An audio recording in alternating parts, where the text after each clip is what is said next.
Hello, everyone, and welcome to the National Museum of African American Music. My name is Tamar Smithers. I'm our Senior Director of Education, and our mission is to educate the world, preserve the legacy, and celebrate the central role that African Americans play in creating the American soundtrack. We are so thrilled that you are joining us for our second annual State of Black Music Summit. And this one-day event features dynamic discourse and panels exploring the intersection of Black music and culture with music industry leaders, top artists, and media personalities gracing the stage as panelists. It'll also mark the release of our fifth State of Black Music report. We're so excited you are here. And at this time, I'm going to introduce our president and CEO, Henry Hicks III. All right, well, thank you once again for being here, and welcome to the National Museum of African American Music. We are really excited that you're here to join us for the second State of Black Music Summit. It's going to be an exciting day. We look forward to celebrating with you all day. Happy Black Music Month. Thanks again for being here.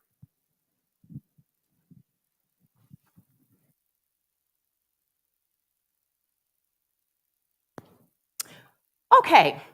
So we're going to go ahead and start our first session of the day, which is entitled Connecting America to its Soundtrack. And in this session, I'll be talking with music museums across the country and talking about how we take an active role in engaging the music industry to support and recognize artists across the globe.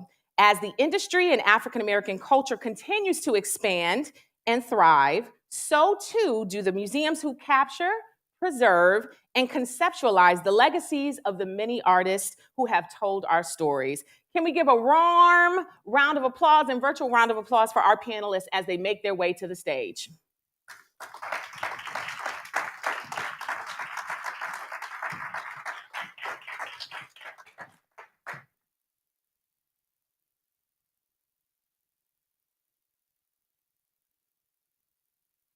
Okay, so I'm going to go ahead and introduce our panelists today.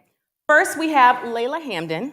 She is an art historian with almost 20 years of experience in archiving, curating, and preserving works, and serving as a vital channel in educating the public about those works. Her knowledge and curiosity have helped nationally recognized cultural institutions, such as the National Civil Rights Museum and Penland School of Craft, to preserve priceless American artifacts. A lifelong steward of art and material culture, Hamden's dedication to its research, record, and care has been rewarded with a breadth of opportunity to share the stories told by both visual and audio pieces and their creators. Hamden is a Lebanese American from the Deep South Delta region who specializes in American and African American art and history. She processes, catalogs, and preserves objects belonging to arts and cultural institutions to make vital information useful and accessible. As an academic, she studies works of art, music, photographs, and documents to illustrate a more nuanced and detailed story about historical events and individuals centered around the counter-narrative and the underrepresented subject. Currently, Hamden holds the position of collections manager and archivist for the Stax Museum of American Soul Music and the Soulsville Foundation in Memphis, Tennessee. Can we give a round of applause for Layla? Next, we have Levon Williams. He is an equity, inclusion, and anti-racism consultant for nonprofit and arts and culture organizations. He is also a lifelong music fan and self-described music nerd. Prior to his time as a nonprofit consultant, Levon worked as a curator for the Stax Museum of American Soul Music and the National Museum of African American Music. While completing his degree program, he worked at Indiana University's Archives of African American Music and Culture and the Rock and Roll Hall of Fame Library and Archives. Along with his writing partner, Dr. Langston Wilkins, Levon wrote liner notes for the Staple Singers Come Go With Me box set released on Stax Records in 2020. He is currently working in a consulting capacity on projects with NAMAM and the Motown Museum. He describes himself as one of many children of Dr. Portia Maltby. And if you know, you know. Shout out to Dr. Maltby. And he's also known to shake a tail feather if you throw on the right song. Let's give a round of applause for Levon Williams. And last but certainly not least, we have Reggie Peters. He currently serves as the Director of Marketing and Visitor Services for the Universal Hip Hop Museum. This role is a culmination of more than 30 years of experience in hip hop and R&B as a singer, dancer, and executive. Traveling around the world, fusing hip hop music with gospel, jazz, and classical music has made Reggie a unique figure in the music industry. Working in the museum space is Reggie's passion project with the intent of preserving history and legacy building. Let's give Reggie Peters a round of applause. Okay, so we have a wealth of knowledge on this stage and a limited amount of time, so we're gonna go ahead and jump right in. So my first question is, why is the work done by museums and cultural institutions dedicated to music important? And what service do these types of institutions provide to the public? And Layla, we'll start with you.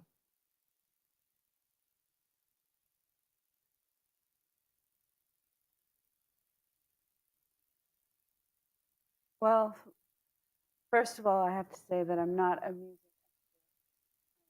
more of a museum collections expert. And in my experience at working for Stax Museum, we've collected a new collection of 35,045 RPMs from a single collector that is almost singularly based on sweet soul out of Southside Chicago. It comes with hundreds of interviews that the collector did before he passed away with a lot of the artists who didn't even have a copy of their own record. He also collected photographs of what they looked like.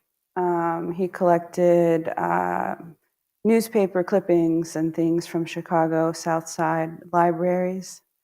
And so for me, with this specific collection, I can see its importance in being held in the museum and what we are doing with it, because without this person having been a public historian and his family having given the collection to the museum, a lot of that music would have been lost. Many of those records, there's one pressing, there's one, a lot of acetates, a lot of test pressings. So for me, it's a way of preserving a cultural heritage that has sometimes been too overlooked. Yeah. And a way to keep it protected and a way to keep it accessible. Absolutely. Levon, what about you? Thanks. For me, it's really about story, right? The role for me that museums can play is helping to preserve and disseminate the story. And particularly when we're talking about Black music, we are talking about the history and story of American music more broadly. So for me, that's the role that music museums and specifically Black music can play. Yep, and I think that Layla just a second ago talked about this concept of the public historian, and I think that there are so many Black people in our communities who would never call themselves public historians, but they play that role, the role of the storyteller, the griot in our given communities, Right. And I think museums amplify that. Absolutely, absolutely. Reggie, what about you? I think the role of a museum to bring perspective to a time period. Music serves a lot of purposes in terms of communicating creativity or messaging something that would be considered the sign of the times, or even expressing some type of emotion that is impactful to the masses. So I think the role of a museum is to take these artists and to take this music and curate stories that kind of shape the American fabric from our perspective and what we were doing at that time and how it connects to what we're doing in the present. Absolutely. All right, so building on this last question, why is it important to have museums dedicated to African American music? And what do institutions such as these, as ours, provide the Black community? And Reggie, we'll start with you. Okay. The African American story has been diluted, suppressed, And a lot of us don't even know enough about ourselves Right. or what happened or where we came from in the first place. So museums gives life to things that happened in the past, and it sheds light on what's happening in the future.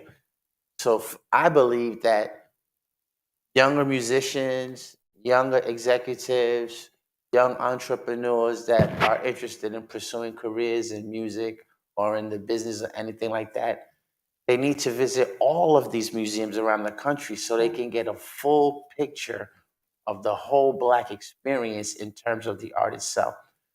You know, many of us have trailblazed in different genres of music. Many of us have made business strides that are unheard of. And all of these things need to be put in place so the young musician has the toolkit to navigate in today's music business and also offer something to the world that will be appreciated and respected over the long term. Absolutely. Because it's also about legacy, right?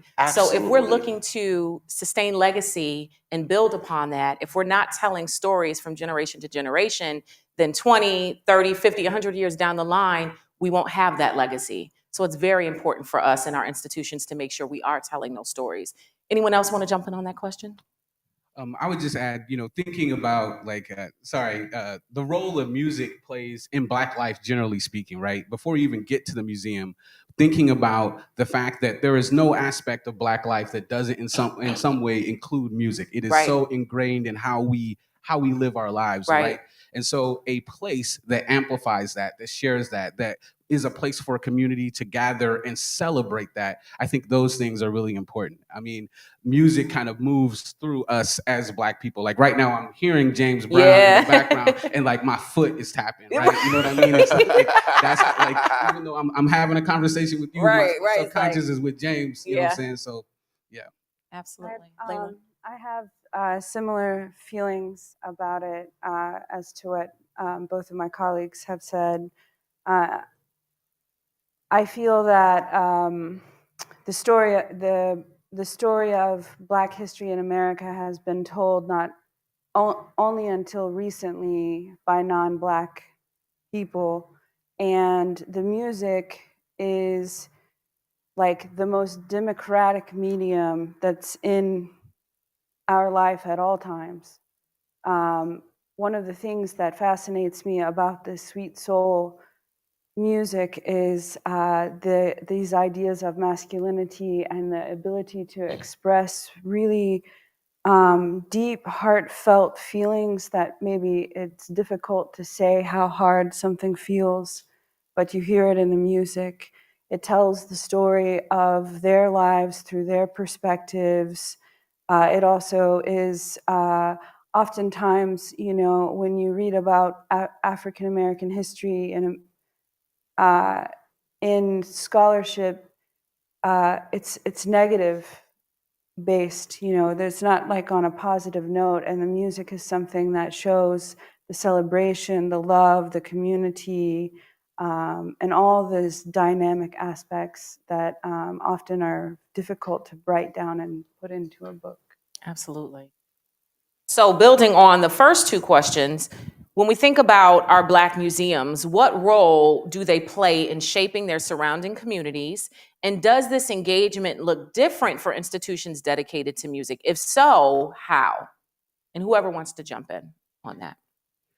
I would start by almost like inverting that, Yeah. right? What is the community bringing to the museum, right? Like Mm. I think these institutions, there's a tendency, particularly in the history of museums, for museums to be very object focused. But the sea change that I see beginning to happen, and I think it's a great one, is that they are becoming more people and community focused. And so Yes. the idea is that the institution becomes a reflection of the community that it serves. So for an organization like the National Museum of African American Music, that community is worldwide appreciators of Black music, but particularly Black people and Black music fans, right? Right. That is the community. And so a dialogue, right, between those two, the community and the institution, I think is really where there is a lot of power and things to be had. Like, I think that there is just something meaningful and impactful in that relationship.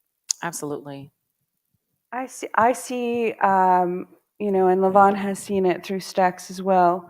Stax Museum of American Soul Music is combined with a charter school and a Stax Music Academy. We also have our own house band, and it is really centered around youth excellence. And I think Stax Recording Company originated out of youth excellence and continues to do so. So we connect with the community, and the community connects with us through the children, I think, first and foremost. They all receive scholarships, large or small, but they all receive scholarships from the outside. They all get college acceptance, and they all are trained in music to such a degree that they can make a living off of it if they want to, you know. I love And that. it's a beautiful thing to see. Love that. Love that. Reggie? I think the role of museums, well, in terms of our museum, the Universal Hip Hop Museum, is to establish identity in the creative space. You know, the average teenager coming out of an urban community, particularly New York, needs to know that this globalized phenomenon comes from your uncle, your father, your grandfather, your cousin, someone just like you in this same community that went to these same schools, that ate in these same restaurants. This is what we contributed to the world. And now you have to inherit that and take it to the next level. Yeah. So it's about identity and training and getting us to understand that there is a greatness in us in every generation of our development in this country. From the moment we got here till today, we have produced above and beyond greatness and excellence. And just in terms of museum space, our children need to identify with what they see in these exhibits as an Yes. extension of themselves, where they can draw from that and be better human beings and actually move the needle to the next step. Because there's still things that we have to deal with in today's world that are problematic, that are systemic. Right. The struggle continues, is what I'm saying. So the museum's role is to equip a young person or even an enthusiast of all ages with the tools and the information that they can use to forward the agenda of us in a larger sense as a people. So, you know, a lot of times when I'm talking to a local kid from the Bronx or from Brooklyn, I say to them, you know, you see Jay-Z, you see the success in that, you see a Nas or a Russell Simmons or whoever. What makes them any different from you? Right. They were on these same streets that you are on. They just had the mindset to do something more important and more relevant rather than just stay in the system the way it is. Mm. So making that connection where a person can say, oh, wow, I went to the same high school as Russell Simmons. Oh, wow. You know, this is the same restaurant where Quincy Jones met Jermaine Dupri, who met P. Diddy. You know, we need to tell our people that we come from greatness and then that greatness is in us just as it was in them. Right. And the evidence is in the museum because you can go there and you can see from the moment we arrived, we have been building, developing, teaching, creating, inspiring, and demonstrating on all levels of excellence. And I don't think most of our children get that message on their day-to-day travels. Yeah. I absolutely agree. Lily, you had something to add? Yeah, I got lost. I got lost in that. That was beautiful.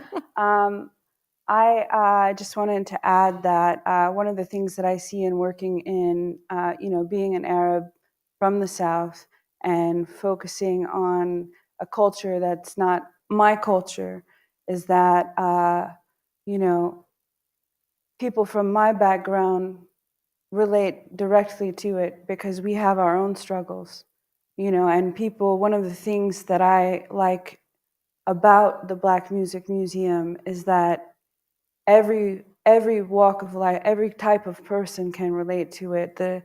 Every ethnicity, you know, there's no experience that is like the Black American experience. That is one thing that is certain. But every culture has had its domination and its art of resistance. And I feel that being able to communicate that through the museum can touch everyone, not, you know, not only the African American, not only the Black people, but Mexican people, Indian people, Lebanese people, Palestinian people, all of them, you know. Absolutely. And it makes me think of our tagline, One Nation Under a Groove. And we were very intentional about making that our tagline because it really is the idea of bringing everyone together from various different cultural backgrounds, socioeconomic status, and we're all coming to this one place to experience music. Music is the great unifier. And so it makes me think of that. I want to add on to this, though, when we think about how institutions shape community and community shapes our institutions, it's two ways, right? So when I think about our young babies coming through and seeing themselves in the museum, they get inspired, right? Mhm. So then they go out into the world with their creativity and everything they have in them, and they create new things, right? And then in turn, 10, 15 years down the line, NAMAM today might not be NAMAM then because they're coming back and bringing new genres, new art forms, things that we will need to add because it has added to the culture. So I definitely think it's a two-way street in that aspect.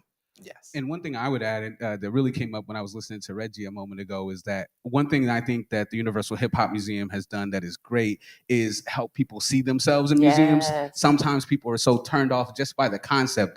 People don't recognize or see themselves as having a place in museums or museums being something that is for them. And I think that in everything that I've read and seen about the Universal Hip Hop Museum, you all have been very intentional about saying that this is a place for y'all. This is a place for us. Right. This is a place where our history is represented. So just Right. wanted to give kudos on that. Thank you. Absolutely. So let's talk about some of the social and ethical responsibilities involved in creating programs and exhibitions that preserve and celebrate African American history and music culture. And we've touched on a little bit already, but let's go a little bit deeper into that. So, Levon, I'm going to hand it over to you first to start us off on that. So that was social responsibility. Yes. So, social and ethical responsibilities. Right. I think that so it's really interesting in music museums to me. You know what I'm saying? Like I think that everybody sees them like everybody has a connection to music, right? And so it's very easy for us to all feel like we're experts, and we have our own expertise about different things. And it's interesting, it's always that dynamic between community and museum about how to tell a story. And and there's so many stories that have gone untold or are lesser known. And so I think when I think about the ethical piece of particularly Black music museums, it is elevating the stories that have been less told, less seen. I think Layla spoke to this earlier. A lot of the story up to this point has not been told by Black people. So there are things that have been missed. There are things that have been pushed under the rug, shoved to the side. And this is an opportunity to elevate that, right? And not just, thinking about it intersectionally. We're talking about one thing for me is the story of the Black LGBTQ experience, right? Mm-hmm. This is a space to uplift that. The LGBTQ community has been a part of Black music and Black people and Black communities since the beginning of time. And so an opportunity for their stories to be elevated, to be told by people from that element of the community, I think is really important. So I think that there is a huge, a very, very deep ethical sort of mandate for those of us doing this work to bring in stories of women. I mean, the music industry has always been dominated by men, and so there are stories of women who have been a part of every story that you already know. There are women that are a part of that story that we may not know, and so there is a very, very important ethical mandate to uplift those stories, to bring folks into that space. Again, going back to what Reggie was saying, this idea that folks can see themselves. Mhm. So Absolutely. Anyone else want to jump in on that? Yeah. Go ahead, Reggie. You know, hip hop is a unique platform when you think of music because it's more culture and less audio. You know, it's how you live, it's the way you live, it's the language you speak. It's all of these little nuances. It's the graffiti, it's the breakdancing, it's all of these little lifestyle things in a collective. Sonically, it is a sonic culture, and we can't even put that in one place because it derives from every other music that came before it. Yeah. So, you know, I say that to say that integrity and educating people on it is just as important as the social awareness or the social impact. You know, hip hop is in a position to really address issues beyond just music. You know, like today's musician in the hip hop space has gender challenges, synthetic drug challenges, gun violence, police brutality. I mean, some of these are old issues, but COVID, you know, pandemic, Yeah. you know, so the creative is a new being now because they're in a whole new world, a world that we've never experienced before. So I think the social impact that we have to make as a museum is to put all of that in perspective through the creative process and also align ourselves in ways where it still makes a difference. Right. You know, you don't want your museum to be a cemetery or a mausoleum, you know, where you go and you see the dead. Right. You want it to be living and breathing and vibrant and alive and flexible to adjust with the changes of the times and tell stories in the mediums that are preferred. Right. You know, the way a young person communicates, you know, culturally and socially is very different from the paradigm of how museums design themselves. So the forward thinking museums will do much better socially and culturally. And I think that we have a responsibility to not just tell stories, but to shape the narrative in a way where it's productive and forward for us as a whole. You know, Tupac had a very sad story at the end, Yeah. but look at the greatness along the way. So, how do we put that in perspective? How do we say to someone, be like Tupac, but don't be like Tupac? Right. Where's the balance in that? Or someone like Dr. Dre, who's a billionaire, right? Be like Dr. Dre, but at the same time, don't be like Dr. Dre. So these figures become measuring sticks Yeah. on what's right, what's wrong, where the integrity lies in the art, and where the integrity lies as a human being. And hip hop is the art form that balances all of that. You know, so I say that to say that socially, we have to make sure that we're telling the story in a way where it educates, where it entertains, and more importantly, where it provokes thought. If it's not thought provoking or creating new questions or creating new ways of thinking, then we're missing the mark. Now we're just telling old stuff from before, and you'll be passe before you know it. Kids will get bored with you and say, "Oh, I heard all of that before." But to stay fresh and to stay relevant, you have to give them something that's thought provoking, something that is entertaining, and something that is inspiring and educational. All of it goes together. Absolutely. Absolutely. Layla? The only thing that I can think really to add to that, thank you for educating me, is I feel it's important to have people tell their own stories at every moment that it's possible, to hear the story from the person. When that is not the case, I think it's important to strive for the highest scholarship that's possible, and don't accept mediocre scholarship. If somebody's going to talk about it, they need to really have worked hard to know, to speak, to be able to speak for someone else. That's a lot of power.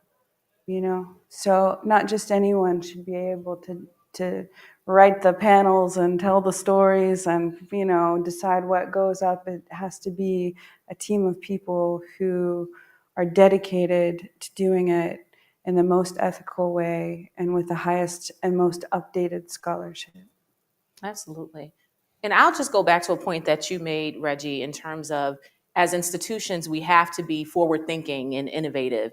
And really, that was the thought that was behind NAMAM and the project as it was being built. We didn't want it to be a traditional museum. We didn't want our young babies, when they're coming in, feeling that they can't engage or they have to be quiet while they walk through. We wanted it to be a space that was lively with our interactives and everything that we have to be thought-provoking and be engaging. So I think you're absolutely right. I think we need to, as institutions, continue to think innovatively as we're looking at our programs and our exhibitions and everything that involves the museum.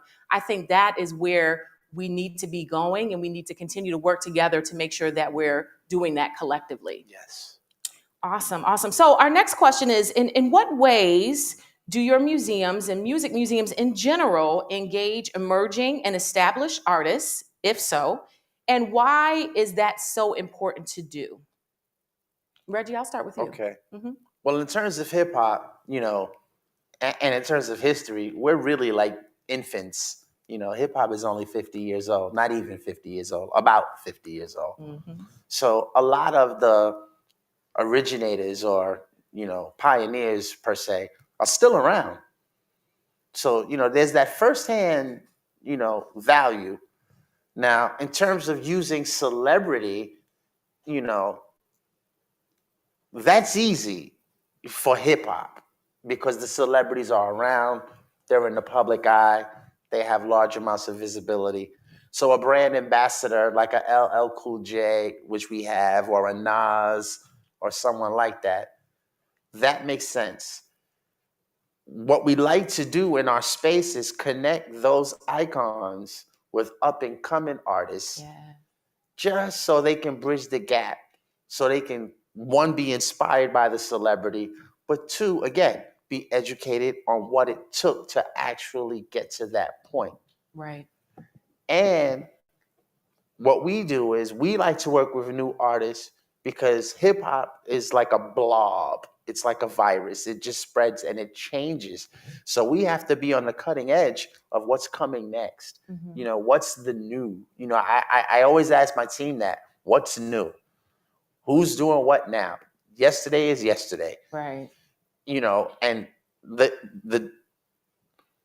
the the generation that we're in now, they're creating their own versions of hip hop. There's trap music, there's drill music, there's all types of forms of rap. I'm working with an organization that's fusing opera with hip hop. Mm. So people are taking it wherever they want to take it. And we have to be that platform where they feel safe. So we use our celebrities to bring brand awareness, to travel around the country and tell people what we're doing and let people know that we actually have a home for hip hop in its birthplace and how important and how significant that is.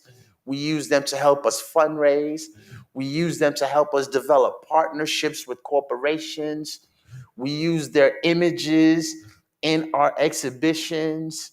So the artists play a major role in the storytelling in terms of hip hop. And in terms of new artists, we always create platforms for showcases or recording opportunities or just little meet and greets and things like that, so they can feel like they have their hand in the business and they have an outlet where they can probably, develop a career path. So artist-driven promotion is like very impactful and very important to what we do at the Universal Hip Hop Museum. Awesome. It makes me think of two programs that we have here at NAMAM. One is our Emerging Artist Series, which provides a platform for emerging artists to showcase their talents, network, create future opportunities for them. So that's that creative side, right? But we also have our fine tuning program for emerging artists that dives more deeply into the business aspect of it. Because oftentimes as artists, we're focused on that creative aspect. Okay, our song is done. So what now? How do you leverage that? How do you monetize your work? How do you market yourself as an artist? So I think it's important to provide those creative opportunities as well as those business savvy opportunities as well for our emerging artists. Levon, anything you want to add into that? I would just say that, just kind of piggybacking on what you were just saying, I think that NAMAM, from its inception, has been very intentional about that connection to emerging artists. I think being here in Nashville, Tennessee, which is a heavily music industry city, and to be clear, I have lots and lots of thoughts about the music industry. We can talk about that on a different All right, panel. offline, okay. But y'all are here, and I think that the work that y'all do to sort of make that, again, that connection to the community of emerging artists that are here in Nashville, who are coming here to Nashville, who have heard the story of how you can become a star. But what I think the role that NAMAM particularly plays, from my perspective, is that that story has not always been, it's not a place where we have seen ourselves as Black people, right? Yeah. And what you all are being able to do by be here is to say, it's not just one type of person who can come out of Nashville and be successful. Right. There are other people. And I think of course, about Lorenzo Washington and everything that he talks about in terms of Jefferson Street, that actually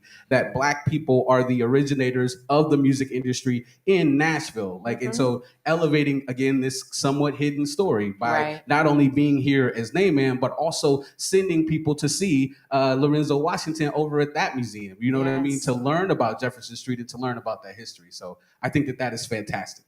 Thank you. But I'm going to actually kick it to Layla to talk a little bit about specifically what's going on in Memphis, because that's awesome in terms of emerging artists as well. Yes. Memphis. The Stax Museum and the Stax Music Academy. Because there's a lot going on in Memphis, but not as much as Nashville. So our museum is part of a Soulsville Foundation. So the museum itself, as far as emerging artists go, plays a role in having its own house band that performs for free for the public. But the other aspect is that we have a music academy that trains high school students, even younger. Middle school, high school. Trains them in music theory, music writing, performance, dance, everything, and trains them to be successful on the stage, successful on the paper. It gives them the stage and the opportunity to perform the entire time that they're in this academy, multiple opportunities to shine. And they go on and they do shine. They go on and they do create their own albums and get their own deals. So the museum itself doesn't really have that specific platform, but it's instead of putting it on the museum, it is attached to its own entire music academy that is part of the Soulsville Foundation. Big shout out to the Stax Music Academy. And if y'all ever have a chance to see these kids, they are phenomenal. They are a phenomenal band. And all the folks that I've seen, that I had the pleasure of seeing come through there, were real talents. And just amazing to watch. I enjoy it. And they are kids from the neighborhood. They are children from the neighborhood, from the same neighborhood that the Barkays came from. We just named as if I'm the city of Memphis. The city of Memphis just named a street after James Alexander, the only living original member of the Barkays. And he comes to see them play, and dances up front. Yeah, it's a lot of youth excellence and engaging in that way, I feel. Love it. Love it. I always love seeing the young people, young creatives doing what they do and Feeling inspiring us. empowered. Right, right. Feeling empowered, like you said. Yes. So one more question, and then we're going to open it up to Q&A from our audience. What can the public expect to learn through visiting African American music museums, and specifically about your own respective institutions? Layla, I will start with you. Can you repeat the question? Yeah, so what can the public expect to learn through visiting African American music museums, and what is specific about your museum that they'll learn? Okay. Well, specific to our museum, they'll learn a lot about the history of Memphis, a lot about the history of soul music in Memphis and its specific style, which was different from Chicago and different from Detroit and Philadelphia and any other place that had a soul center or is known for that. They learn, you know, they kind of learn like the cool factor. I feel like they see the shoes, they see the outfits, they see the instruments, they see the style, and really that's what I learned. And I'm like, I think that I can fit in Isaac Hayes' clothes. Yeah. I haven't tried it yet. I won't. But like that's what I learn. That's what I see, and I feel like other people come.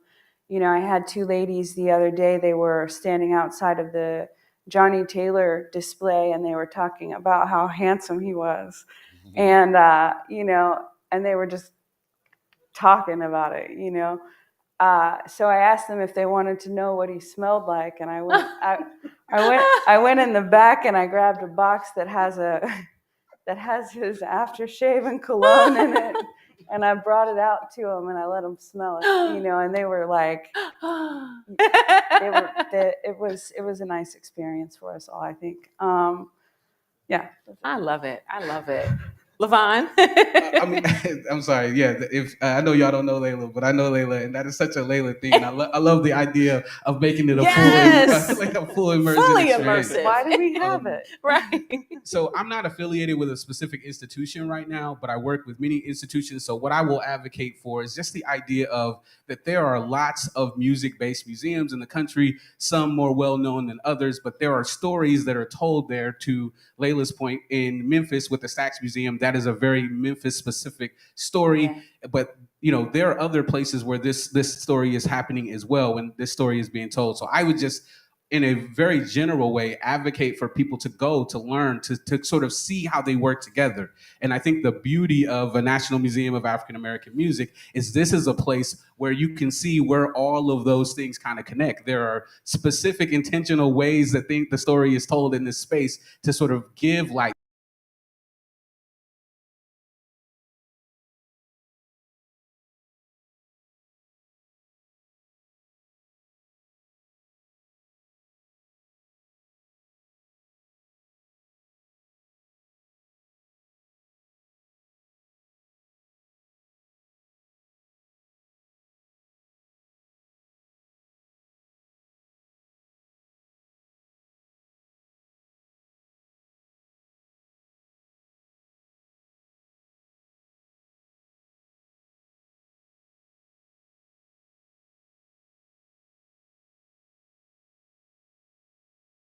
J, the turntablist, the MC or the rapper, the break dancer, the graffiti artist, and then the fifth element was the culmination of those four artistic art elements and the element of knowledge of self. So it was like a self-awareness through the creative arts. That's what we teach, and how that evolved from the basic have-not living condition to the multi-millionaire success story. So we're doing that chronologically. So we're starting like in a timeline similar to what we have here. And that timeline kind of like chronicles the most impactful moments throughout the history along the way. So, we teach the basic rudiments in terms of what hip hop was built on, which was peace, unity, love, and having fun. Now, you still see that in today's hip hop to some degree. Having fun is a little bit dangerous. Peace, no such word. There is unity because there is collective organizations, there's camaraderie, there's that dangerous word, gangs. But there's still a sense of community and collective and family. So we still have that. It's just on steroids in today's world. And, so we got peace, not too much. Unity, a lot of. Love, we could get better at. If we was to spread a little bit more love throughout the process, maybe more love would come back. And having fun should not be dangerous. Having fun does not mean get drunk to a stupor while you pass out in a party and you need to be ambulance removed. Having fun doesn't mean using every prescription drug you can get your hands on. Having fun used to be spring break. That means you were actually in college. You were preparing for something and you were having a good time. Having fun used to be watching a music video or going to a concert safely, not getting shot along the way. Having fun used to be sitting on your porch with your neighbors safely. So, we have to get back to what's safe and what's appropriate, age appropriate. And we need to really make sure that we're teaching younger people younger information and adults adult information. I think it's harmful to take some of this adult content in hip hop and expose it to our children. I think that that's dangerous. I think that is disrespectful. And I think that it is strategically done to stop us from doing what we really can do with this art form. So the Universal Hip Hop Museums are advocates for positivity. We're advocates for growth. And we are pro-Black, Black-owned, Black-operated. And we understand the importance of accentuating our Blackness because this is our art form and we want the world to know it. So I say all of that to say it's a big task, but we have to do it. And at our museum, we're making sure that children leave there feeling good, thinking properly, and inspired to do better. Not just emulate what they see on the videos and all of the danger and all of the negativity associated with it. Absolutely. Levon, did you have something else you wanted to add? All right. Well, I think this was a wonderful conversation. I think we could sit here all day, but we are limited on time. So can we give our panelists a round of applause? We do have time for about maybe one or two questions from the audience. So if someone has a question, please raise your hand. Comment? Thoughts? All right. Well, thank you all once again. Let's give it up for our panelists today, Layla, Levon, and Reggie. Thank you all. Thank you. Thank you so much. Absolutely. Stay tuned for our next session. Give us just a few short minutes. All righty.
Welcome back, everyone. My name is Tamar Smithers. I'm our Senior Director of Education here at the National Museum of African American Music, also known as NAMAM. We are so thrilled that you are joining us for our second annual State of Black Music Summit here at the National Museum of African American Music.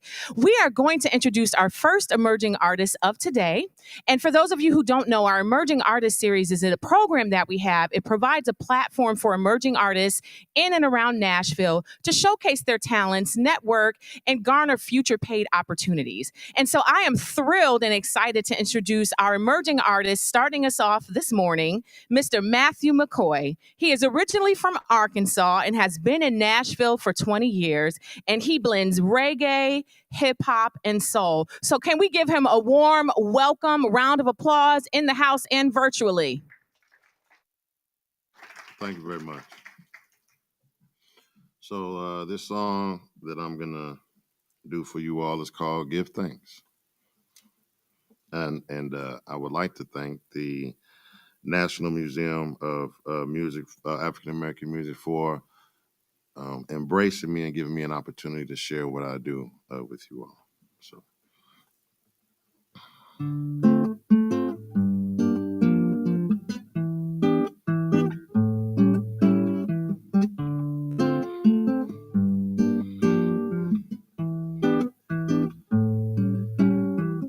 Give thanks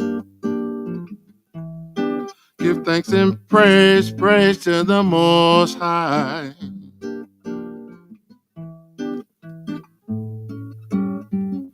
Give thanks and praise, praise, praise, praise to the Most High.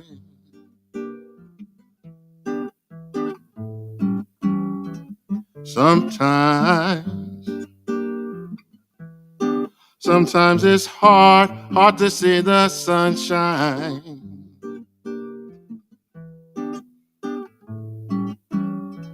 Sometimes it seems it's clouds, only clouds in the sky. But still we gotta get up, don't get up, because you know you got work to do. And though we suffer storms and struggle through storms, you gotta know the kingdom's inside of you. That's why I said that I gotta give thanks. Give thanks and praise, praise to the Most High.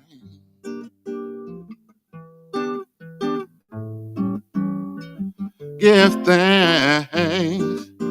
thanks and praise, praise, praise, praise to the Most High.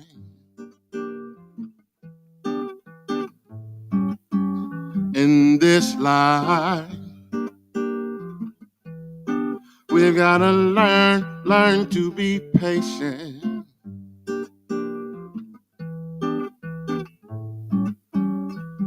That's alright,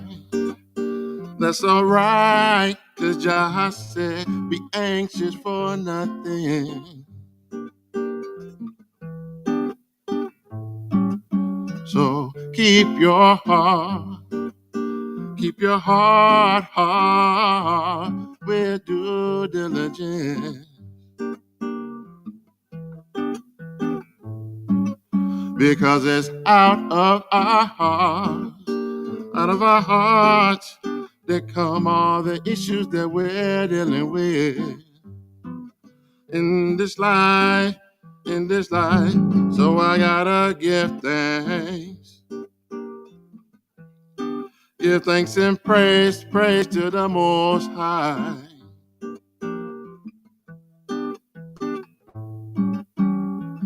Give thanks and praise, praise, praise, praise to the Most High. Sometimes it gets hard, but you still got to dance. Shake it off and dance. Shake it off and dance. Shake it off and dance. Shake it off and dance. Shake it off and dance. Shake it off and dance. Shake it off and dance. Shake it off and dance. Shake it off and dance. Shake it off and dance now. Go on and dance. Shake it off and dance. Shake it off and dance. Shake it off and dance. Shake it off. Give thanks. Thank you very much. And so I don't know if I'm supposed to say things like, you can check me out on the website, MD and Cobalt Blue. That's my band. I have a live band that does a mixture of reggae, hip hop, and soul. We'll be playing this Sunday at Fort Negley for the Juneteenth. I also have an album release on August 5th at home out east. It's called Thankful/No Doubt. And I think it's a really dope album, about 7 songs. So yeah, if you're not doing anything on August 5th, come out to home, check us out, I'll also be here tomorrow, part of the Emerging series, I think around 3 o'clock, playing a 45-minute set by myself. So if you want to check that out, I'll be here as well. Thank you for your time.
Good morning.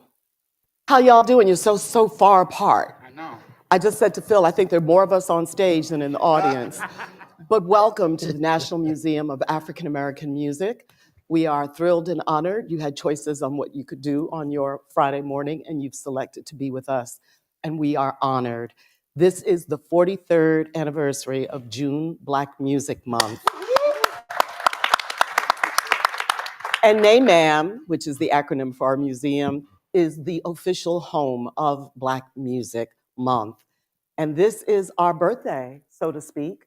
We opened last year. We did our ribbon cutting in February. However, our grand opening took place this week, a year ago, in the middle of the pandemic. But we are very happy to be back celebrating. We are a museum that deserves all of our respect and consideration. And you obviously being here are an indication of your support. So thank you so much. Yeah. But Deanna, I want to chime in because I don't know if everyone realizes it, but we have the mother and co-founder of Black Music Month, Deanna Williams. We're not just going to say Black Music Month and not acknowledge legendary. So I must acknowledge that. Thank you so much. And I am Deanna Williams, a proud board member along with Phil Thornton. And Phil and I have, we've co-chaired a couple of fundraisers for the museum, 2, 3. Yeah, maybe one in the near future, hopefully. And one in the near future. But today, our focus is on artistry.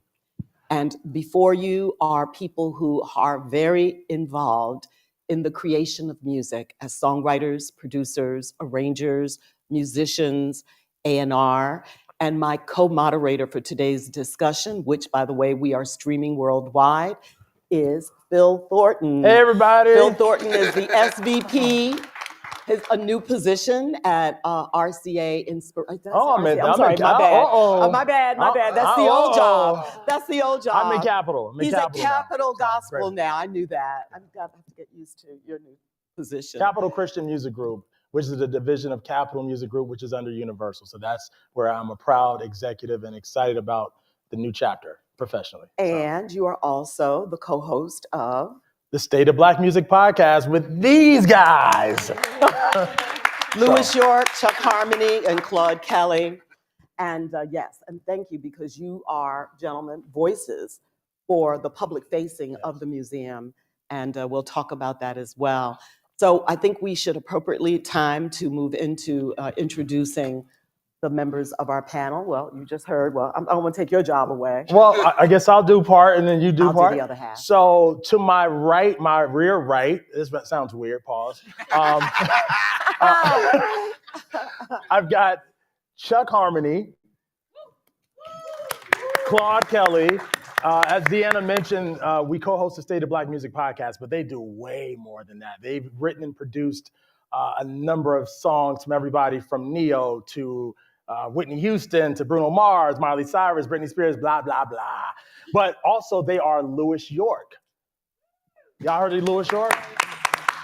So award-winning, they got a lot of awards. Out of receipt, you go to the studio, you'll see all the amazing awards and plaques, but they're great people, great friends, and a lot of insight and wisdom to share today. So thank you, Chuck Harmony and Claude Kelly, AKA Louis York. Happy to be here. Thank you. I will also, I guess I'll kick it to my, okay, well, geez. So the brother to my far left is from this amazing state called Virginia. Oh, Lord. Yeah, 2 up, 2 down. Monique here knows all about VA. We love VA. We love Virginia. 757-804-703 is a real thing. So Tim Reed is someone who I've known for some time, but he's an amazing executive who's worked over the years for every company from Priority to Geffen to amazing artists like Jill Scott, Snoop Dogg. But currently, he is, I want to make sure I got this right, the Senior Vice President of Repertoire and Marketing for recorded music for BMG. So he's responsible for everyone from Big Crit to Maxwell to Legacy to India Ari, Leela James, and he's empowered these artists to basically take their control back and have ownership, but also give them the machine and the resources to still have a successful career. So, ladies and gentlemen, all that said, give it up to my VA brother, Tim Reed. Now, I noticed you had the guys I have the ladies. Yeah. So I am going to start with the Shindellas. These are my ladies. Absolutely. We've got Casey, Stacy, and Tam. Ladies and gentlemen, the Shindellas, based here in Nashville. And great artists, and we're going to talk to them more about their artistry. And all due respect to everybody on this stage, but I saved the best for last. And that would be Frankie Staten. I have no microphone. I'm loud. Okay, here we go. Frankie Staten. She is a legendary artist. She's a pianist, a composer, and a woman who came into the game in country music 41 years ago. So you can only imagine the struggles that she has endured being a Black woman in a space where Black people were not acknowledged, even though Black people created country music. And I know there would be some people to dispute that fact, but I'm ready to go toe to toe with whomever. There's a wonderful documentary that she has contributed to as an on-air commentator. It is called For Love and Country. I was telling my fellow board member Monique Mosley earlier this morning about it. It is on Amazon Prime or Prime Video, and you must see it. I would call her one of the mothers of country music, safely.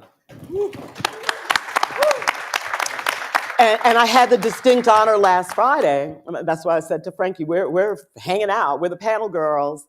We did a panel last week at the Country Music Association Fest, the CMA Fest, with Frankie, and that was quite an experience because we were in front of a predominantly Caucasian audience, but very interested in Frankie's story, as well as we had Breland on the panel and Blanco Brown and Shai Carter.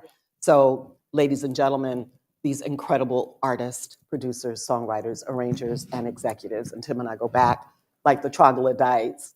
So we want to start with the definition of artistry, and I think I'd like to throw that, Phil, if I could, to a person who knows it so well. We should also mention that the Shindellas were put together by Louis York, by Chuck and Claude. So I want to start with you, Claude.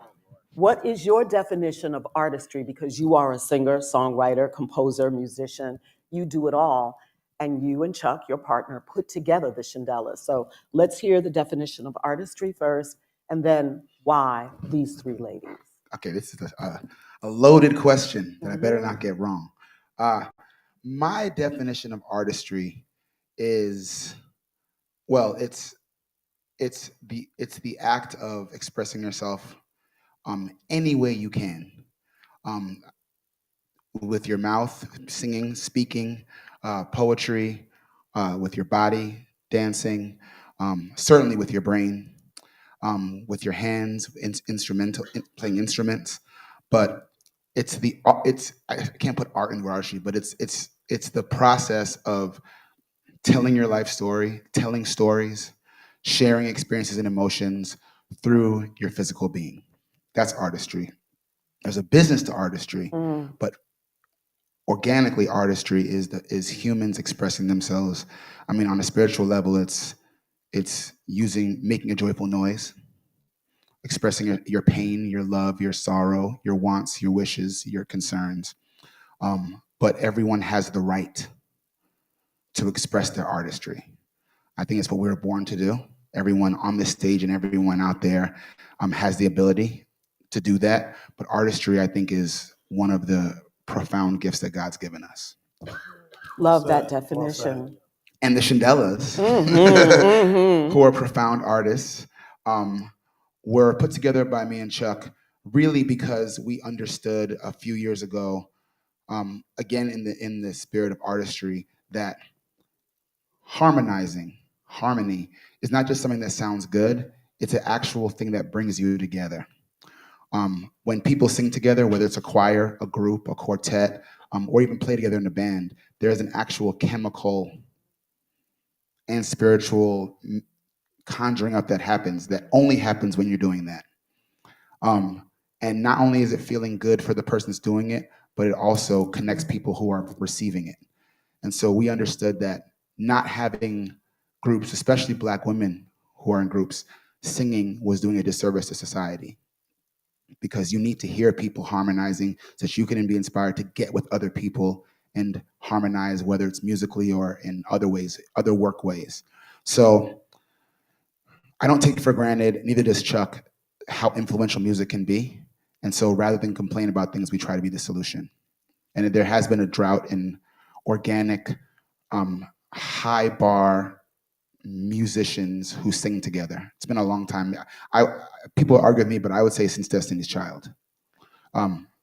And we wanted to be a part of that solution. We've always worked with brilliant women, but specifically brilliant Black women, and we felt like it was our responsibility to bring back what we felt was an important part of culture, which is hearing and seeing people sing together, because it inspires you to learn. You get far more in tune to the world that way. So they are the manifestation of that idea, but they've taken it so much farther than just the idea. They truly are sisters, our little sisters, but they're sisters together. They get along famously. And the way they sing together, you'd think they've been singing together since they were 5. So the music isn't just catchy and cool. It's spiritual, it's message driven, it's a call to action, to get together, to listen to each other, to forgive, to love. And that's really the core of what the purpose is for the Shandelas. It wasn't just to say we did something cool, it was to hopefully change the world.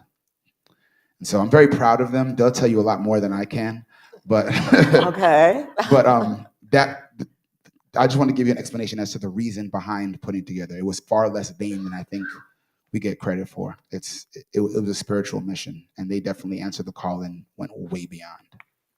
Well, what an answer. Yes, honey. Do that. Drop the mic. Drop it. Just drop the mic. All right, Chuck. Same question? Yeah, same question. Well, artistry to me is expressing yourself. You know what I'm saying? Like you said, however you do that, you know what I'm saying?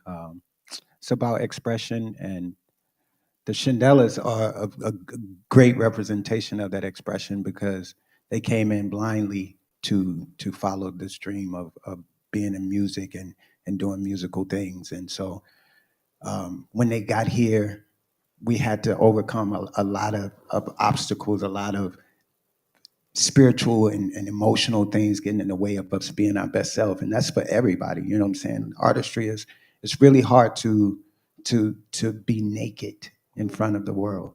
And that's what artistry is. And so part of artistry is doing the work, the spiritual work, the mental work, the emotional work. And so when I see the Shandelas and when I hear their music and when I see people accept them as a brand, I'm proud because they did the work. Yeah, Wow. amazing. Okay, so ladies, we have to come to you next, because of course it was a process, and it's a pretty long story how Chuck and Claude put you together. But when they did finally put you together, you were actually very together, like sisters and people who had known each other for some time. I will say that your debut album hits that stick like grits. That was written and produced by Claude and Chuck Lewis. Your Streaming now. streaming now on all platforms was amazing. And for me, who hears tons of music, being on the radio and being in the industry, it was some of the most refreshing music that I had heard, and I shared this with the gentleman, in years. And if you have not, ladies and gentlemen, heard the music of the Shandelas, I would encourage you to do so, because it'll change your life. It'll make you feel good, to your point, Claude, about what music does, the chemical reaction. But Stacey, Tam, and Casey, let's come to you now and talk about, when we talk about artistry, I thought about y'all initially because the sound, the look, the vibe. Talk about the Shandelas, your harmony, your melodies, and your vision for the group.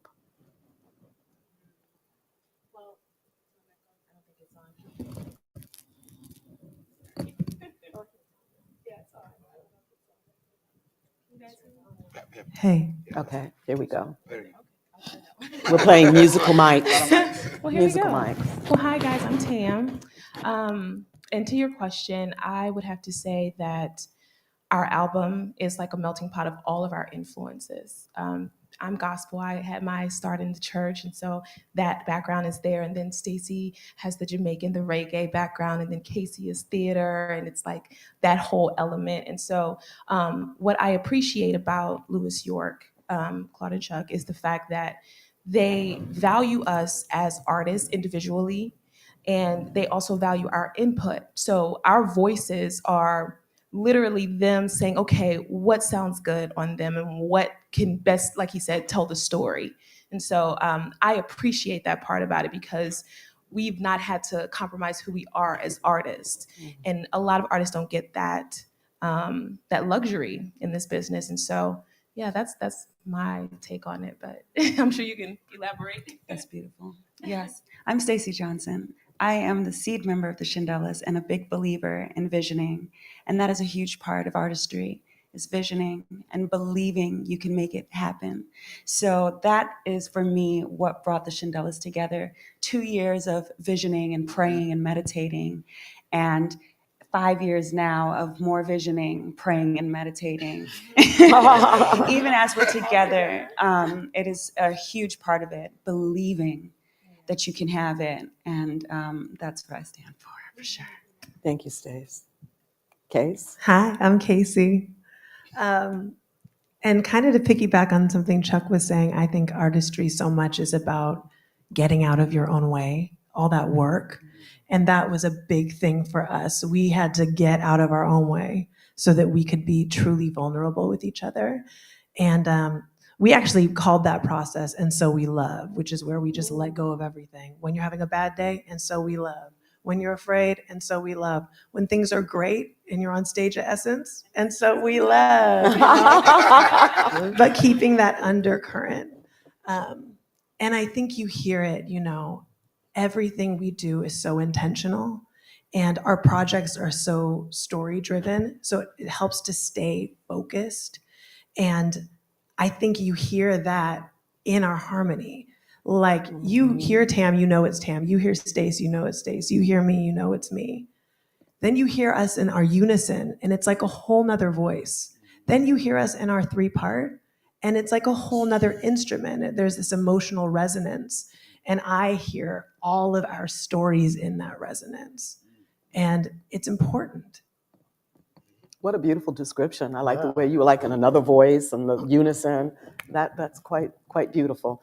And Frankie. So Frankie, you're a great composer as well, and people don't know that about you. You're a pianist and Yes. quite beautiful. You have to see and hear her perform. But yours is a very storied narrative regarding coming. You're from High Point, North Carolina, Yes, originally. yes. What made you decide to choose country, or did country choose you? How did that work? Well, I was influenced by everything as a child growing up, and I was hearing music all night through in my sleep, in my dreams, and I would go, that's literally country music that I'm hearing. You know, I just wrote a song a while back, and I thought, what kind of music is that? And it was Irish. So, you know, I was influenced by everything and everybody, and inspired by the people of the industry of my hometown to leave and go where someone could hear my music. And so that's why I moved to Nashville. But when you got here, what happened? Well, you know, when I could get a publishing appointment, they would say, well, I don't even believe you wrote that. You couldn't write a song of that caliber. Why would you want to do this? This is not about you. Wow.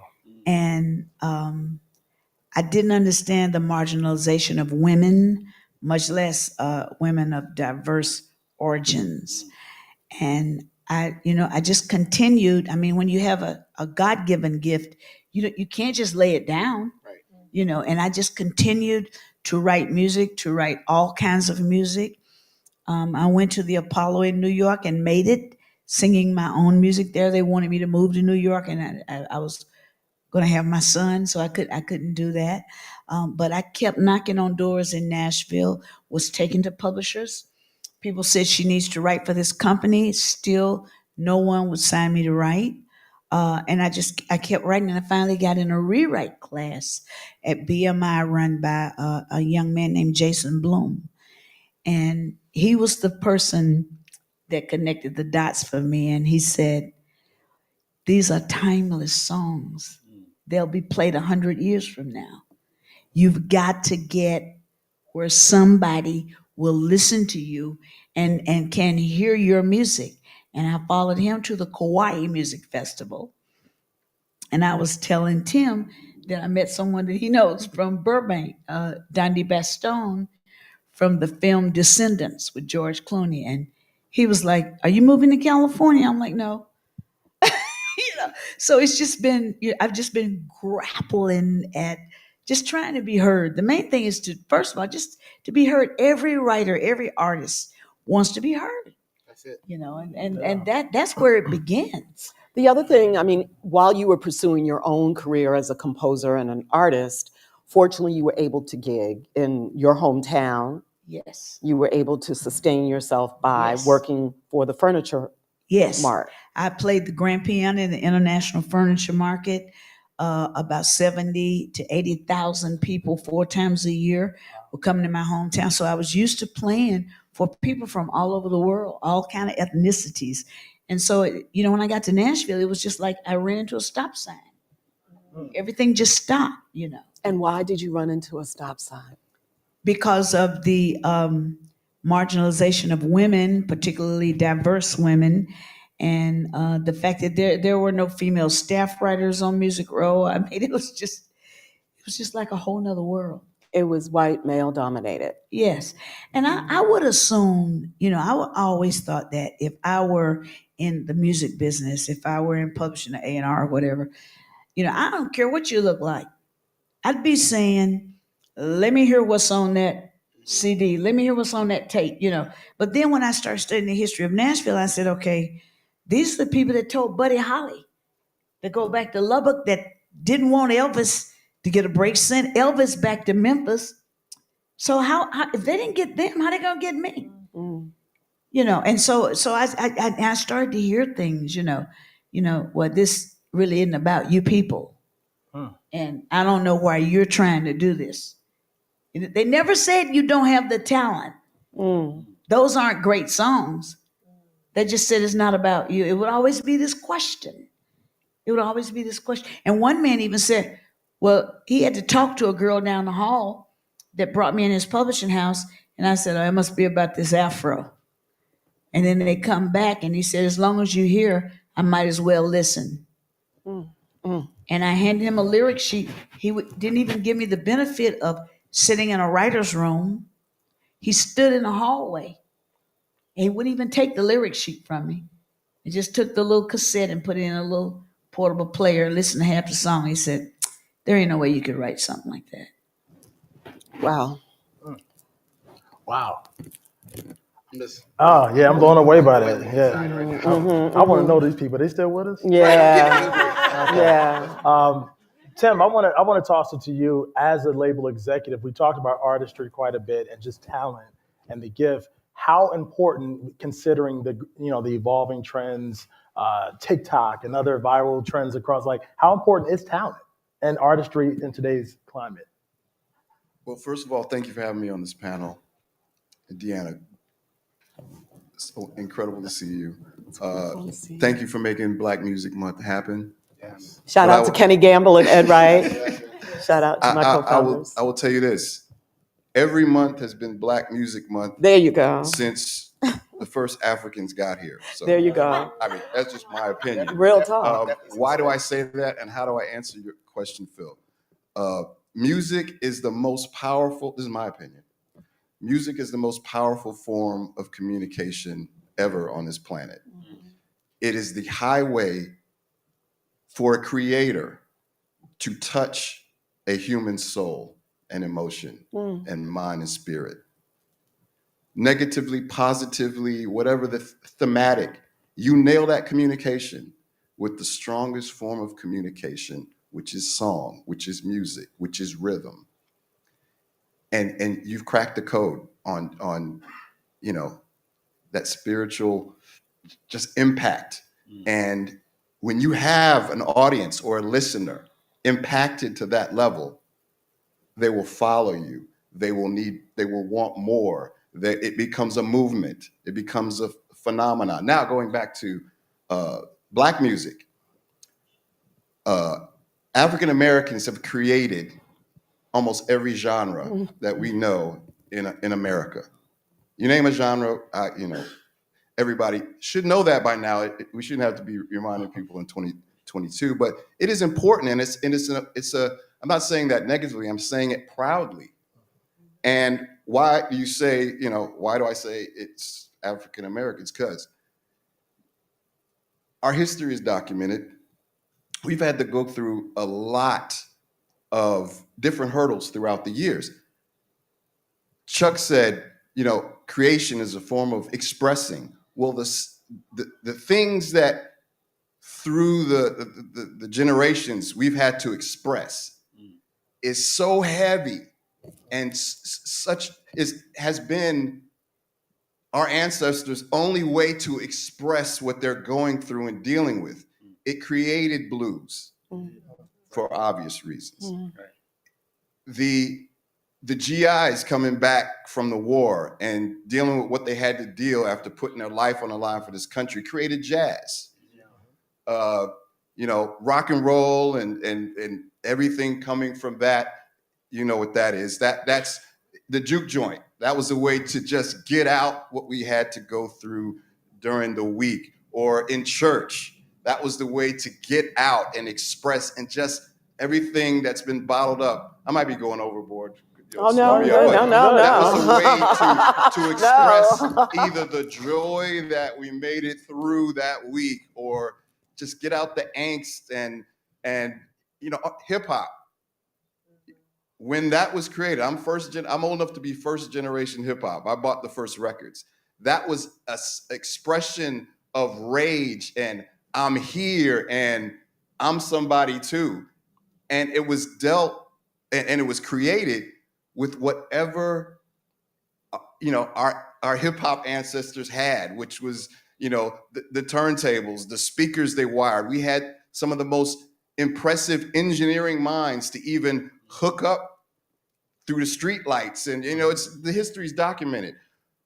We go through this and we get into the industry and popular music, but when you really break it down, that's been our ancestral outlet through song. That's why the biggest artists of all time, or the biggest artists of all time, you go behind and see what the root of it is. It has been that expression. And I'm sorry I'm rambling, but Phil, to answer your question, I got one of the best pieces of advice early on in my career came from a brother, Hall of Famer Al Bell, who ran Stax Records, legendary business mind, music mind, legendary label. Look him up if you're not Songwriter familiar. too. He wrote "I'll Take You There" for the Staple Singers. Yes. When my father knew him, and he said, "Yeah, my son." Who's your daddy? Right. He's Tim Reed Sr. I'm Tim Reed Jr. Just let everybody know. Legendary. Yeah, he's an OG. But he's an OG, yes. He said, Al, my son wants to be in the music business. And he said, let me tell you something, son. Artists and managers will keep you in this game as long as you want to be. Not your boss, not your company.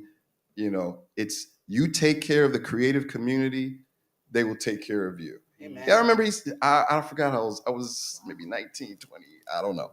But that simple advice has kept me working in the business for, more than 2 decades. I don't want to say totally how long. No, that's okay. But Tim, I think, and because historically, you appreciate music. We have music discussions all the time, but I also understand as a corporate executive, you have a fiduciary and a fiscal responsibility to deliver revenue. So how important, so you see, we're scrolling TikTok, you find something, are you encouraged to okay, do I chase the trend because I know that's immediate money? Or because from what I've seen, you sign some of the best artists in music today at BMG, be it Maxwell, be it Legacy, Miss India Avery, the list goes on. So, but do you feel the internal conflict or the pressure from the corporate infrastructure to say, I got to sign the new trend, or somebody that may not be able to sing or rap as well, but it's numbers? Well, I work for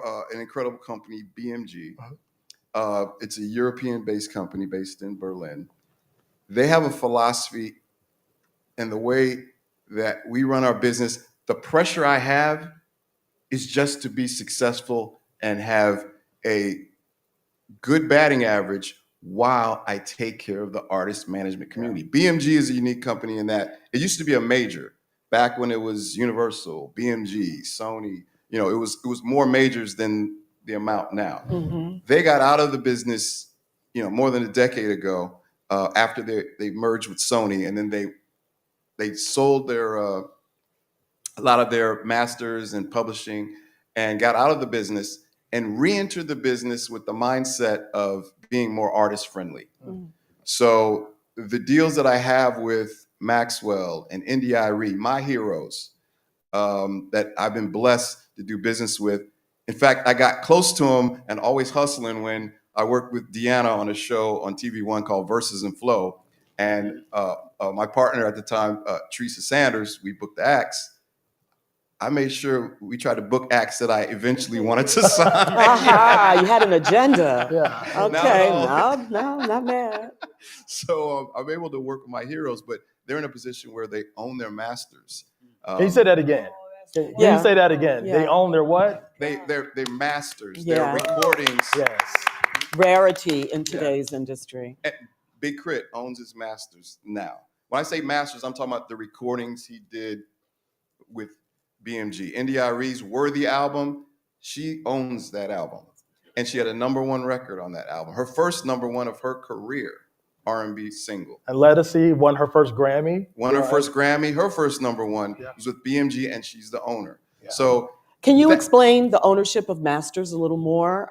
That is so critical for okay, people I to hear understand Frankie who like, do "Lord not have know. mercy." Yeah, Frankie's over there like, what?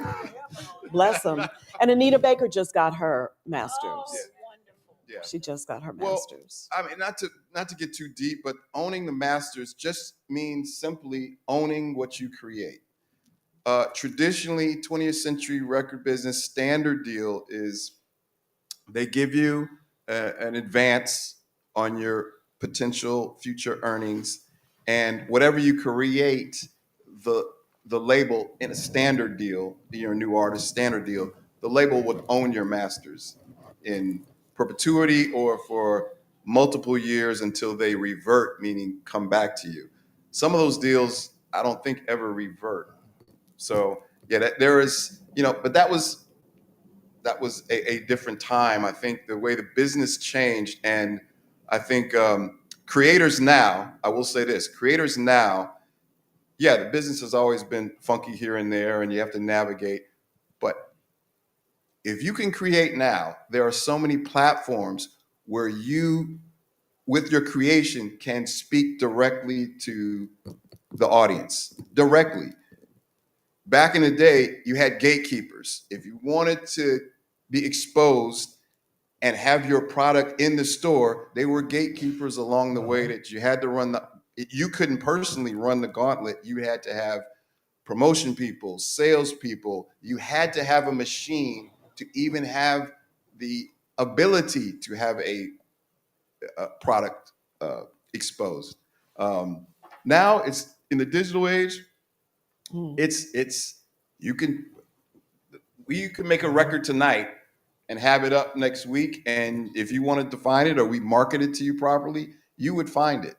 We could do a TikTok right after this and put it up, and if it goes quote unquote viral, millions of people could see it. Yeah. And we would probably get some calls. Phil, what are you guys doing next? What's your what are you signed? Are you you know it's you know, to answer your question, I know I'm rambling, and I will pass the mic in a minute, but it's a balance. Yeah. That, you know, I'm blessed to be in a position where I can work with heroes, I can work with established brand name artists who now are at the point in their career that they can have a deal where they own their project, have a machine to help them. There's also a hunt and a hunger for anybody in the business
that's an interesting point that you make, that Claude and Chuck can relate to, because as songwriter producers, they're label owners as well.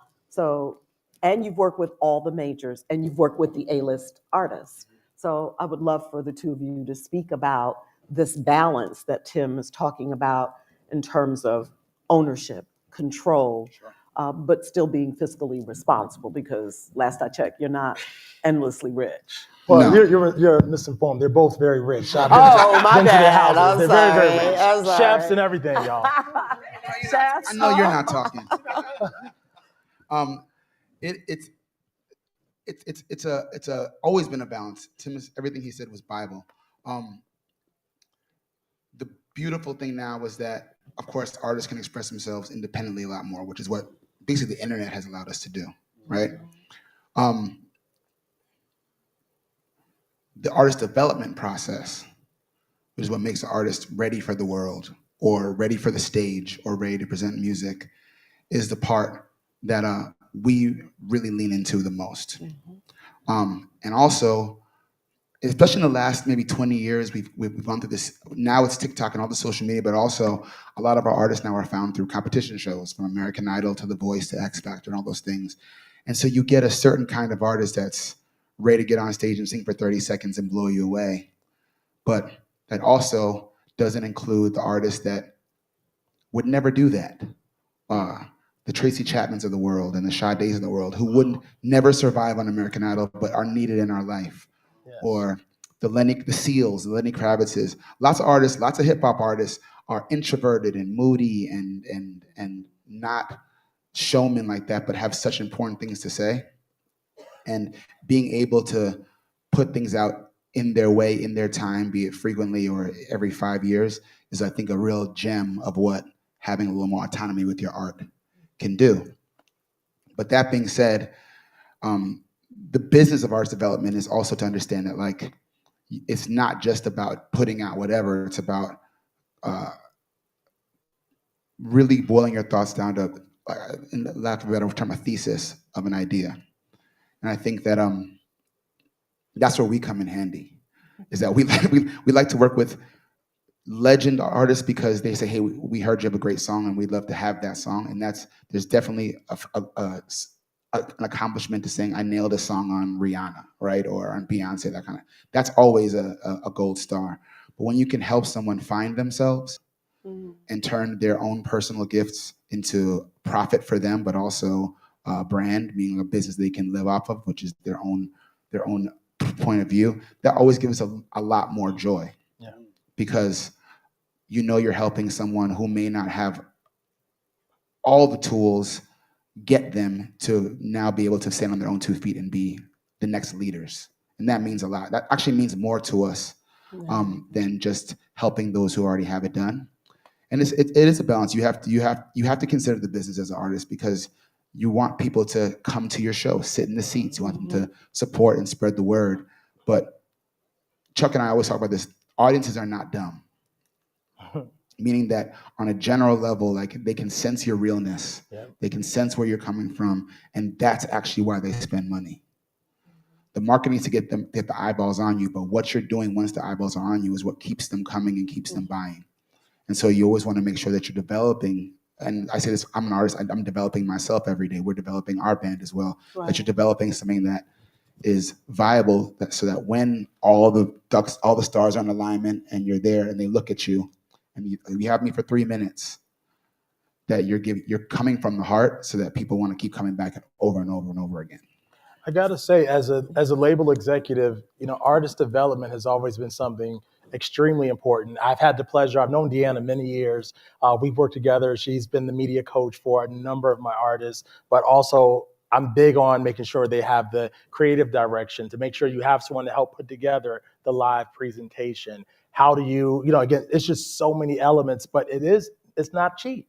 It's not cheap. So it really requires a true investment by the label, or the management company, or the artists themselves. But I would love to hear from the Shindellas, who I've witnessed some parts of your I don't want to call it a boot camp, but but literally, I mean, they have the vision board and it's the wardrobe and they're doing the choreography and the media training. I'm like, so from your perspective, how has that experience been? What have been some of your favorite parts? Some things you're willing to share? Part one. Yes, visioning, like I said, it was a huge part of that. It inspires everybody. It brings everybody together for the purpose. And so my experience has been working, especially with Chuck and Claude now. I've learned so much from them. It's been almost 10 years. Did you get it at first? So did you embrace it, or was it like Absolutely, okay. I love music, and they make such wonderful music with like all these layers, and it's immersive. So I enjoyed every minute and tried to learn as much as possible. And I loved working with people like that, like-minded people who want to learn and are curious about music. And it's a continuous thing that just keeps building. My experience has been beautiful with these two. Just learning to let go of certain things that I already had in my mind about working with women, or letting go of ego, letting go of my normal pathway. And I'm a Virgo, so I like order. I'll say that I like order. And having to let go of that and compromise and give space for other people's spirits has been a beautiful journey. It's been a beautiful thing for me as an artist. Like, I'm trying to think about my other experience, but yes. I could talk about this all day. I think for me, from just a purely artist development standpoint, one of my favorite parts of this journey has been that we all are so different, the three of us. So we came into the situation with different strengths and different experiences. And so as we moved through different things like choreography or vocal training or just setting schedules and discipline and what works for each of us, it's been learning.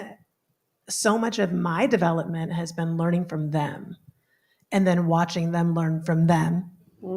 And then we put it all together. We just had a session the other night that was just like, we have new music coming out and it's just so crazy. Yeah. So, and everybody's pushing so much further than they have before. And I said to Tam, one of my favorite parts about the session was hearing each other's influence on one another. That makes sense. Yeah. Did I answer your question? Yeah, it definitely answers my question. And Shandella's work and the sisterhood and the bond, it reminds me of Kelly being Michelle. Like, and I've witnessed it and seen it, but the work ethic is also there. So I just wanted to celebrate. And that's rare, by the way. Yeah. The work It's ethic, very, very rare. The work ethic is what's not always there. You can be very talented. Truth be told, most humans can sing. It's kind of like, they're like birds. Most, you can learn to sing, or it comes with it. Patty LaBelle told me I couldn't sing. Yeah. I mean, she told me to stick to talking on the radio. She told me I couldn't sing. I can't We'll get sing. you on the studio, so we'll work it out. I was married to a songwriter producer. We'll prove He them wrong. never took me in the studio. We'll prove them wrong. But I mean, Chuck and I have worked with a lot of artists, and the difference maker is the work ethic. That's the difference maker. And the process we're talking about here is a part it's not sexy, it's not fun for TV, it's not cool for online clips, so you don't get to see a lot of it. The true core fans love to see the behind the music, but most of the world don't care about that stuff. They want the final product. Yeah. But the magic is in the rehearsal room. Yeah. Some of the best shows are the rehearsals. Yeah. Some of the best shows are in the studio. Some of the best ideas come from literally just throwing it out on the table and seeing what happens. And we always try to stress that, because when artists come to us, well, how do I make it? I'm like, you ready to work? Right. You ready to sacrifice a lot? Right. Yeah, you ready to put your heart on the line and take some rejection, but also grow from the nose and make. That's the hard part. Yeah. And they're uniquely excited about that part. Yeah. Especially individually and as a unit. It makes me think, I just did an interview yesterday with Keith Murphy for a Life magazine. They're doing a big story on Motown. And when we remember, or if you don't know, Berry Gordy worked in Detroit on the assembly line and took those ideas of how that process worked at the Ford Motor Company, I think it was, Ford. But he put it together at Motown, and they had an assembly line type process with the songwriters, the producers, the rehearsals. Maxine Powell, who I consider the mother of artist development, I literally went to Detroit and sat on the floor at her feet to question her about the process of Smokey Robinson and the Miracles, Stevie Wonder, Supremes, the Temptations. She was the coach for all of them. Wow. But Berry Gordy deserves a lot of recognition and credit for artist development and artistry. He had a vision for all of his artists. Now, of course, in the 70s, Marvin did What's Going On and deviated. He was Berry Gordy's brother-in-law. He was married to Anna Gordy. Stevie Wonder grew up, and No More Fingertips. It was Inner Visions, Music of My Mind, but that all came from Berry Gordy and Motown. Frankie, I want to come back to you. We're talking to Claude and Chuck and Tim and the ladies about artist development and artistry, but you were operating in a vacuum pretty much. So how did you develop your artistry as a performer and a composer? Who was in your ear, or who were you talking with? Well, I have always been fortunate enough to perform live in this city. Though I was marginalized on Music Row, I've performed and I have had a residency at the Opryland Hotel. So again, I'm in a situation where I perform for people from all over the world on the grand piano. So you need to know every fifth song is going to be an original. And people will go, "What? Whose song is that?" And I say, "Well, that's my composition." And they go, "That is absolutely gorgeous. How can I download? How can I get my hands on that?" So I knew that the public was loving what I was doing, and whether it was country music or not, I was performing for the people that were going right next door to the Grand Ole Opry, and they loved the country as well. So I just tried to hone my skill as a pianist and rewrite my songs to the very best of my ability. As we say in Nashville, less is more. I wanted to have the very best possible lyrics and melodies that I could have. And I want to make sure my songs make sense. But when people come up to me with the tears running down their face, "Oh my God, I love that song you just sung," then I know I'm still in the pocket. Though I have never been in a room with guys like you, I've never been a part of a production team, never wrote for a publishing house, only had one song released as a part of a compilation CD on Polygram Records, a song I wrote called Leading Lady. I always knew within myself that I had it, and my songs were good enough, and I was a good enough live act to do it. All right. I never stopped believing in myself, and I never will. Phil, I mentioned, and kudos, Frankie, for you having the fortitude to do that. Phil, you have been very instrumental in the development of many artists. We start going, you and I were talking last night about Kirk Franklin, who, needless to say, when you met already had an audience, but you helped him go even higher. Leandria Johnson, Kalante Gavin. I mean, the list is long of artists. And you're a rare executive, much like Tim. You're very similar in that you have a music sensibility. You've been a manager. You're a TV producer. You just have a great sensibility I when it comes to. didn't pen a few songs too. I ain't no Chuck and Okay, Claude well, or nothing, but I okay. done penned a few You've written a things, few songs. Just saying, I got a publishing deal. You got to publish. Yeah. But Admin though, admin. Admin. But how do you identify an artist that you want to sign? And now, of course, you're in a new situation. What is it? What is your thinking when you frame, will this person make sense for our label? Will this person have the work ethic that Claude mentioned? What is your... It's a combination of things. And first part, on the newer artist side, I just look for authenticity. Like, I want someone who has a clear understanding of, like, this is who I am as an artist. And I just want to come alongside and work with you. So we can do the media training, the vocal training, that enhance and amplify what's there, because I never want to alter that The artist. essence. Yeah, the essence. Like that's what we all want. So on the new artist side, I look at it, but for some of my veterans or my legacy acts, I just want to see where I can add value. To, like Tim mentioned, I was fans of, and still am fans of a lot of the artists I've had the pleasure of working with, whether it be Kirk or even Mariah. Last year I did a deal with Mariah for a Christmas single, which, by the way, was her first time owning her masters. Well, Mariah Carey. really? Congratulations, Songwriters Hall of Fame award last night. Yeah. But just to think, like, but I was like, what value can I add to Mariah? She's the queen of Christmas. So I thought about how we could work together in that scenario. But on the flip side, I had a new artist, Corinne Hawthorne, who we worked with. And what do you want to say, Corinne? You're 18 years old at this point. What do you want to say? Okay, who do you want to work with? And I just like to be a connector and a facilitator versus you sing this song. And even though I had to be that person sometimes, or encourage and gently push some artists, but it's all for the greater good, because a lot of times as executives, we see something that they may not see at the time, but it's just about that balance, but really empowering them, new or legacy, to basically just have success and make us all some money. Right? I mean, at the end of the day, you still have to pay your light bills and grocery shop. We are for profit in this Yes. industry. We are not, this is not, gospel is interesting because it is a ministry component in Christian music, but there are for-profit entities, be it Universal, be it Sony, and so forth. So it's the business of music at the end of the day. So I encourage people, just be authentic to yourself, to all the aspiring artists, and assemble a team, be it manager, be it attorney, be it business manager, that understands the music business. It is called It is music business. And yeah, so, it is a business. but having people around, but also understand how you're getting paid. I know that's another panel we should have at a later date, the economics and how you can monetize your art. And I think that's super important as well. But I like artists that just understand who they are and authentic. And I'd love to hear from Tim on just your checklist of, like, when you're deciding to partner, be it a new artist or a legacy act, what are those things that you look for?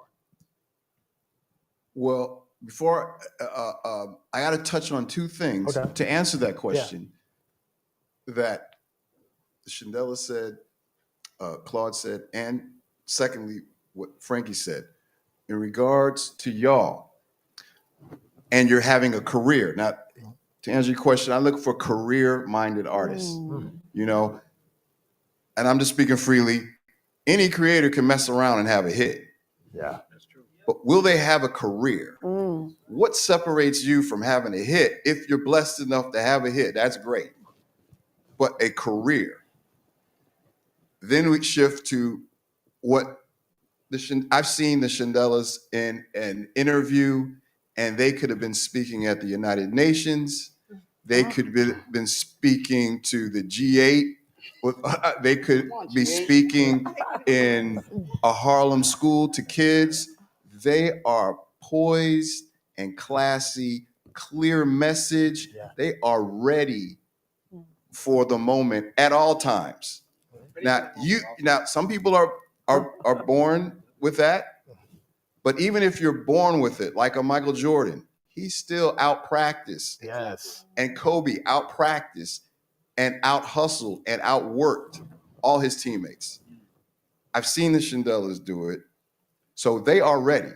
They're a culture moment away from being a household name. Oh, beautiful. Now, I'm trying to speak that into really existence. beautiful. Chuck and Claude, receive that. The ladies receive that. They already have God's gift of talent, Wow. but they got the work ethic to when they have that cultural moment, they will have multiple cultural moments. Oh, so sweet. Now, the second part of that is what Frankie touched on.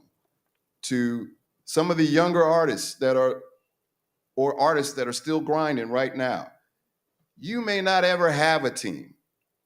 You might not ever have a great manager.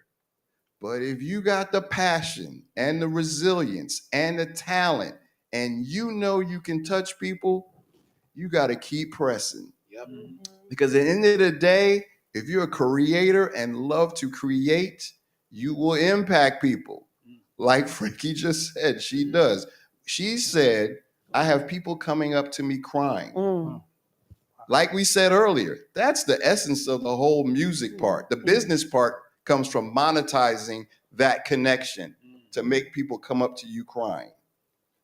And if you're grinding in this business, you got to get it how you can with the talents and the skill set and the hustle you got to make sure wherever that cash register is working for you for the business component.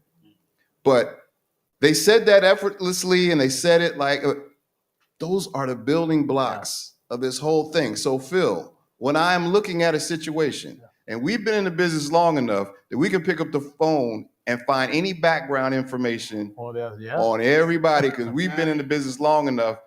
There's some people who've done some dirt to get somewhere and have done good work. So there's a network of people you can call and check. And this is my first question. I know Phil is one of your first questions. Are they coachable?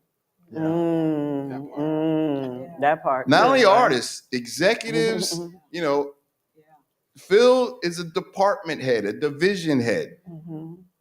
Are people on this team coachable? Is Phil going to get all the calls from all the artists and the managers about every little thing, or does he have a team He can coach and handle that? The way I've kind of come up in the business, whoever I'm rocking with, who you know, like the head of or CEO, I've gotten raises and promotions by the calls they didn't get. And been in the picture with a success, and he didn't get no calls, you know. I handled it as a youngster. You just got to handle it and figure it out. So, and that comes, like Frankie said, the passion, the resilience. And, you know, it's Black Music Month. We're in the museum. The road is harder for us. Not that I'm not saying it as a victim or woe is me. That just means we got it. I was raised, you had to be more resilient. You had to be more competitive. I'm just, you know, I don't want to say the exact, I don't want to give up all the cheat codes, but, you know, that's in my DNA. That's in our DNA. Yeah, the curveballs come in every day. But at the end of the day, Black music is still the soundtrack of this country. Yes, of the world. Of the world. Of the world. That drum beat. Of the entire planet. That drum beat is still running to Afro pop. Come on. That's the same drum beat. Dance hall, you know, rap, rock and roll. Man, the other night, PBS was doing a, you know, special raising local PBS. They had the Purple Rain concert on that I actually was blessed enough to go to in '85. But I turned and it was during Prince's Purple Rain solo, extended solo. If y'all can get a hold of that, it gave me chills. Tears were coming out when I had headphones in the bed, wife was asleep, and I'm watching this solo. Man.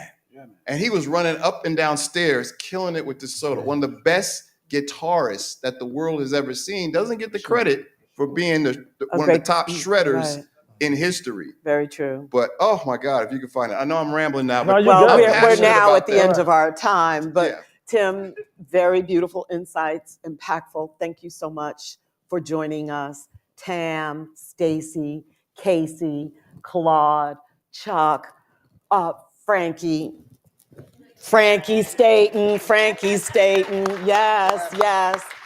And my wonderful friend and co-moderator. I did good. You did real good. I did good. Yes, you did good. Phil Thornton. Ladies and gentlemen, thank you for your time. Thank you for being an attentive audience. Shout out to everybody on the stream. If you are not a member of the National Museum of African American Music, let me do some shameless solicitation. Please consider joining our institution.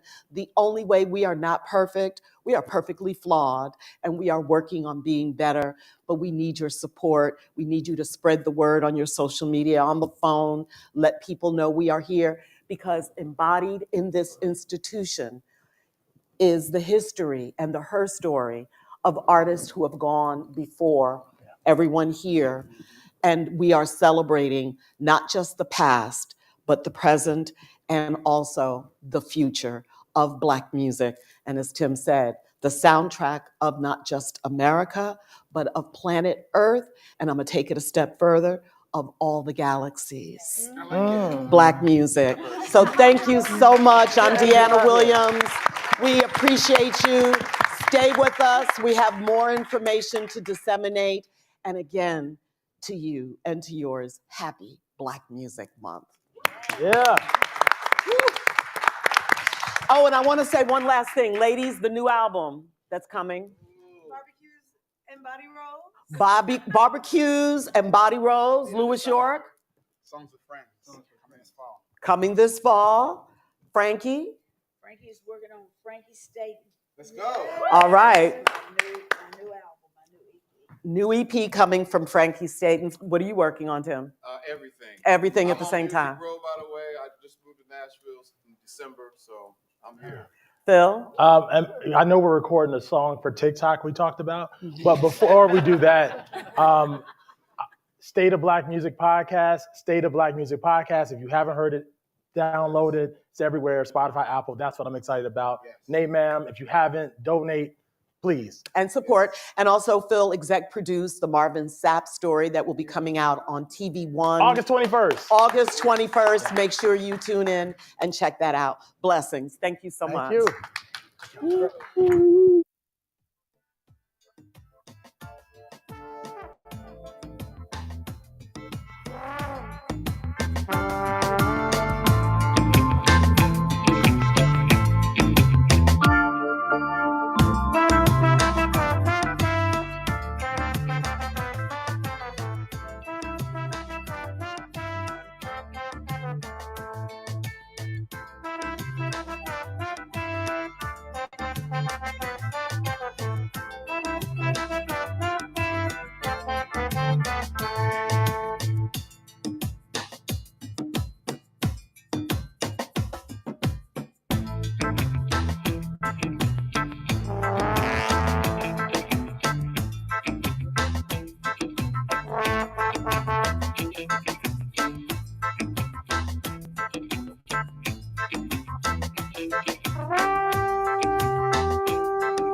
Good afternoon, everybody. Good afternoon. And thank you. Glad you all are here. Welcome back to the State of Black Music Summit. And this afternoon, we have a real treat, a real opportunity. And this is the panel where I have this legal pad in my hand because this is the one where we should be taking notes. So we're going to talk today about the State of Black Music report. But before we do that, we have a unique opportunity to interact with the folks with the Black Music Action Coalition. And I want to introduce my friend Naima Cochran. She is a music industry veteran, journalist, and leading voice in Black music and culture. She specializes in putting Black culture in context. She spent more than 20 years in the entertainment industry, working with labels such as Bad Boy and Arista Records to legacy majors such as Columbia and Epic. She's worked with Beyonce, John Legend, Tyler, the Creator, and many others. As I mentioned, Naima is a founding board member of the Black Music Action Coalition, which is an advocacy organization of music managers and lawyers formed in the wake of George Floyd's tragic 2020 murder. In 2021, Naima authored the organization's inaugural Music Industry Action Report Card, which is a first of its kind public accounting, which assigned music companies a grade for their work, reinvesting in the executives, artists, and communities who drive the most popular music genre in the world. Today, she joins us to give us a little bit of a preview of a Nashville report card that BMAC has done. Naima? Oh, sorry, can you hear me? Yes, we can hear you Hi. and we can see you. Hi there, how are you? I'm fine. I'm sorry to not be with you all in person. I was supposed to be, but the weather had other plans. So, but I'm headed there as soon as I'm done with this segment right here. Yeah, thank you first of all for giving us the opportunity to kind of crash the party a little bit, just to introduce our next project. As you said, we did decide that we wanted to take a deeper look into Nashville. What happened was, as we were putting together a report card last year, we initially had a conversation about we should include something about country. And the immediate response was, yeah, but what are we even gonna say? Like, it's country. And we realized that the problem is that, right? That for so long, when we're talking about Black music, Black artists, basically anything else that has to do with the music industry as a whole, everybody segments country out and just assumes that the country business is a standalone, it's its own thing, it operates its own way. You can work at a label company and you've never interacted with anybody in the Nashville office at all. They just operate completely independently. And we had also seen Songfacts and Dr. J.O. Watson's Redlining in Country Music report, which came out while we were compiling our report. And, you know, we were having a conversation, and this is something I had always wondered because I grew up in the South. If the majority of Black people in America live in the South, and a little bit more than half of Americans listen to country music, you know, based on demo information, how are there no Black people in country music? Like, how is the representation so small over the last 2 decades? And, you know, we finally gotten to a point where the conversation about Black people being foundational in the start of country music, we've kind of gotten there now, right? People are acknowledging it. The historical record is being corrected. So we get that. We also now understand that there have been a slew more Black artists in country music than Charlie Pride and Darius Rucker before the past few years. Where we didn't get to yet, though, was like, okay, but why didn't we know about those artists? Where did they go? What happened to their careers? How come there's no trace? There's been no real evidence. Why did this have to be unearthed? Why is this not something that's more commonly known? And that's what we are doing with 3 Chords and the Actual Truth. And we took, you know, this kind of unofficial country motto since the 50s and flipped it a little bit. Because if we go all the way back historically to the beginning of hillbilly music and race records and come forward to today, what you see is very clear patterns and systems of marginalization, exclusion, and erasure, where because country music business has been, you know, very insular, centralized, it's been able to kind of be controlled in a way that other genres aren't. And we've been able to actually trace through basically country music's entire history, each place where there was clearly like active, either just blatant disregard of the fact that there's a Black audience there or an audience who's willing to embrace Black artists, ignoring the fact that there are Black artists there who are talented and want to make good country music, denying that either of them exist, you know, and country obviously is facing the same issue with women, basically with anybody who's not a white, Christian, cisgender male. So this report for us is basically, I almost consider it a little bit of a follow-up to what Dr. Watson did with redlining in country music. She laid out the numbers, we're laying out the history. And even included in that is, you know, the argument against the Confederate battle flag being such a closely associated symbol with country music culture, which is also a conversation. And we're aware that CMA has now banned the flag from CMA Fest, but saying you're doing it for safety is cool. Saying that you denounce it because it's a symbol of white supremacy, that's where we're trying to get to, right? To actually hear that. So we're going to be discussing the report at length tomorrow and our findings and dissecting it at Soho House in Nashville from 2 to 5. And you can find more information about it. Actually, you can go to any of our socials at BMAC.org. I think BMAC_org. I apologize. Or you can go to Black Music Act. You can go to BMAcoalition.org to find the information to RSVP and register for the event. And we'll be dissecting it, you know, in the weeks and months to come to kind of unpack it with people who are there in Nashville. But what we do see happening is that there is a disruptive movement in Nashville, and it's going to continue, especially now that streaming is starting to catch up to the country genre and is outpacing everybody else in the industry.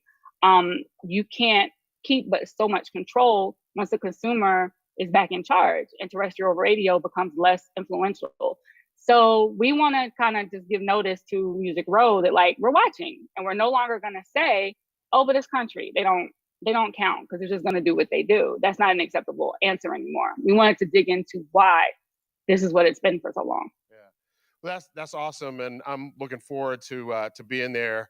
And I am really intrigued by the actual truth. So I love that, and I love that we're going to get a chance to learn that. I have to ask the question though: is there a Sure. headline? Is there a headline you can give us? The headline is that the headline. So how can I say this? You know how there's like the old phrase that the greatest trick the devil ever pulled was convincing the world he didn't exist. The greatest trick that country music ever pulled was convincing the world that it's white. That's pretty awesome. That's pretty That strong. is manufactured on purpose. Yes. Well, I look forward to learning more tomorrow, 2 to 5 at the Soho House. We will be joining the Black Music Action Coalition over at the Soho House for the discussion on their report, 3 Chords and the Actual Truth. So thank you so much for being here. We look forward to seeing you this afternoon and tomorrow. All right. All right. Take care. Thanks so much. All right. What do y'all think of that? Wow and hallelujah, right? Yeah.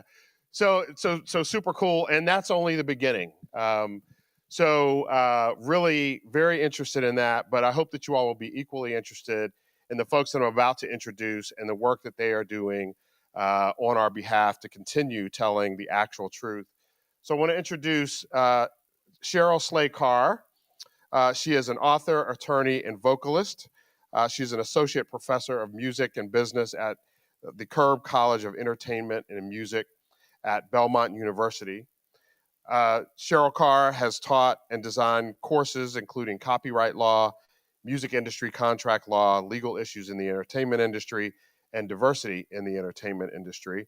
And she has published extensively on entertainment industry topics with a focus on business strategy, careers, and diversity in the entertainment industry. So we're going to welcome Cheryl Slay Carr to come and begin to talk with us. And while she's coming, her partner in helping us to develop the State of Black Music report this year is Dr. Morgan Bryant Reeder.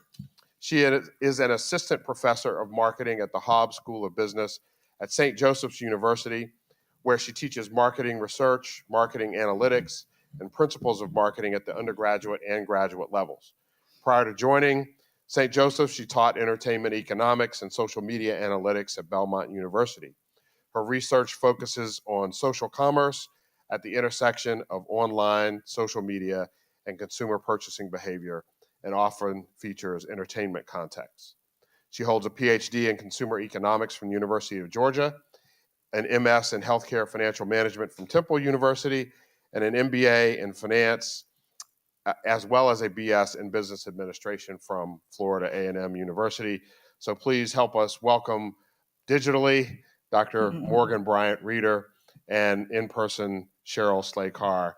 They're going to give us an overview of the state of Black music. So welcome them. Thank you, and good afternoon. It is good to be here with you to present the State of Black Music report.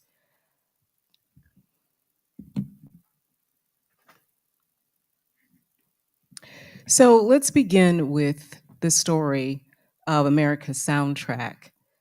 It's a soundtrack where, of course, the sound that we're hearing and expecting to hear is music, but it's a complex story. It has a history. And so this report provides information about how that story is unfolding for Black music and for Black musicians, how African Americans play a critical role in shaping our country's heritage and culture within the context of country music. So we'll start out with a definition of what we mean when we say Black music. We'll talk about the economic and cultural impact of Black music. Our scope of the study is both live music and recorded music industries for the years 2020 and 2021. And we are examining data and data sources, databases, to give us the key findings that we'll be sharing with you this afternoon. So let's start with a definition of what Black music is. When we think about Black music and talking about what it is, I think what naturally comes to mind is you're thinking genres, specific genres that have come to us over history. But we have the opportunity to expand our thinking about that, to inform ourselves from research of many different kinds, both qualitative and quantitative. On the qualitative side, researcher Cheryl Keyes has suggested that there is such a thing as the African American sound culture, so that the boundaries of Black music are not limited by genre categorizations that were created for commercial reasons. But we can think about the cultural origins of Black music, and that helps to inform our definition of what it is. So, our definition of Black music is music that centers and derives from the voices, experiences, innovation, culture, traditions, and stories of African American people in the United States. So it's a who. It's created to speak to Black audiences. And it is created or performed by a Black composer, artist, producer, or other Black music creative, so that we have the broadest way of thinking about what Black music is. Now, we recognize that Black people are not the only people who can create that which might be looked at as Black music, or the only people who can perform what we have defined as Black music. We do recognize that. But the point of having an examination of Black music is to center Blackness. And so we're centering Blackness in the definition as well, sort of aligned with Toni Morrison. You remember Toni Morrison saying, when asked, why did she limit, and we can put that in quotation marks, why do you limit what you write to Black stories and stories about Black people? And she said, I don't write for the white gaze. I write for Black people, about Black people. So in our definition of music that is Black music, it is informed by Black culture, and we're centering Blackness there. And in fact, that is one of the reasons why I've chosen to have this definition accompanied by the Sounds of Blackness's logo, because their logo, as well as their sound and their content, centers Blackness. And in fact, I am going to give a shout out to them. They don't even know it, but they have a CD, a single rather, dropping that celebrates Juneteenth. And since the logo is there, I want to acknowledge and celebrate that along with them. So let's dive right into the data. Pollstar does a top 100 ranking in the same way that Billboard does a top 100 ranking. So the top 100, top 200 for Pollstar is for tours, music tours. If you are an artist that makes it into the top 200, that means that you are one of the 200 artists with a tour that has grossed the highest grossing figures in from 1 to 200, right? So you're one of the 200 highest grossing tours. So if we look at that data and think about who is represented that is Black, then what we find are the stats that you're looking at now. So we have 13 Black artists out of that 200. That's about 7%. The highest rank up there is number 25. That would be number 1 for our Black artists, but it's number 25 on a list of 200. That's Mariah Carey. The lowest tour rank is 198, which is Lil TJ. And then the genres that all of the Black artists who are on that list are performing on tour are here, and they are Black genres, right? These are genres that we identify and recognize as Black, maybe even country too, but we'll get to that later. And then in terms of how much revenue is represented by those 7 artists, $27 million. That's out of $1.2 billion total. So the rest of that money belongs to someone other than Black artists. Now, I will say that this data is taken from the Pollstar ranking for North American artists, the $1.2 billion figure is worldwide, right? So it's the data that we have that's available. It's not an exact one-to-one, but it can inform our thinking about where Black artists sit in terms of total revenue that they could represent. And then I have some data here about how many shows, how many cities they played. That's for year 2021. If we go to year 2020, if we go to year 2021, we don't see much movement in terms of the number of artists in that top 200. We go from 13 to 15, so we'll call that 7.5%. That's what that is. The highest tour rank, our number one, is now 30 instead of 25, and that is J. Cole. And our lowest tour rank is the same as it was for 2020, and that is Darius Rucker. The genres are the same, except gospel and contemporary Christian music snuck in there as a represented genre. Now, revenues did increase, right, from 27 million to gross millions of 81 million. And that's a substantial increase, but we do recognize that 2020 was a COVID year. And so there's going to be some of that that is represented by increase overall because of COVID. Nevertheless, it's a difference. If we go back up one line, we see in terms of revenues, average ticket price. So for both years, $83 average ticket price. And then again, some information about cities played and number of shows scheduled.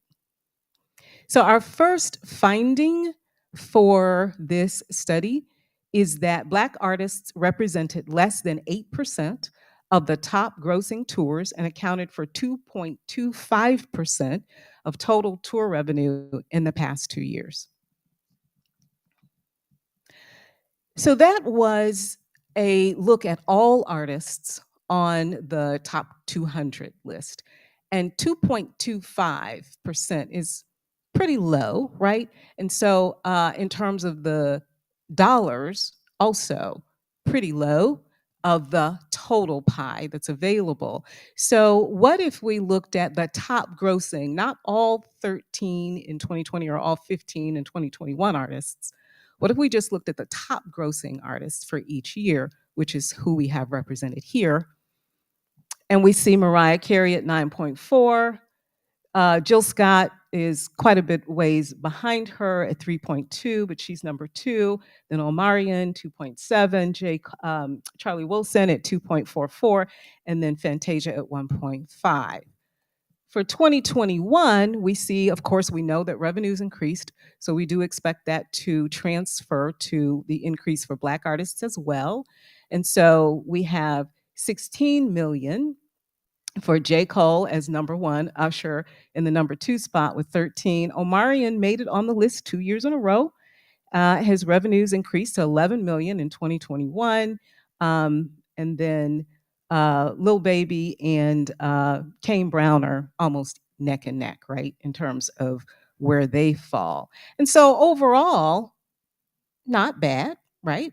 In the main, you know, if I made $16 million a year, I wouldn't be mad. I wouldn't be mad at anybody, right? So that seems like that's not bad.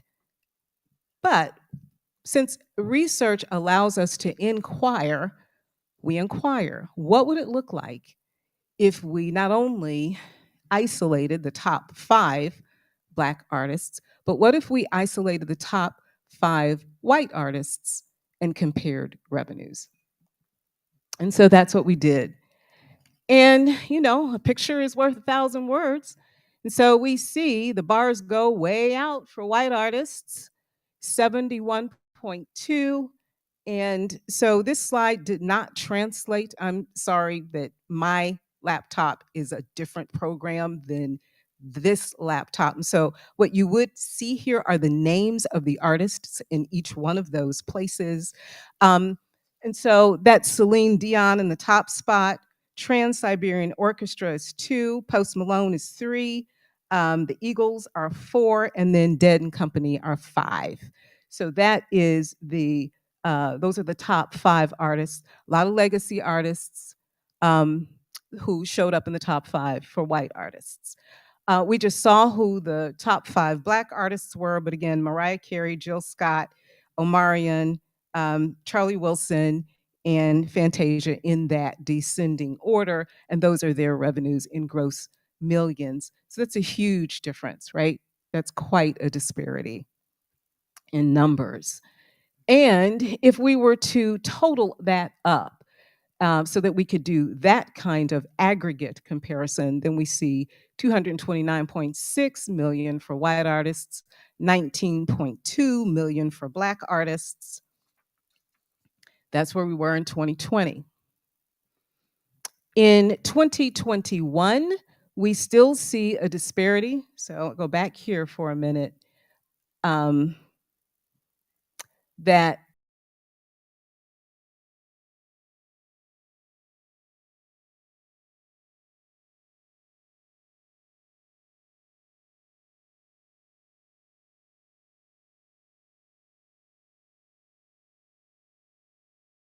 (2021), and again, that didn't translate, but we got you.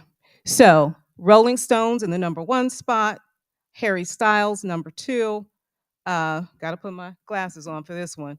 Hella Mega Tour number 3, Eagles number 4, Dead and Company again number 5. For Black artists, we saw those, but again, they are J. Cole, Usher, Omarion, Lil Baby, and Kane Brown.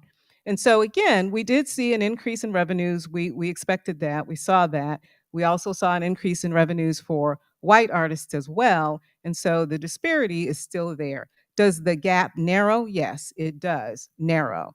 So white artists made 378.9 million, Black artists 54.5 million. That does narrow the gap. Instead of white artists making 12 times as much, they made 7 times as much as Black artists. So, you know, it is a narrowed gap. But if you found out that somebody was making 7 times more than you do, who basically did the same job as you did, I'm not sure you would be consoled. I probably would not be consoled by that. So the question is, what's accounting for that difference? And this is what our research is endeavoring to discover. And thus far, we are inquiring, and here's the way that we're inquiring. So what you've got here are, you got these bars, and the bars are all average ticket price. That's the thing that's big, and you see it stands out. That's average ticket price, right? And the average ticket price for each artist is shown here at the top of their bar. The red lines are tickets sold. They go all the way up here for white artists, and they are significantly lower, as we can see, for Black artists. And then the very bottom line is cities played. And so we can look and we can do a couple of comparisons, and let's take some quick comparisons. So let's start with J. Cole here. And he played the same number of cities as the Stones played in 2021. And so let's start with that comparison. Well, we're not going to get to the same outcome, right? Because ticket price for the Stones is $224, their average ticket price. That's almost half that for J. Cole. Of course, that's going to result in lower revenues. And here are the number of tickets sold: over 500,000 for the Stones, and for J. Cole, 140,000. We'll call it 141,000. Let's do another comparison. Usher, instead of comparing number of cities played, let's compare average ticket price. So $224 for the Stones, $221 for Usher. Those are similar. We're not getting identical, but we're getting similar, right?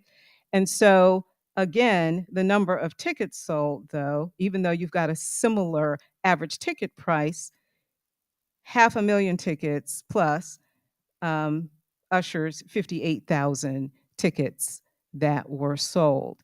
One more comparison, Omarion and the Dead. So again, let's compare ticket prices. Omarion, 89 average, The Dead 85 average, and a disparity again in tickets sold, close to 600,000 for The Dead, and for Omarion 123.5 thousand for him. So when we see the difference in the number of tickets sold, even if we were to control for the same ticket prices, the number of tickets sold is going to very much impact the total revenues that are going to be available. Let's do one last comparison, white artist to white artist. So let's do Hella Mega Tour and Harry Styles. They are number 2 and 3, respectively. This actually goes this way. Rolling Stones is number 1. They same number of ticket sales, right? The number of cities that they played is not ridiculously far from each other. The ticket prices are not ridiculously far from each other. We're doing a similar comparison. We're not doing an identical comparison. And what we'll find is that if we look at the millions, and we can just go sort of, kind of eyeballing this. Again, the names are missing here, but what we find is this is Harry Styles, and this is Hella Mega. Okay, there's a $20 million difference, even though their average ticket prices didn't seem to be that different from each other, and the number of tickets sold didn't seem to be that different from each other. They were different, like 10,000 tickets different. But what do we learn? So we learned that ticket price matters. We learn that the number of tickets that you sell matters. That may be common sense, maybe. We have numbers, though, so that we can make that inquiry with some knowledge. It's an informed inquiry. And so then the next question is, why would there be such a disparity in the way that tickets are selling for Black artists? Questions. Right? So is it because tickets don't sell as well? Is it because they're playing smaller venues? These are questions that are appropriate for us to ask and to get the answers for. But one thing that we can know is, again, when we look at worldwide ticket prices, average, we see a trend over the last 8 years or so. We see a trend. The trend is upward. The trend is upward, except for Black artists. If you recall the first slide that I showed you with the aggregate, the whole 13 and 15 for each year, the average ticket price for Black artists is $83 a ticket. That's 2017 numbers. It's less than 2017. It's somewhere between 2016 and 2017 numbers. So our second finding is that tour revenues and number of tickets sold for white artists far exceed those of Black artists. The average ticket price of $83 for aggregated Black artists, not the top 5, but the aggregate, is lower than the 2017 average prices worldwide. When we're talking about the state of Black music, we certainly want to look at the economic impact and economic realities, but we also want to look at cultural impact. And in thinking about cultural impact, we can have that dialogue in terms of genre. What is the influence of Black music on other genres, Black genres on other genres? So again, if we're taking the same data and looking at the genres that are represented for those artists, well, what we find is a little hodgepodgey, right? We find that there are lots of genres that are represented. And we find that from 20 to 21, we see a lot of pop and rock, some rap and hip hop, some R&B and soul. And I would suggest that when we're thinking about the influence of Black music on other Black music, other music rather, other genres in general, we all have any number of beliefs, opinions, um, anecdotes, stories that have been passed down. These are some clippings from news articles. We have qualitative data that can lead us into more sophisticated analyses that go beyond just being anecdotal. And yeah, we've got a recognition, right, in terms of this idea that many genres, and some would even say all, that's what, oops, that's what um, this particular NBC News article is saying. It's really saying that every genre has roots in Black music. The question is, if we want to do the same kind of study for cultural impact using genre as the context, can we do that in the same way with the same kind of data that moves us away from a purely qualitative analysis? And the answer is yes, we can. Yes, we can. So, Hit Songs Deconstructed is a database that is comprised of compositional data. It takes songs from the top Billboard 100, it takes the top 10 songs from the Billboard 100 and analyzes their composition each week, quarter, year. And it can do that compositional analysis in a very granular way. So they look at instrumentation used in a song. They look at the key that it's been written in. Was it written in a major or a minor key? They look at the chord, verse, bridge, hook structure. They look at several compositional elements. You can go in and look at each song and you can get what I'm showing you right here. You can also do that with an entire genre. So I looked, since pop showed up so much in our other data, I looked at whether or not pop was influenced by Black music. And so the way that we read this is, first of all, pop is a hodgepodgey kind of a genre, right? It's got a lot of different influences. This is the year to year, like a 1 year's worth of data. And so what it's saying to us is that, let's take the Black genres, the Black music genres. So from 20 to 21, 32% of the songs in the Billboard Top 100, Top 10, 32% of those songs were influenced by hip hop. 32% of them were influenced by R&B, 19% of them by trap, 17% of them by funk, and we go way down here to gospel, 2%, and jazz, 2%. And so we might think of Hit Songs Reconstructed like Ancestry.com for music, where you can trace the lineage of the subgenre influences. It's pretty amazing from an analytical perspective what they've done. And so it allows us to do the same kind of analysis that we can do on the economic side, on the cultural side.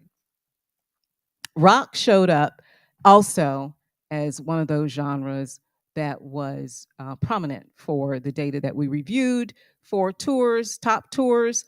And what we see here is hip hop. 67% of the songs between 20 and 21 that were on the Billboard Top 100, Top 10 were comprised of hip hop and rap compositional components. So our next finding is that Black music and its influence represents the majority of music in the top grossing tours. Yet, Black artists are grossly underrepresented in the top 200 tours. And so I'd like to leave you with this thought before we go on to hear from Dr. Reeder about recorded music. It's been a challenging road for live music for Black artists. In the Jim Crow era, Black artists could only play segregated spaces, segregated venues. In the Black vaudeville era, of course, the same was true, but also in terms of what you were performing, people tried to regulate that too because of what they were interested in seeing you do, minstrelsy and that kind of thing.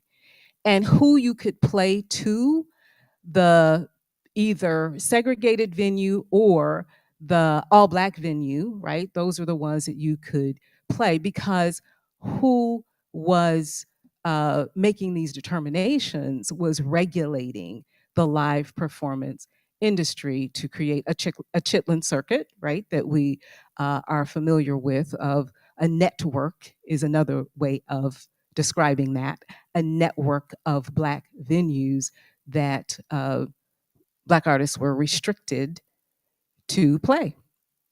And so we've seen economic data, we've seen cultural data. Human experience is also data.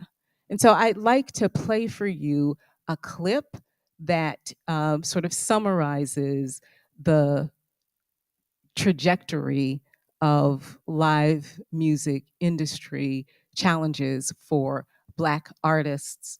And it begs a question in terms of what we're seeing.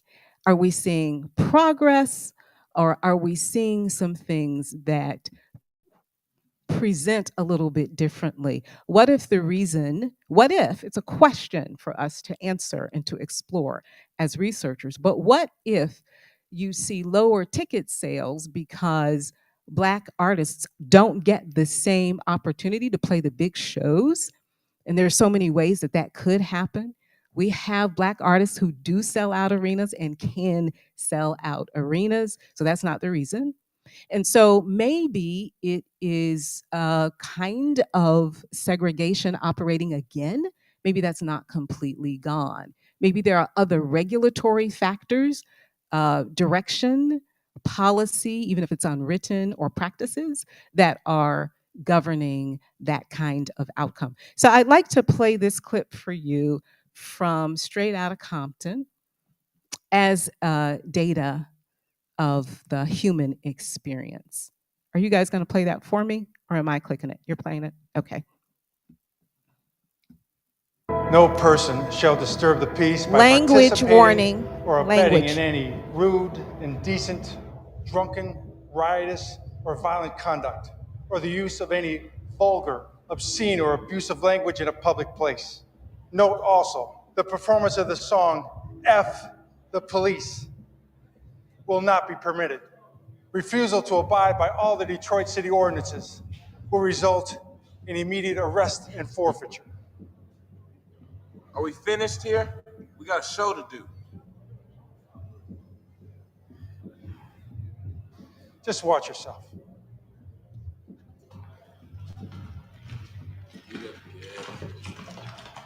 It's fuck the police. Straight out of Compton is a brother that'll smother your mother and make your sister think I love her. Dangerous motherfucking race in hell. And if I ever get caught, I make bail. So what about the bitch who got shot? You think I give a damn about a bitch? I ain't a sucker. This is an autobiography of the E. And if you ever fuck with me, you get taken by a stupid dope brother who will smother. Word to the motherfucker. Straight out of Compton. Stop it. So that's lived experience, real, actual history, which helps us to contextualize our findings, real events that took place in 1989 in my hometown of Detroit. And that was an attempt at regulation, censorship, we might call it any number of things. And so the questions that we have to ask and the data that we're finding as we report out on the state of Black music, we're finding things that are really compelling, and we hope that you are too. I thank you, and I introduce Dr. Morgan Reeder for a look at recorded music.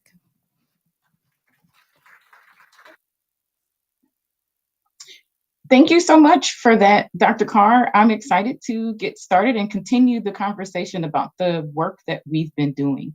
The transition from one to another, can I just check to make sure that I'm coming in just fine?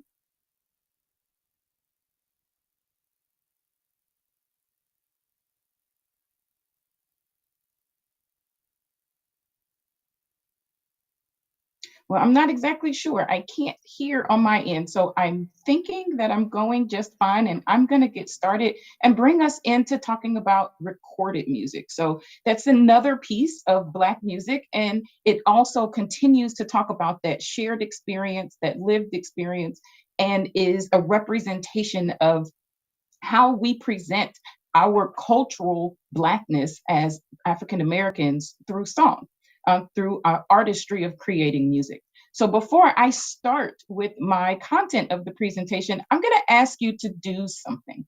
I want you to think about something because we have connections to our music, to recorded music. It elicits feelings, memories. We have connections to that. So I can remember the very first album that I purchased with my own money. I received my first turntable for Christmas. I think it might have been a Fisher Price turntable. My parents are watching, so I'm sure they'll correct me. But I got that turntable and I wanted an album. So I asked for I'm Bad. And what I got was Michael Jackson's Bad album, which I love. But what I was looking for was LL Cool J. So the first album that I actually got was Bigger and Deffer by LL Cool J, once I realized what the actual name of the album was. If I keep moving forward, music was very important part of my childhood. I received my first personal kind of radio stereo with a CD player. And so it was time to buy my first CD. So this time I upped the ante. I bought two at one time. I went to the mall. I went to Sam Goody and I got Jodeci's Diary of a Madman and TLC's Crazy Sexy Cool. Those were the first that I purchased myself. When I think about digital music, I can't quite remember the first digital album that I bought, but I do know that I bought my first iPod in 2006 with my bonus from work. I splurged on an iPod. But I can tell you the last digital album that I purchased was The Foreign Exchange, Leave It All Behind in 2011. So that was more than 11 years ago. It was the last time I bought a unit of Black music. And that's going to be a theme that comes up in my discussion today. I ask you now to sit and think, can you remember like the first album that you bought or the first CD, maybe the first streaming album or digital album that you purchased? Or like me, do you remember the last time you purchased an entire album or single as opposed to streaming your music? Just sit with that for a second and see if those things come to mind. If you feel comfortable sharing there in the audience, by all means share. We might find that many of us have some commonalities around the recorded music that has stuck with us in our minds. So while we're thinking about that, I just want to bring forward sort of some history of recorded music. Now, I've got a couple of examples here. This is not meant to be exclusive or exhaustive at all. So if you don't see one of your favorites, it's not because I don't think they make the cut. It's because PowerPoint only has so much real estate for me to add things to.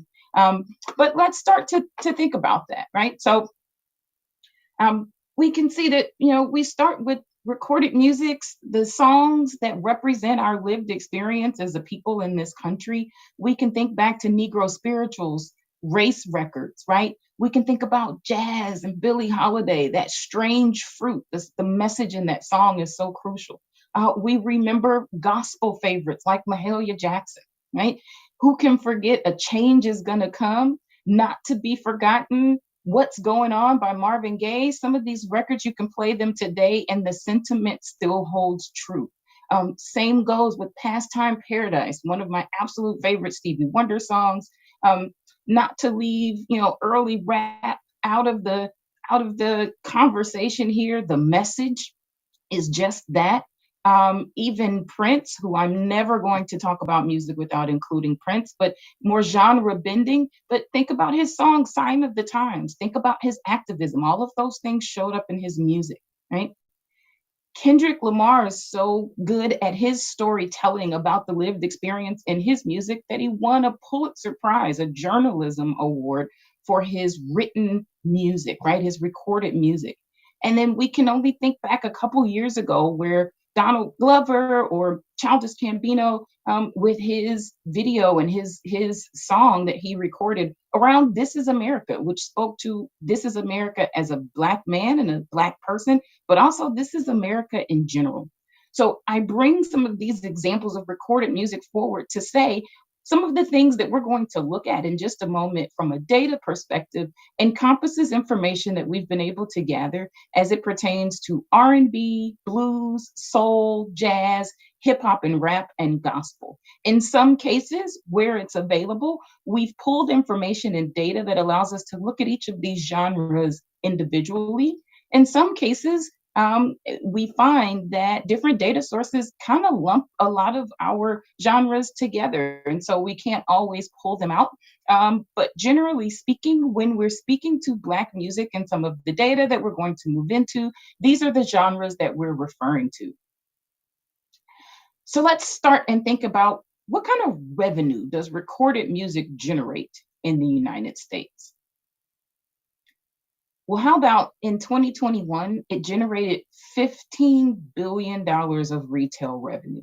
Now, this is just from recorded music. This doesn't include other aspects of the music industry. It doesn't include the revenue generated by live music and touring, like Dr. Carr just went through. And it represents growth from 2020, right? So recorded music in 2020 was about 12.1 billion. It grew about $3 billion in 2021 to this $15 billion number. So what is that made up of? And now you might not be able to see all of the details here. There are multiple categories that roll into how we calculate revenue for recorded music. The top three here have to do with physical units, digital downloads. So those physical units are those albums and CDs that I was so excited to buy with my own money, the digital downloads. But the lion's share of what's contributing today to that $15 billion in the recorded music revenue is actually coming from streaming. And what that represents is 83% of the revenue generated in the US recorded music market is coming from streaming in today's environment. So I'm going to focus today on that streaming piece, recognizing that our broader analysis looks at a lot more things. But for our conversation today, this is where I'm going to focus some of the insights that we found. So we can start by looking at, well, what kind of makes up? How do we look at how those formats break out and how the genres break out into how they show up in contributing to recorded music revenue? So this chart lists out from Billboard or from MRC data, it lists out some key genres, some of the top genres, and goes category by category. It tells you what the total contribution to the volume of sales and recorded music is, and it breaks it down into some of those subcategories. So physical albums, physical singles, digital downloaded albums, digital downloaded singles, and then our streaming categories, both audio streaming and video streaming. So what do I want you to know here? Well, notice that at the top of this list, and these are ranked by the total volume, is rap and hip hop, coming in at about a little more than 27%. So they are the leading genre in consumption in recorded music in the United States. And it's been that way for the last 5 years. So the first year that rap and hip hop became the largest consumed revenue genre in the United States was 2017. And we can see here that in 2021, they are still holding there. Well, how did they get there? Well, for rap and hip hop, the reality is that they are able to be at the top of that consumption because it's driven by their dominance in the streaming category. Okay, so we can see here that on the digital side, their largest percentages there for rap and hip hop are on digital song sales and the total on-demand streams. And if you break those on-demand streams down into audio and video, they're leading there as well. So how can we compare that? Well, let's keep looking and let's look at the fact that the number 2 genre, rock, looks very differently. So rock is really getting the majority of its consumption from the traditional unit sales. So less of streaming and more of album sales, whether those albums are traditional physical units or digital downloaded albums. But rock is really getting most of its consumption from a traditional unit format compared to rap and hip hop, which is leading through the digital and primarily streaming formats. Now, on this particular chart, we can also see that there is jazz down at the bottom. So in this chart, they've condensed some of the genres, so we can't get some of the granularity around things like blues and some of those other genres that we were looking at. They're sort of condensed with R&B and hip hop, and so we can come down and look at jazz. It is small. It is a much smaller component. It's not contributing nearly as much. It's second to last in this top 11 list, but it is there and it is contributing. I've highlighted the digital piece. It is much less likely to be consumed digitally, but since we're looking at the digital piece for Black music, I will be including both jazz and R&B and hip hop as we move forward.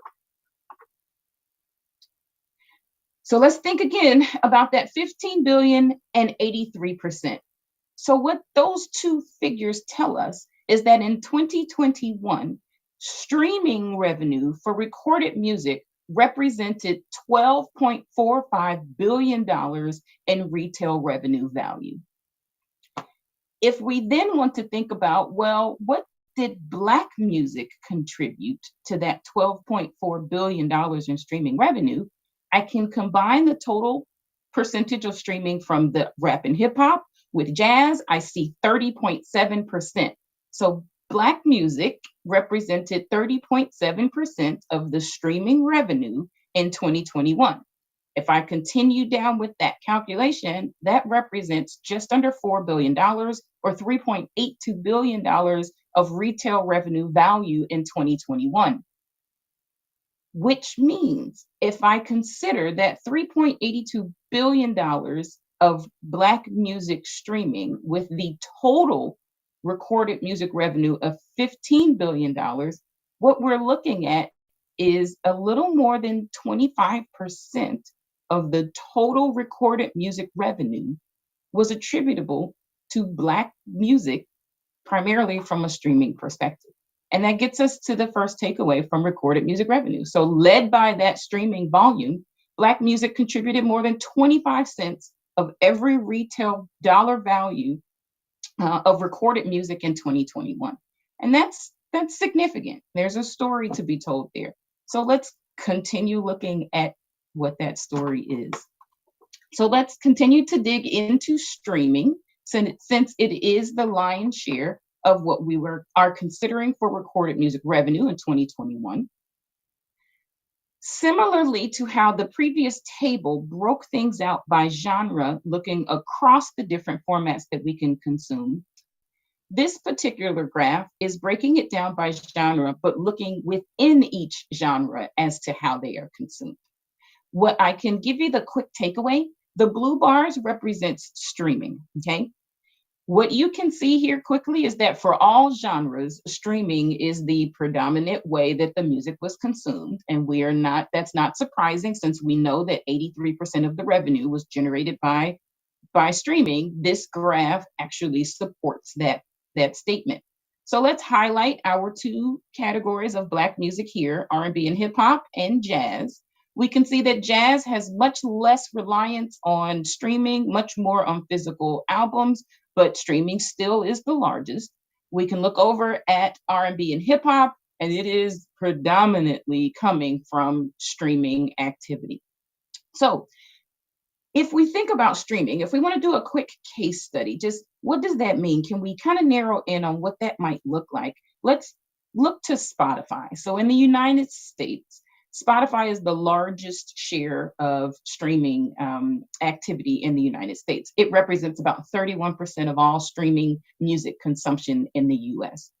So in doing so, we leveraged just wanting to get directionally, what might that look like? How does that translate into our different genres? And we looked through a tool called viberate.com, which helps artists and labels understand their impact, their connection. It's very heavily skewed towards streaming and social engagement. And it allows us to kind of look at some rankings around top artists by genre on the Spotify platform. So let's take a look at that. We'll start by looking at jazz. If we look at the top 5 jazz artists currently by monthly listeners on Spotify, we can see that of those top 5, 3 of them are Black artists. But only one of them, number 5, John Batiste, is actually alive and still making new recorded music. If we continue looking and move now and take a look at blues, one of the things that you will notice is that of these top 5, many of them are more in the subgenre that we see called blues rock that's being picked up.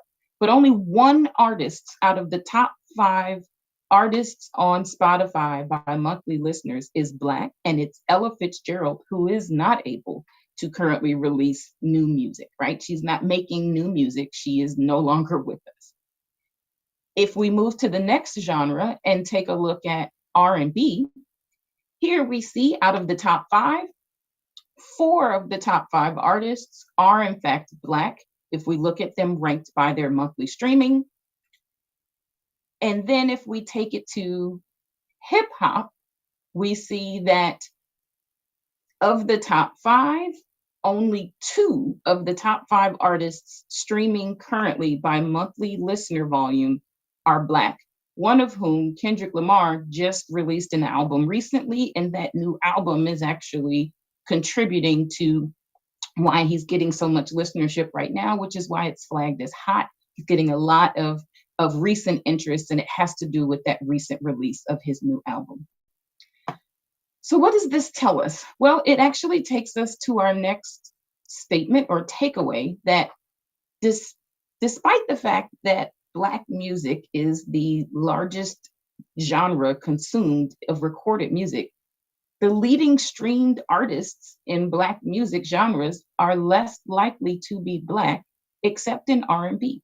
Now, granted, this is just a case study looking at Spotify, but these trends continue across some of the other streaming platforms. And in our broader report, we are actually looking at total streaming. But for today's purposes, we're using this as an illustrative case study for us to use to have this conversation. So if we continue our conversation and start to think about, okay, so we can see what the revenue contribution is, and it's led by streaming. We can see what the streaming kind of balance looks like by genre in terms of who in these Black music categories or genres is being streamed the most. Then let's think about what artist compensation might look like, right? So we investigated that from like a ticket price and a grossing in the previous section. So we're going to give another example of how we might come to an understanding of what artist compensation looks like from a streaming perspective. So what you see here is a list of the top 10 recorded or top 10 streamed songs in the United States in 2021. What you might notice here is that 7 of the top 10 come from Black music genres. 5 of those 7 feature Black artists. However, several of those 5 that feature Black artists are also duets with a non-Black artist, right? So if we want to come in and look at only Black artists in Black genres on the top streamed songs in 2021, we can see Lil Nas X, Polo G, and Doja Cat featuring SZA. And those are the only ones, okay? So let's keep looking. So let's look at who the top Black artist is on streaming, and that's number 4 with Lil Nas X and the Montero song from 2021. So if we use that song, let's think about what the compensation might look like for Lil Nas X for that song in a streaming environment. Traditionally, we might think about, when we think about albums and the way that songs, recorded music is compensated for by artists. There's royalty rates that get negotiated. It's highly variable, and it's usually based off of units. If we start to look at some overall revenue data from a streaming perspective, one of the things we might look at is paid subscriptions. We can look at units, and this is some data from the RIAA year-end report for 2021 that looks at units and value. If you do some simple math by dividing the value by units, it comes up that the value per unit of paid subscription is about $102.08 in 2021. However, compensation for artists is calculated very differently on the streaming side. So an artist isn't calculated based on a royalty rate off of the value of a paid subscription. They're calculated at the streaming level.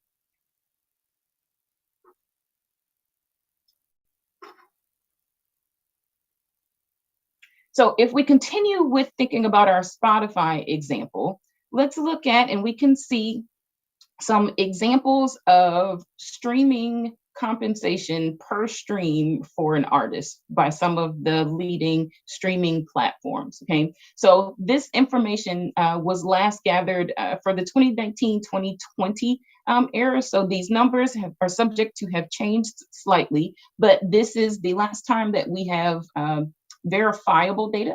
It changes a lot. They can change monthly, quarterly, they vary significantly. And there's a lot of attention paid to these. So there's a lot of incentive to consider changing these rates.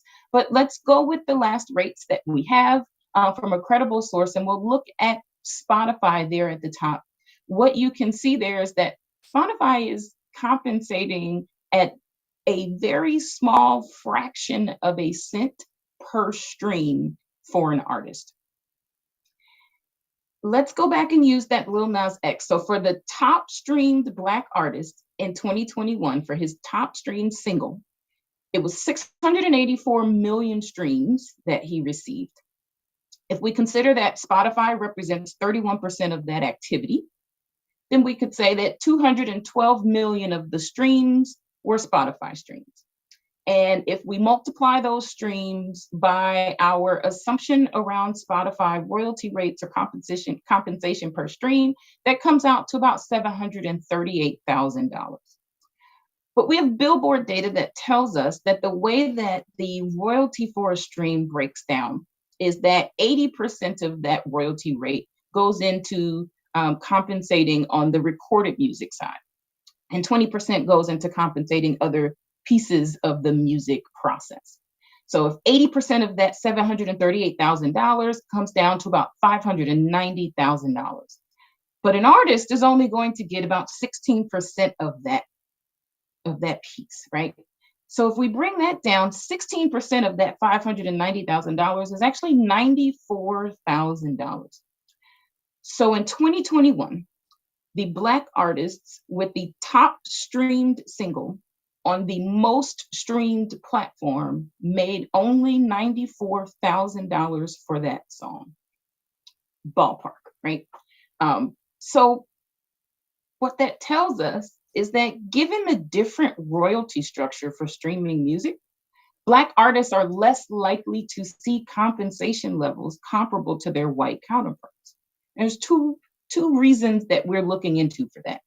One is that, well, we can see that even though, there's the largest genre is Black music, the largest genres are Black music in streaming space, but we can see that it's not always likely that it is Black artists who are getting the most streams in those genres, right? So they're not likely to be at the top.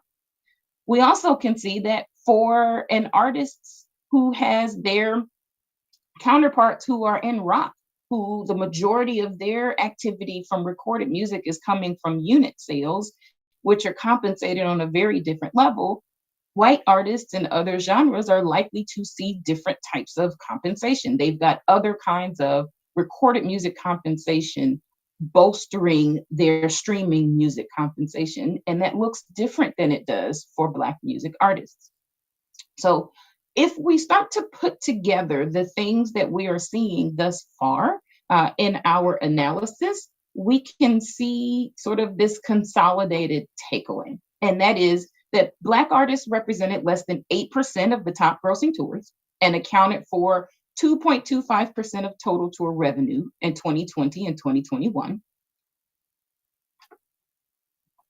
Tour revenues and numbers of tickets sold for white artists far exceed those of Black artists in 2020 and 2021. And the average ticket price for US Black artists in the top 200 is lower than the average ticket prices from 4 years ago.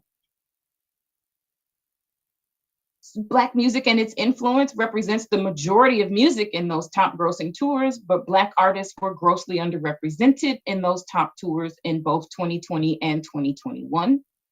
And that trend carries over into recorded music too, right? So streaming volume leads the reason why Black music contributed more than 25 cents of every retail dollar for recorded music in 2021. But the leading streamed artists in those genres were less likely to be Black, except as we saw in R&B, and that given the royalty structure for streaming music, Black artists are less likely to see compensation levels that are comparable to their white counterparts. So we are still working through and investigating more. We've got some really great data that we are digging into and looking to really expand this. It has been a pleasure to present sort of where we are right now and some of the key insights that we are looking at so far. And I'm going to hand it back to Cheryl there in Nashville to sort of take us through the wrap up for our conversation today. Thank you, Morgan. So we've got one last slide to wrap up. Do I animate that or do you guys have it? Thank you. So rather than say that this is the end of our presentation, well, it is the end of our presentation, but it is by no means the end of our research. This is the beginning. We have just begun really to dig into this data. And so we're looking forward to a further deeper dive into the data that you've been presented with today. Some additional quantitative and qualitative analyses, for example, some case studies. And what we're beginning to see from the data, we're hypothesizing and we're looking to verify those hypotheses, is that appropriation or use of Black music by people who are not Black, and we can talk about appropriation all day long. There's so much to say there and so much to sort of peel back, but that appropriation leads to something that my colleague is calling the gentrification of Black music, and the potential erasure is what I'm calling it of Black music, or Black musicians as the performers of it. And so we also look at the expansion of our scope and current dialogues. Did you know that there is a vibrant dialogue taking place in the Black opera space? Yes, I said Black and opera in the same sentence. There are Black operas. There is a Black Opera Research Network, which I just affiliated with. There are Black operas being performed more and more. They're hip hop, beatbox operas, and then of course we have musical theater, and we could have a really robust discussion about Hamilton and the influence of hip hop music on the most record-breaking theatrical production that we have seen.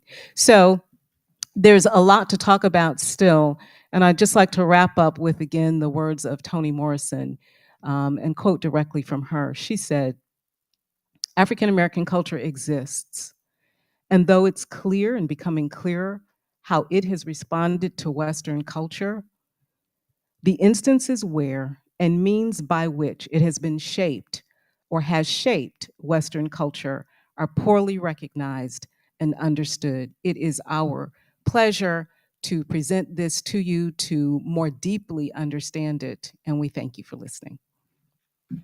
Sounds great. Give Cheryl a hand. Come on, let's sit over here.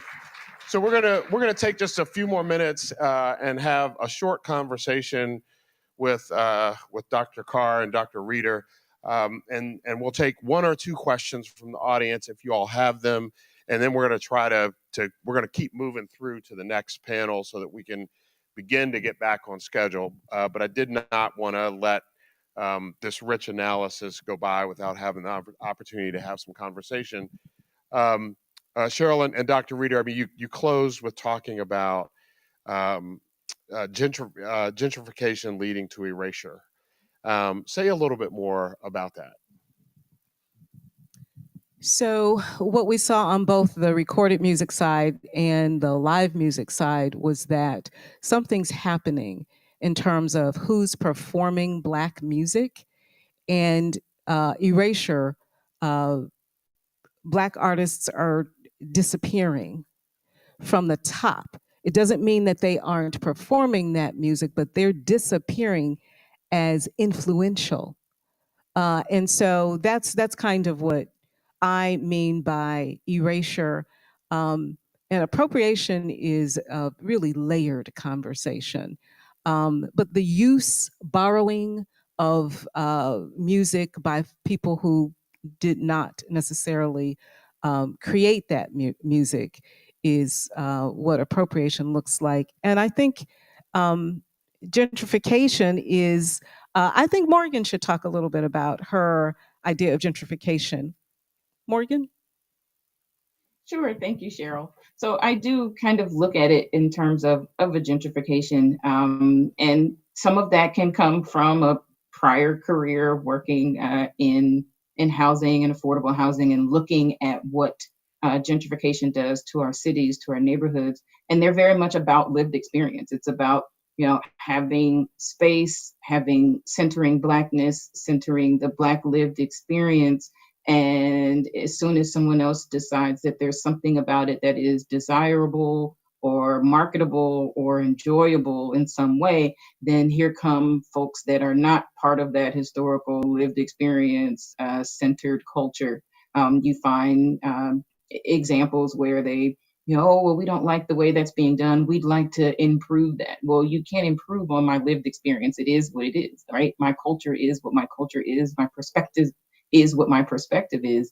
And we start to see in music, some of that is happening as well. So folks who start out maybe, we start to see, as some of that hit songs deconstructed data shows, like when you start to see that this type of music, that the components of the music are being put together in a way to make successful recorded music, then folks start to use that as a formula, and it gets applied to places where the underlying cultural authenticity is missing. Right, so they can structure it, but it's not the same. Yeah, it's really interesting. And as I was listening to you all present today, I was wrestling with how to distill this, and what occurs to me, and please correct me when I'm wrong, is that so the largest genres of music are Black music. The largest streaming, which represents 83% of music consumption, the largest streaming is Black music, and Black artists are in the top, but they're not making nearly as much money. It seems for two reasons. One, because they're not selling physical units, and also because their touring is not nearly as robust as white artists. And so there's almost no way for them to compete in that regard. So unless something dramatic changes. So can you all comment on that? So I do want to just start by saying that talk about the inability to compete. So this is not accidental. There was a study done by a Harvard researcher back in the 1970s. And it was sort of predicated on this shift to the commercial vibrancy of Black music. And the recommendation from that study was 2 record labels. You should be signing Black artists and producing Black music. Well, the signing Black artists did start to happen, but the producing of Black music wasn't always done by Black artists. And so the intentionality, the strategic intention there is not lost on those who peel back those layers. So that's real.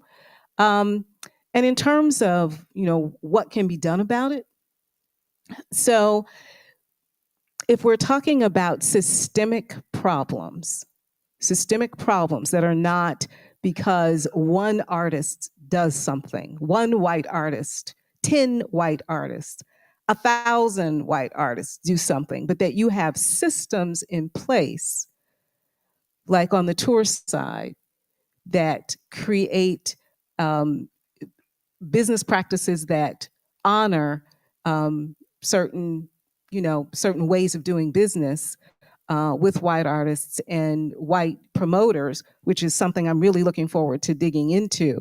And we can access who promotes these top tours. And an insight that I have already is that Celine Dion, number one, in 2020, Celine Dion, number one, has her own agency. She has her own promotion, touring management. And Omarion, who made it into the top 200 twice, has his own company. And if you look back, I'm a student of sort of this Black vaudeville. It fascinates me. But if you look back, successful artists back then did the same thing. They had their own company. So one of the things that may need to happen is an increase in entrepreneurship on the side of Black artists. And then in terms of structural change, some challenges to the way perhaps that tours are booked. And I want to investigate this more, but there's a lot of sort of monopoly on the side of the ticketing and tour side of things. And so that's what appears to be true. So I think that the bottom line, in summary, I would say that these systemic changes will need to happen. It won't just be because someone happens to one year who's Black sell out an arena. That's not going to change things for the vast majority of Black artists. It's really, really compelling. Does anyone have a burning, if we'll take a burning question or two if anybody has one? Yes, please.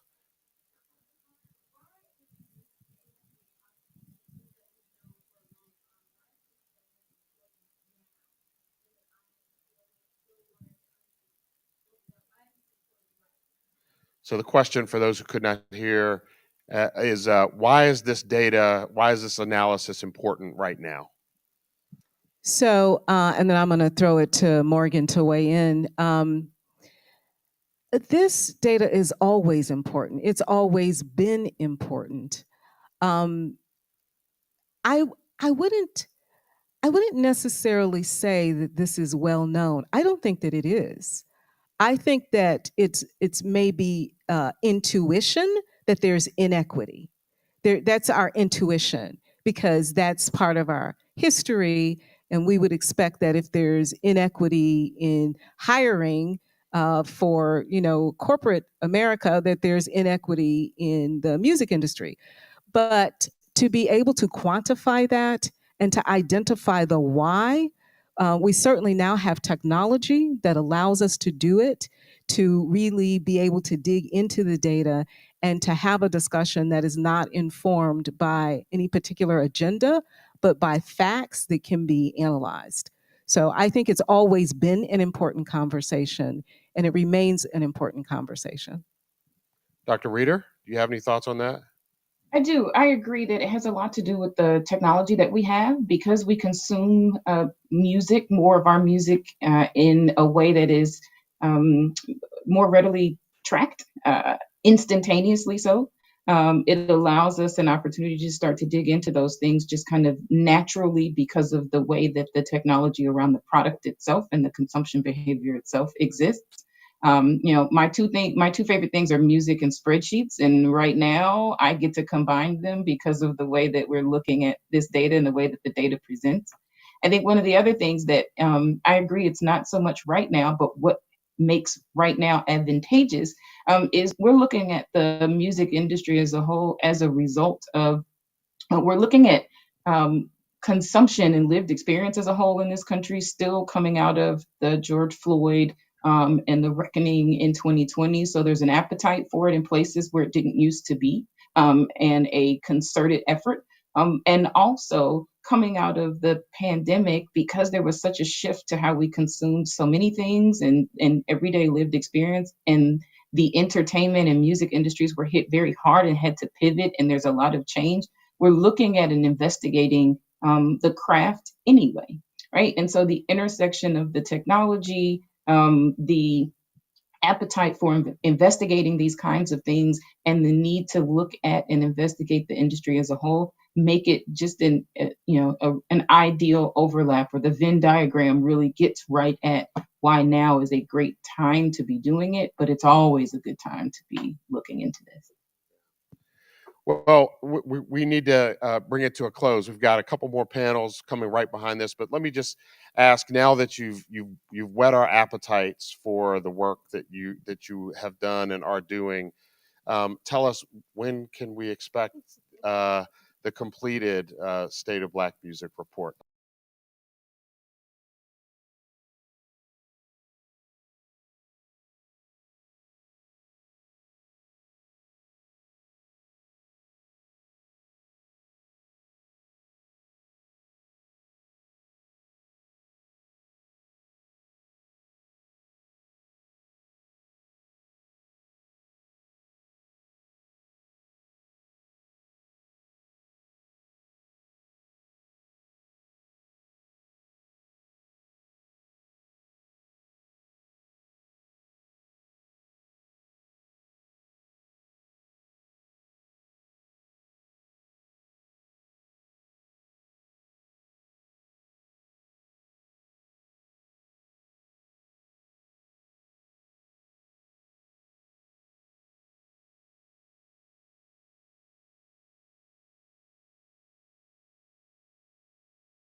everyone. Welcome to a discussion of the opportunities and influence of music and culture. Have on the metaverse, NFTs, and Web3. The future is here. My name's LaRon Rogers. I'm an attorney. I'm an MIRC co-chair, industry relations co-chair here at the museum. I'm an investor and attorney to companies and talent dealing in Web 3.0 and the metaverse and all that kind of stuff. I have the pleasure, I'm going to introduce our esteemed panel. We have a very esteemed panel here. First, to my immediate left is Brian Calhoun. He's a highly sought after advisor working in the intersection of music and technology. He has experience working with the likes of Lil Wayne, Kanye West, The Roots, Jill Scott, and many, many more. Brian has experience as an investor in Web 3.0 companies, helping artists evaluate deals in this space and connecting companies to the culture and music. Welcome, Brian Calhoun. Thanks for having me. Next, we have Donald Woodard, a nationally acclaimed attorney whose clients include the likes of NLE Choppa, Big Boy, Summer Walker, and many more. Donald has worked with his clients and their team to evaluate and execute on Web 3.0 deals, and we're pleased to have him. Donald Woodard. And then to my far left is Naveen Jain, who is a visionary entrepreneur and super connected person in Web 3.0, crypto, and metaverse space. He's a successful investor and technology creator. His company, Tari Labs, provides a unique digital identity system made up of a string of emojis that allows, among other things, for users to safely and securely identify website URLs, digital wallet addresses, and more. One of the smartest people that I know for certain, and very well respected internationally in the space. So welcome, Naveen.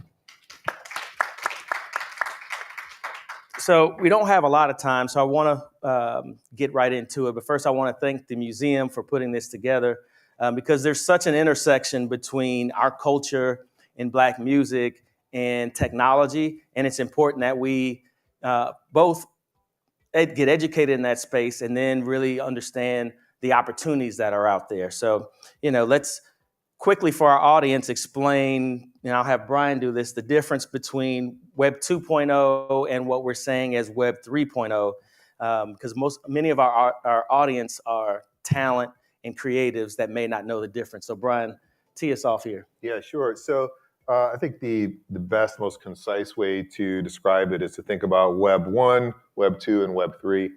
Web 1.0 was the ability to read. Web 2.0, the ability to read and write. Online. And Web 3.0 is the ability to read, write, and own, and to verify ownership.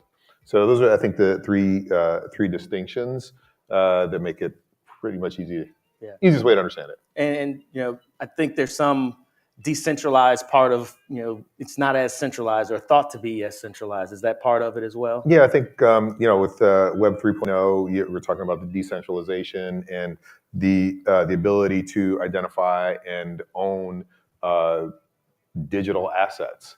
They can be a number of different things. I mean, I think the thing that people mostly refer to when they think about these digital assets are NFTs, or non-fungible tokens, which are things that you can buy and sell and prove cryptographically that you own them. And that enables all kinds of things. Yeah. So Naveen, why is it important to be decentralized? What does that mean? When people say that term all the time, what does that mean? It's a good question, LaRon. I'm kidding.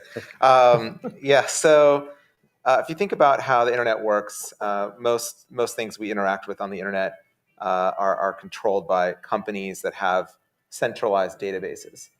And the reality is that these centralized databases, their state is ever changing.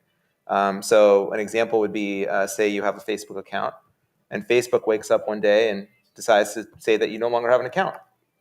You don't really have a say in the matter. There's nothing you can do about that. Facebook made a decision and went on. You could say the same thing in the music business. Ticketmaster has a centralized database. They're the ones who control admission access control at a venue. And if Ticketmaster says that you're not getting into the show, you're not getting into the show. It's very simple. The idea behind a distributed database, something that is decentralized, where there isn't really a sole party that's in control, is that it's viewed as higher integrity. It's really about trust. Did my mic turn off? Can you hear me? Got mic issues? Can Hello? you get Naveen? Okay, there we go. Okay, You're I'm back. And so if you think about it, it's like, okay, there's this magical distributed database out there that no single party controls, and the data in the database is immutable. So in other words, it can't really change, or it can't be changed. And so if I know that Brian owns something in this magical database and I can verify it, anybody can verify it, that he owns it, well, that's pretty cool, because I know that that's A, true, because it's not controlled by any given party. B, it's verifiable, so I can go to the database at any time and verify that it's true. And so that's where decentralization has a lot of power. It's really, the way to think about it is really connected to trust and integrity. And the more decentralized something is, and the more open it is, the more that you can use it to verify things, the higher the trust in the system is, and that's why it's interesting. Got it. So Donald, with respect to clients where you work with talent and their teams to evaluate deals in the metaverse, NFTs and whatnot, were most of your clients already in that space, in that technology space, or are they new to that space? Talk a little bit about that. Yeah. Well, this is still like the Wild Wild West in many ways, particularly to our clients. Very new to the space. Most of them have zero experience in the space and technology, and so it's up to us to bring in experts like Brian and Naveen to help evaluate and advise them. One client, Big Boy, he's Big is different because he studies and he is continuing to think forward. So he was one that was already involved in this space, and he was purchasing NFTs before we did our first deal. So he was certainly in the space. That's great. So that segues right into my next question. Brian, I know you've helped a number of talent and then also companies kind of bridge the gap. What's the difference between working with a client that's not already in the community versus working with one that's been in the community? What have you seen as advantages or disadvantages? So I think that when an artist decides that they're going to enter the space, they have to be careful about doing so that, now, specifically if they're going to issue an NFT, right? I think that's what most people are talking about, right? It's like, oh, an artist wants to come in, they want to issue an NFT. There's one of the big concerns that I have and what I advise my clients about is not looking like you're doing it just as like a cash grab. Money grab. You know, it's a money grab, right? And you need to be authentic and enter the space into it in an authentic way. And that means, actually learning about the space and like understanding it and being, getting to be a part of the community. So I think if you look at there's a very small number of musicians who have authentically been in the space for 2 years plus.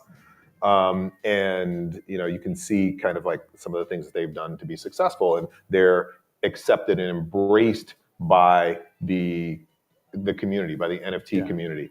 And so, the example that I use most often is Steve Aoki, and he developed and launched this program called the Aokiverse.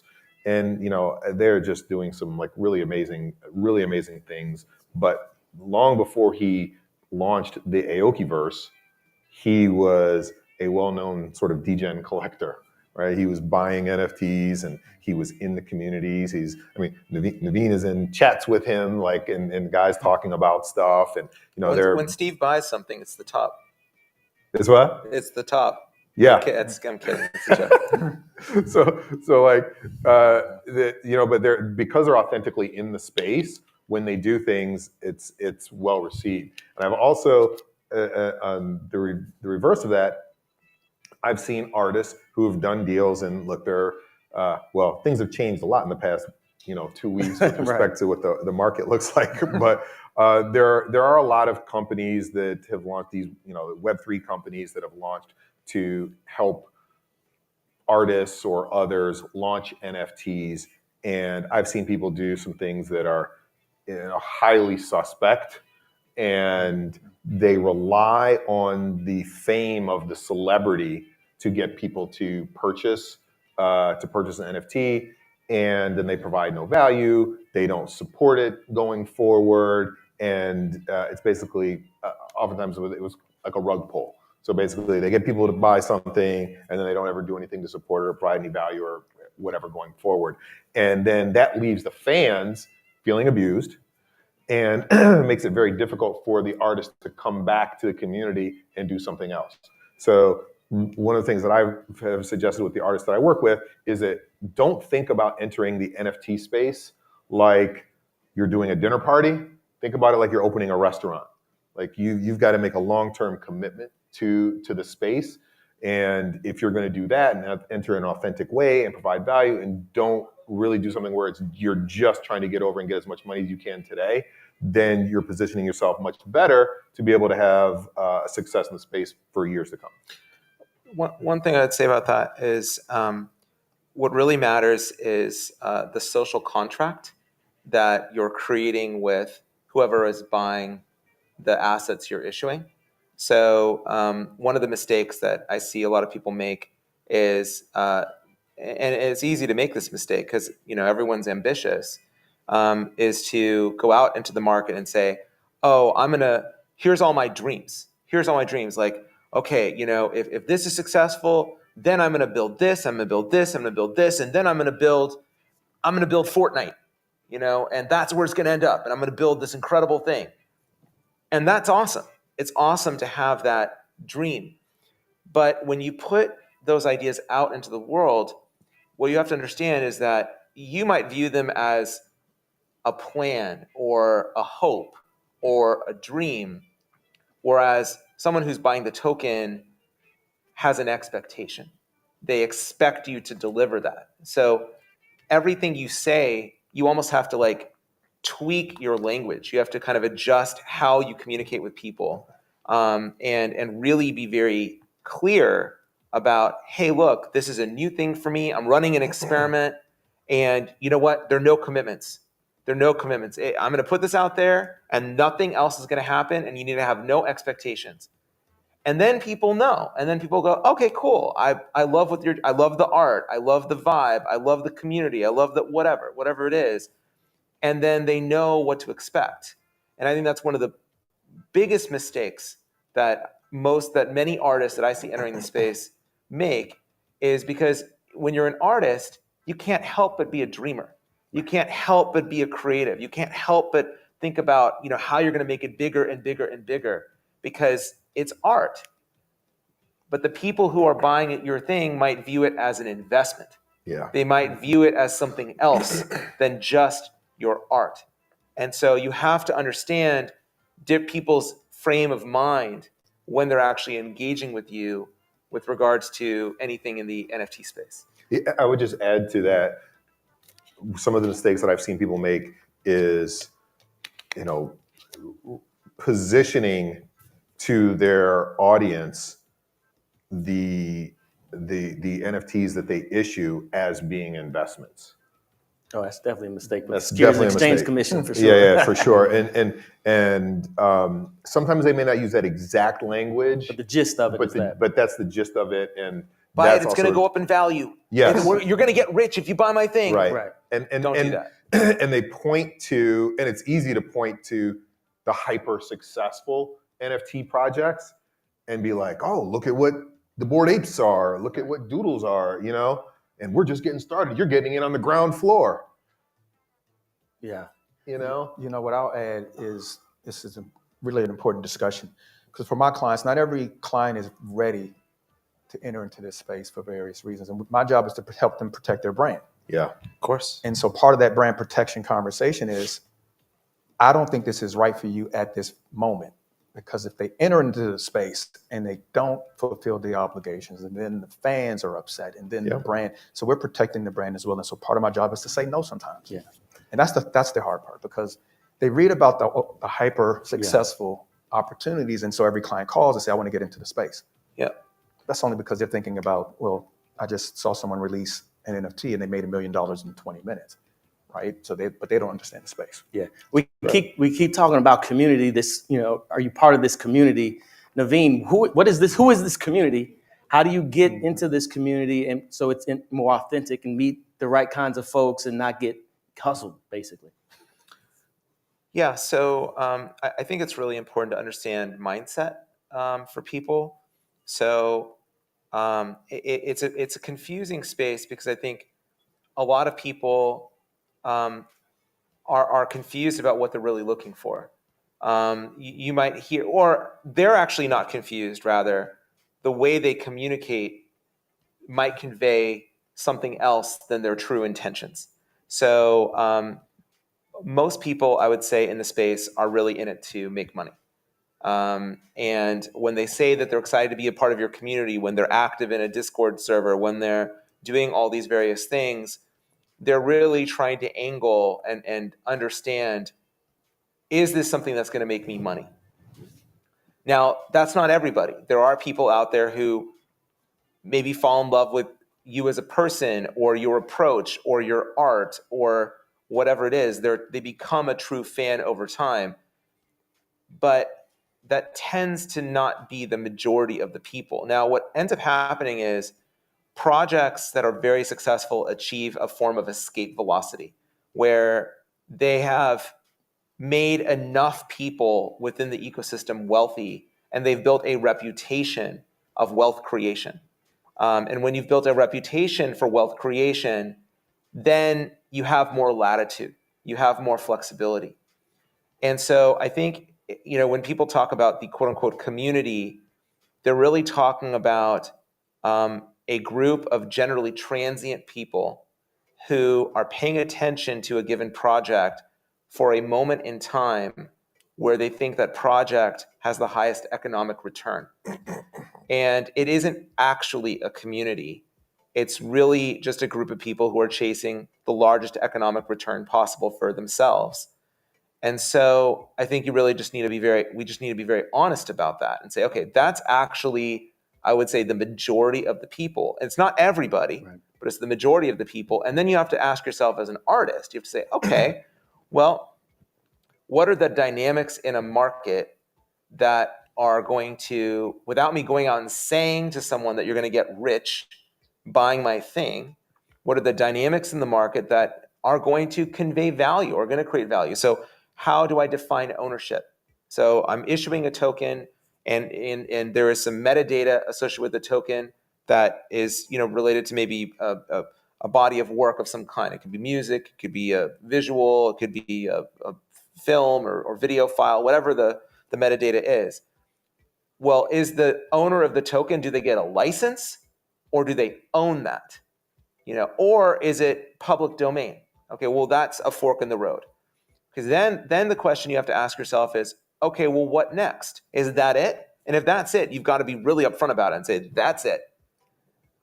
But if you have a plan, if there's something else you want to execute, then you have to say to yourself, okay, what are ways that I can earn trust and create surprise and delight where people are going to want to hold for the next episode, right? So you got to think about it almost like in an episodic sort of way. It's like, okay, well, gosh, I released the pilot and the pilot was dope. Everyone freaking loved my pilot. Okay, great. Well, are they going to like episode 2 and episode 3? And do you have a whole season planned? And if you do, then you have an opportunity to potentially help people see the value. Now, the other big challenge with it is... Give us an example, just like a real world example. So you sell a NFT now on the initial market. Yeah. And then at some point in time, months later, a year later, at some point in time, you keep the excitement by doing what? Giving that purchaser what? So there are a lot of things you can do. So first thing you do when you're thinking about primary market is you're thinking about mispricing. So what you want to do is you want to underprice it. Okay, it's like an IPO. It's literally like an IPO. The best IPOs in the market generally have a pop. So you release the shares day one, and ideally they've gone up in price by the end of the day, right? That's usually considered a successful IPO. So you got to think about that in terms of your primary sale. Okay, so then you have to think about, okay, well, the people that are owners, what are they looking for? And what is going to create more value for them? In some cases, it could be giving them yet another token. That's what a lot of projects do. A lot of projects will say, oh, okay, well, I gave you token A and it's an ape. Now I'm going to give you token B and it's a dog. And then I'm going to give you token C and it's just a different version of the ape. It's a mutated version of the ape, right? And then I'm going to give you token D, which is a bunch of like monopoly money that has value out in the space because everyone believes it has value in the space because they've bought now into the vision. They've bought now into the story. It's a bunch of stories.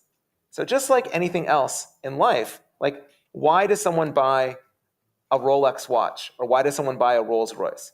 Well, the reason why someone buys a Rolls Royce is because there's a story about luxury. It's handmade and it's bespoke and it's made by artisans and it goes fast and it's quiet and it drives smooth. Like these are all the stories. These are all stories about a Rolls Royce, right? So you have to think about what are the stories that are going to motivate the market around your tokens. So then the folks who have done that successfully, they're kind of what I would call market creators, right? Sure. So then if those people who've done it successfully are also involved in the new project for Donald's client, then it's more likely that there will be more excitement around that project, right?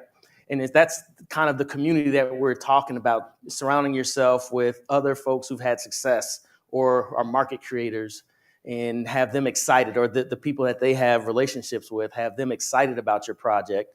And does that give you a more likelihood of success from what you've seen, Brian? I think there's a couple different things. I think that like with some of these existing projects, there will be high profile people who get involved in those projects.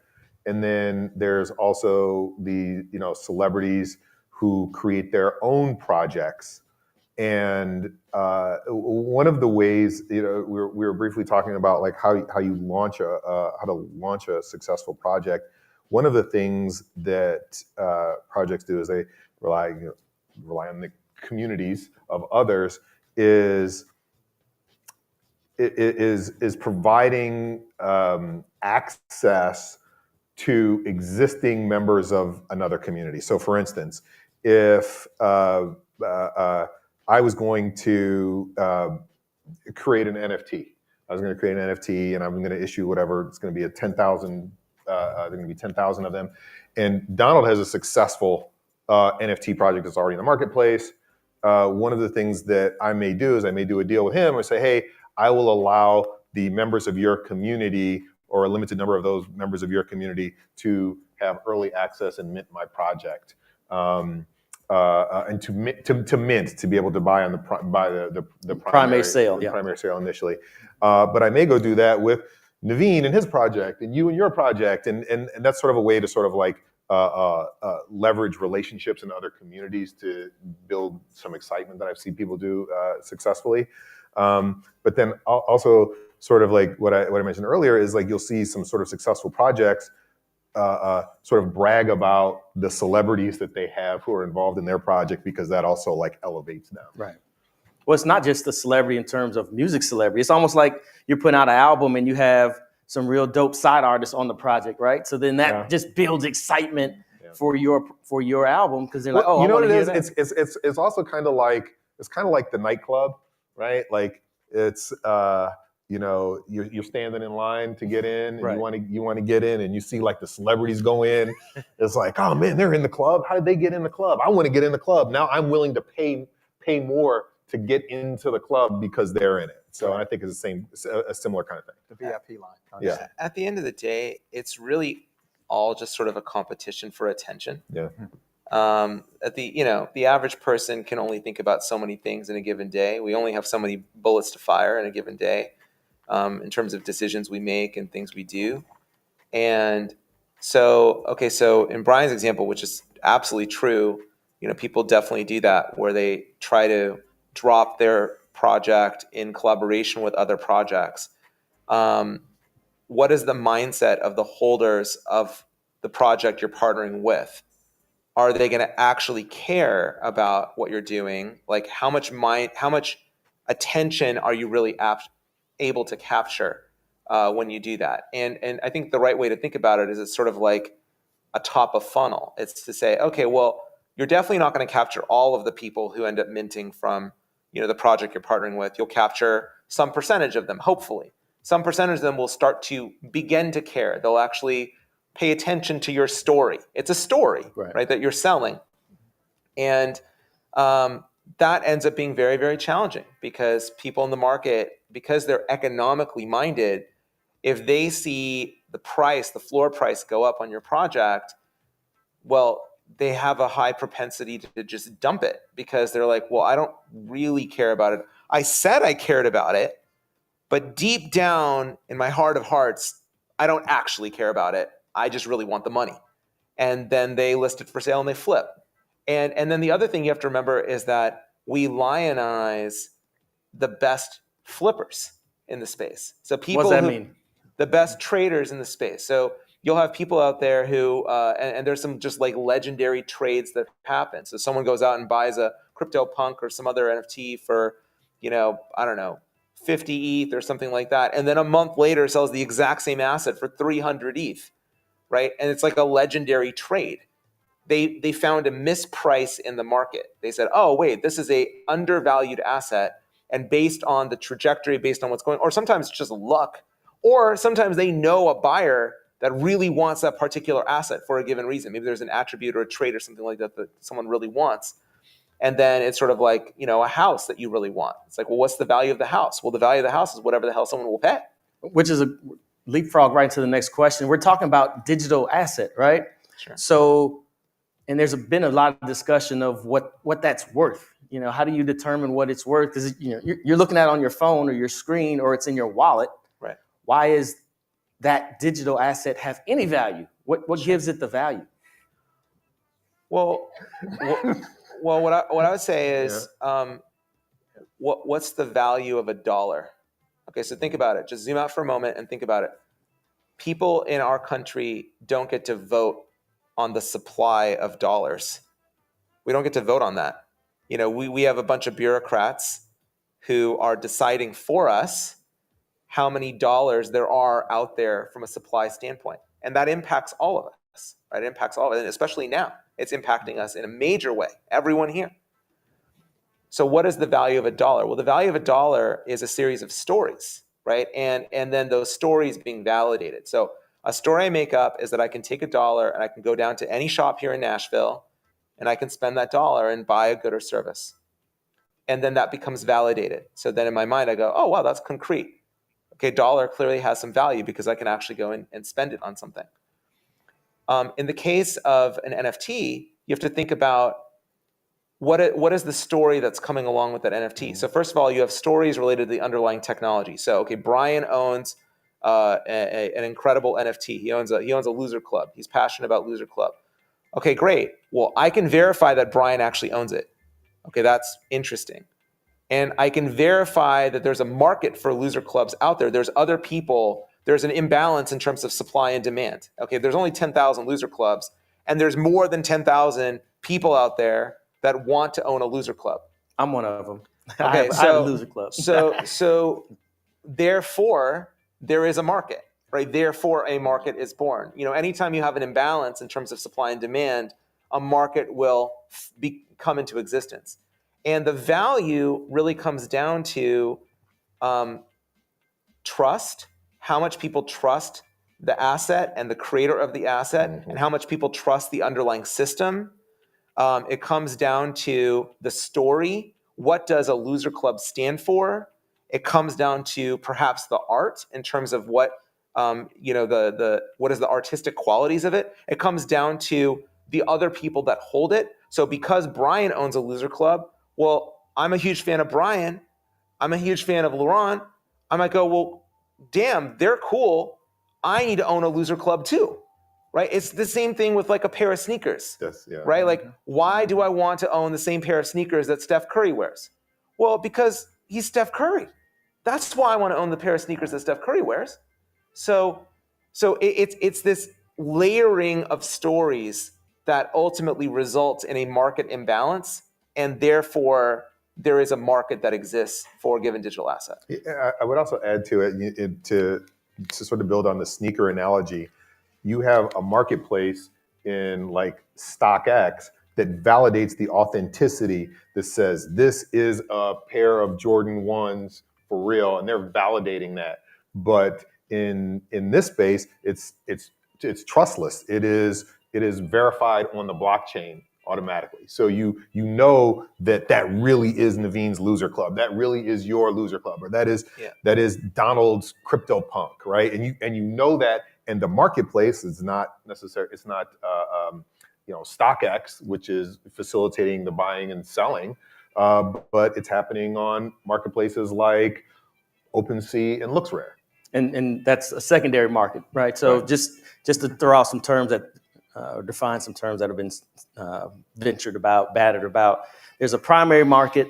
That's the initial minting that you talked about, and then those NFTs are on the blockchain and can be sold in secondary markets, right?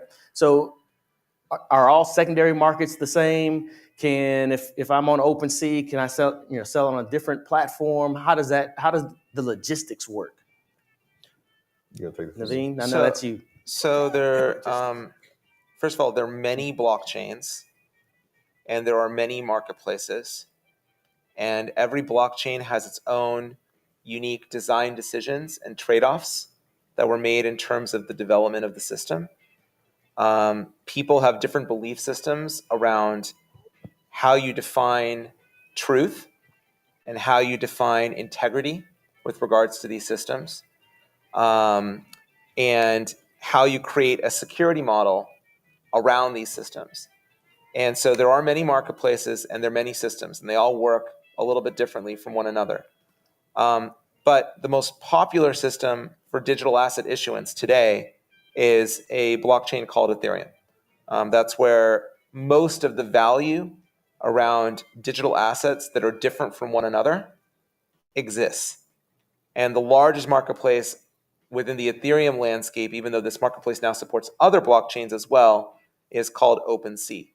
Now, one of the characteristics of Ethereum that's interesting is there's, I think, a belief out there that one of the cool things about this technology around digital assets is that you can earn a secondary market rake on a digital asset. So if you mint a new asset on Ethereum, you can then, and say on primary, Brian buys it on primary, and then Donald calls up Brian and goes, hey, I really want that. And then Donald buys it from Brian, then the original creator of that asset will earn a small percentage, or whatever percentage they decide. It could be a large percentage, whatever they want. Whatever's negotiated. Of that sale. The truth of how Ethereum works is that secondary market rate is actually set at the marketplace level. So you go on OpenSea and you go on LooksRare and you go on other marketplaces, Rarible, et cetera, that are compatible with Ethereum, and you define the rake there. And because most of the liquidity in the market is existing within those marketplaces, so okay, Brian buys a loser club on primary and then wants to list it for sale. Well, how does he find buyers? Well, the place where he finds the buyers is on a marketplace. It's our equivalent of eBay. Okay, it's our version of eBay. So he then goes and lists it on OpenSea, which is our version of eBay, and then the creator of Loser Club, a wonderful entrepreneur named Javon, will then go and set a rake on OpenSea on what he is going to make when Brian's Loser Club sells to the next party, perhaps Donald, because Brian has a dope. And that's done up front, right? And it can be done at any time. So how can you change the smart contract though? So the whole purpose, I thought, was in the smart contract is that you set the terms initially. Yeah. So if I'm the creator or represent the creator, and I'm supposed to get 75% of the initial sale. Sure. And let's just say I'm supposed to get 10% of each subsequent sale or rake.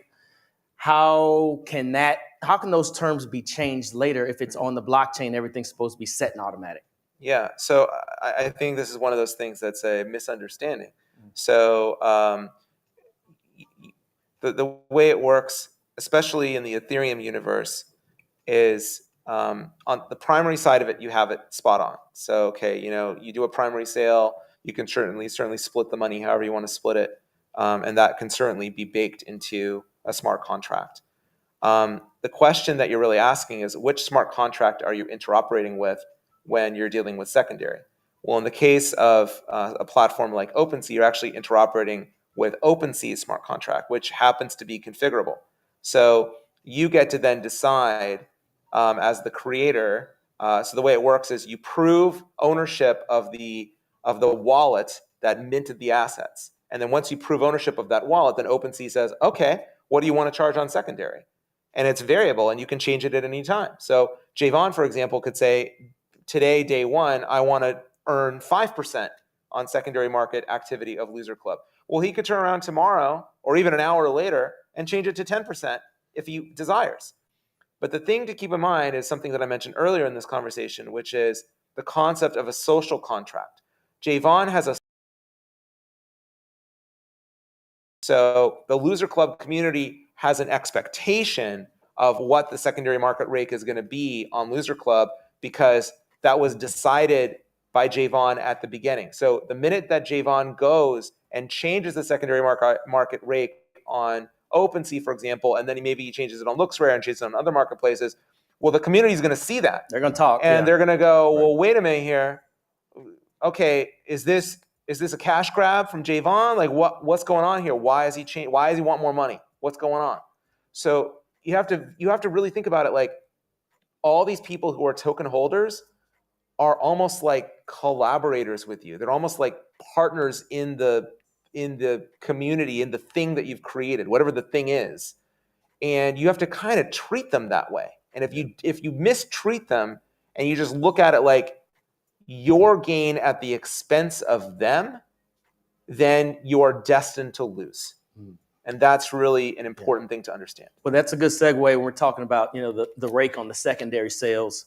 Donald, like what other terms are there? So there's, talk through some of the deal terms in the NFT deals. I want to comment on the secondary rate first because it's a representation of representing talent.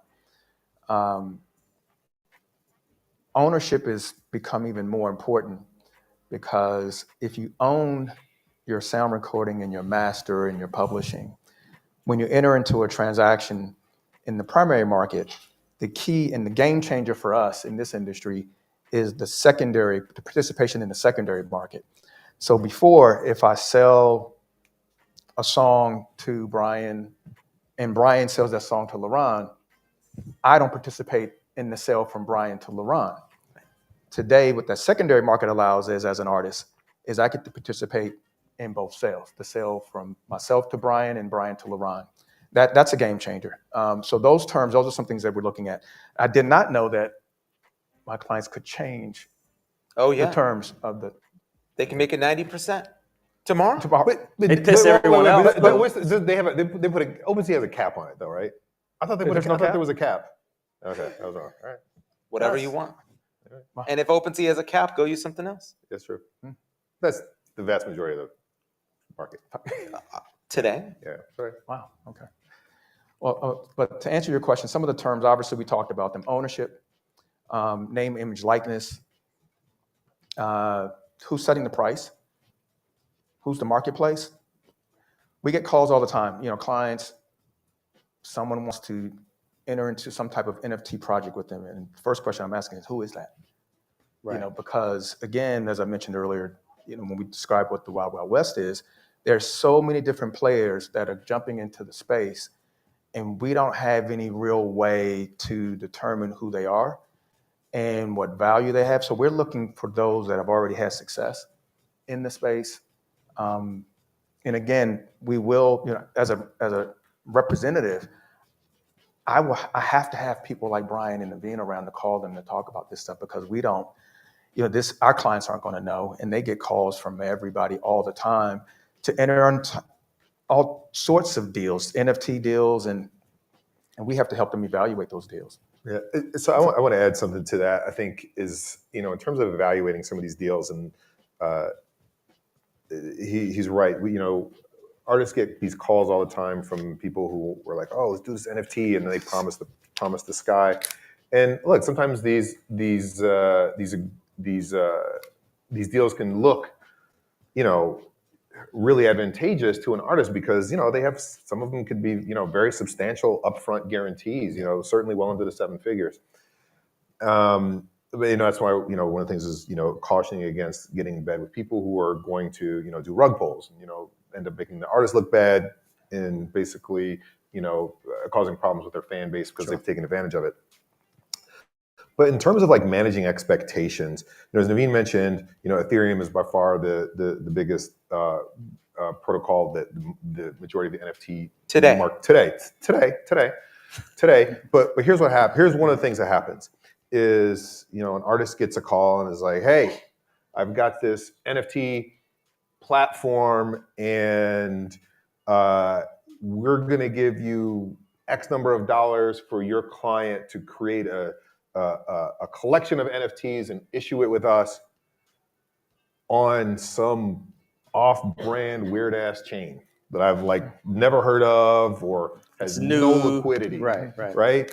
And so one of the ways I sort of think about it is if you create a Venn diagram, if you've got the again, Ethereum is by far the biggest. I mean, it's just like number 2 is Solana, which is what, about 10% of what ETH is, something like that, right? Depends on your unit of measure, but yeah. Something like that, right? It's whatever. So if you think about like an artist who is saying, I'm willing to issue, I'm willing to do it. I'm willing to issue an NFT. So you've got like this circle that represents their fan base. And then you've got another circle that represents people who are buying, selling, collecting NFTs on, blockchain A or blockchain B or whatever. The biggest circle over here by far is Ethereum, right? And then if you've got some of these other ones, it's a tiny little circle. It's tiny. And so now what that means is you're really completely relying on the fan base of the artist to get into the space to make that purchase. And because there's no community in that small there's no platform yet. It's not big enough to be really meaningful. And and I've had this direct conversation with some some of these companies that have want to do deals with artists that I work with, and if they're honest, they are like, yeah, we're basically relying on your fan base to do this because there's not enough. And what's the risk in that? Yeah, I mean, it's it depends on how you position it, right? Like, is it going to go up? If people are buying because they think it's going to go up in value, I think there's less opportunity probably on some of these because the community of buyers is smaller. It's much smaller. So the current world order that you're describing is completely accurate. It's generally a very siloed world because there's cost and some amount of complexity to move value between chains. But I just want to call out that is changing. Yes. Yeah. Talk to us about that, because that's where the future is, when you can go cross chain. Right. That then everyone's liquidity increases.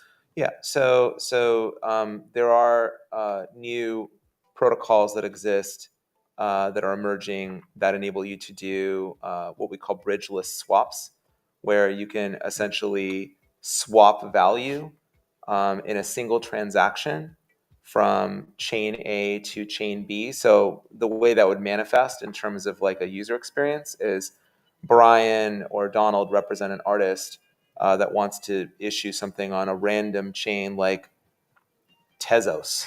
Okay, like random. Tezos equals random. Facts. And so, gosh, okay, well, yeah, there's a community of people in Tezos. It's not nobody, but it's definitely a smaller pool than Ethereum. But maybe it's an incredible thing. Like maybe it's like a very hotly anticipated body of work.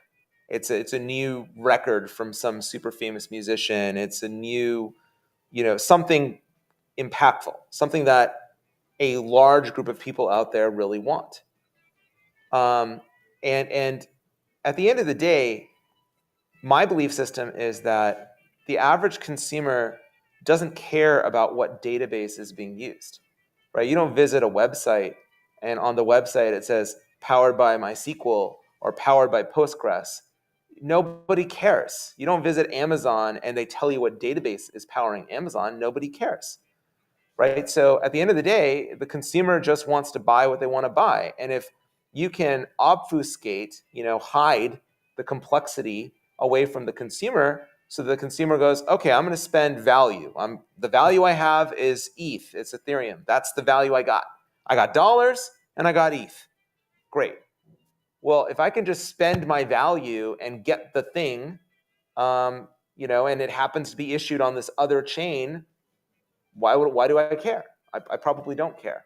And so that's kind of the world that we're moving to, is where a lot of this complexity, this silo kind of stuff is sort of going to dissipate. And that's actually arguably an opportunity for artists and artist representation, right? Because you might have a situation where an artist who's watching this, or a representation who's watching this, gets an offer from a organization that's connected to a rando chain, to use Brian's words.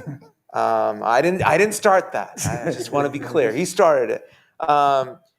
And if you knew that they integrated with something like Layer 0 or another methodology or protocol where the user experience could be presented in a manner where people can just spend whatever they got. Oh, you could spend your Solana, you could spend your Ethereum, maybe even you could use a credit card, and I can just buy it. I can just buy it, and it's like easy, and I don't have to think. I don't have to take 8 steps to swap to do the thing. Right. Well, then people might do that. People might do that because you've cut the friction down.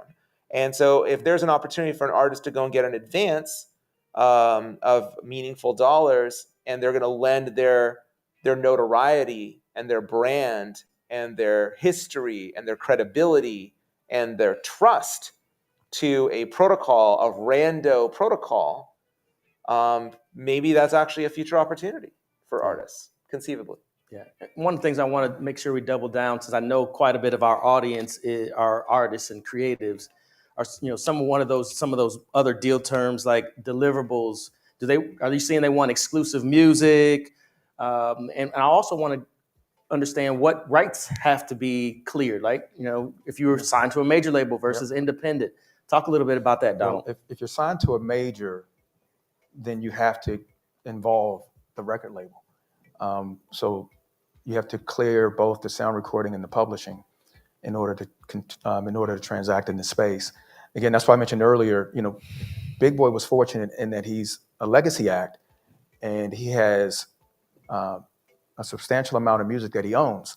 And so we're able to transact and do business with him as a result. For my clients that are signed to record labels, and we deal with this all the time, and that are, when they are interested in an NFT project, we actually have to involve the label and negotiate with the label. And so we partner with the label in order to actually continue, or to actually consummate that transaction. It's an unfortunate part of the business. The money grab from the major labels. There's the money grab, yeah. But unless you issue an NFT that doesn't have any music in it. Right. Exactly. Right. Which brings me to another. So what I was going to say, because part of our conversation is, well, look, you don't have to do an NFT around music. Right. It can be around other parts of your life and your business, and exactly creating value in other areas. Because you can do meet and greets. You can treat an NFT like a fan club membership, right? Right. And there could be other unique experiences. You can have unique music drops, fan experiences where they get first access to concerts. Perks. Yep. Other perks that you, and Naveen, you talked about that, some future value, right? What's the risk in that, though, when, if you're doing something of value, if the artist decides in year 2, I'm tired of having to invite these people out or do some kind of a meet and greet, how does that affect the secondary market? Yeah, I mean, it's a huge problem because if the value is temporal in nature, right? Like it has an expiration date. It's like, oh, okay, I'm going to buy this token and it's going to grant me access to meet someone fancy. Great. Well, what happens if I've met the fancy person? Well, the token now is viewed as worthless. Right. And you have to be very careful about that, because that becomes a story, and that story perpetuates. It's like, oh, well, and then you'll have people who are trying to find out, does the token, is this token on secondary one that has been claimed or unclaimed? You get into a whole conversation about, and people start to like, query the database and decide and try to figure out which tokens are claimed or unclaimed in this way. Because if a token is claimed, arguably, if that was the primary story around it, that you were going to get to meet an artist or go to a show, and now it's been claimed, then yeah, what's the value of the token? Now, an artist might look at it and go, well, it's still my art. And I'd say, yeah, but you conflated your art with an experience. And the market is going to decide what is more valuable. And after that experience is done, you might be left in a situation where you feel your art is undervalued. Yeah. And so we've been talking about, or we know that Black culture and music drive many things, many brands. And, beyond NFTs, there's the entire metaverse. I mean, there's land, there's experiences online.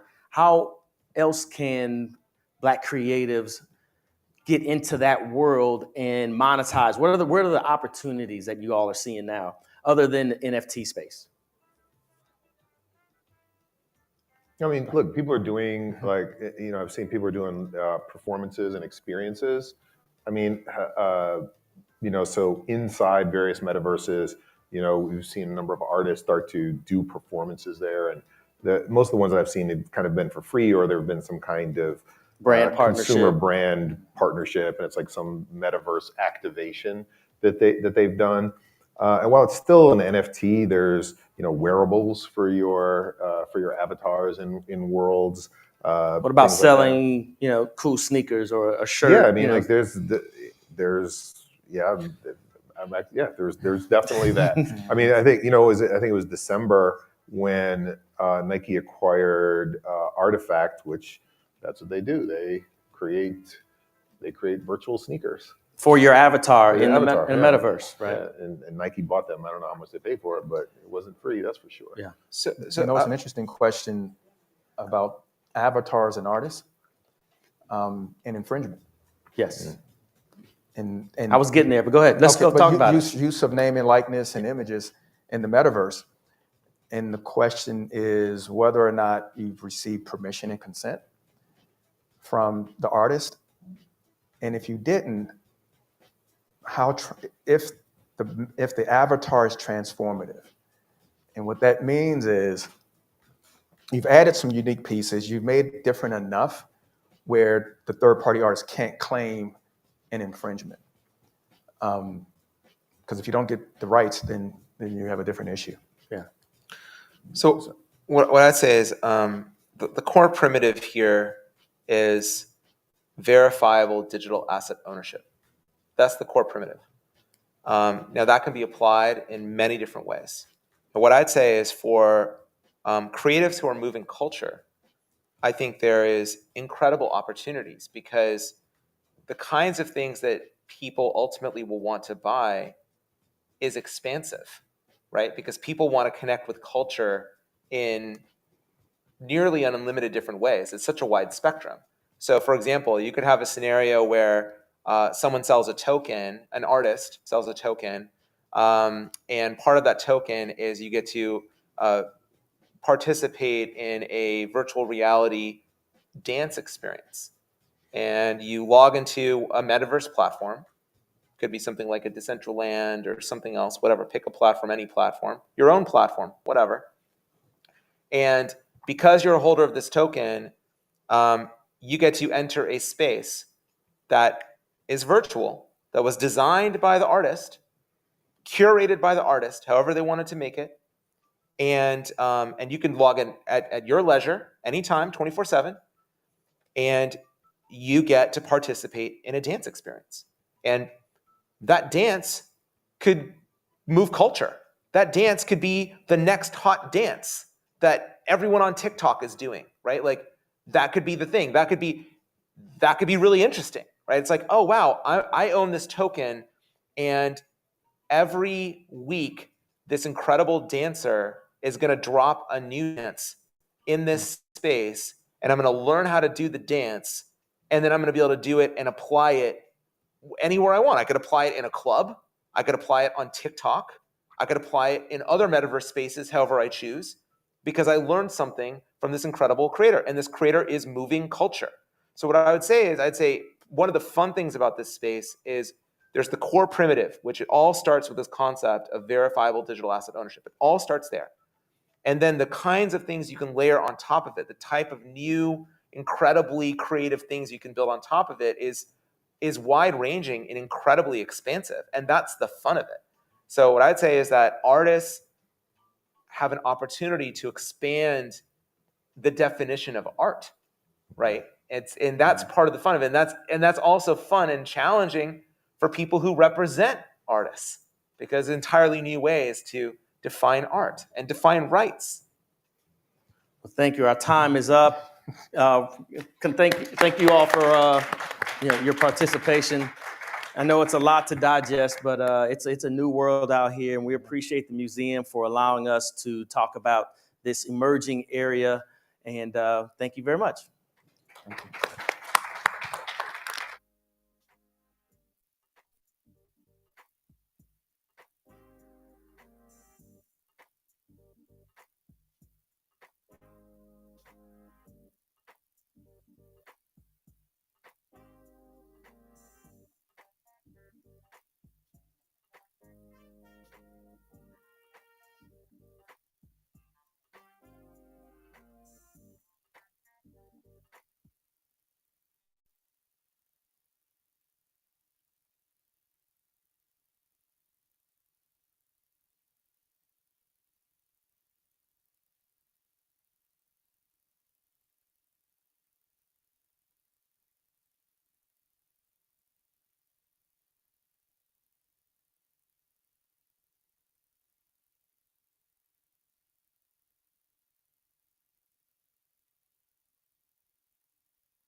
Hello, hello, hello, everyone.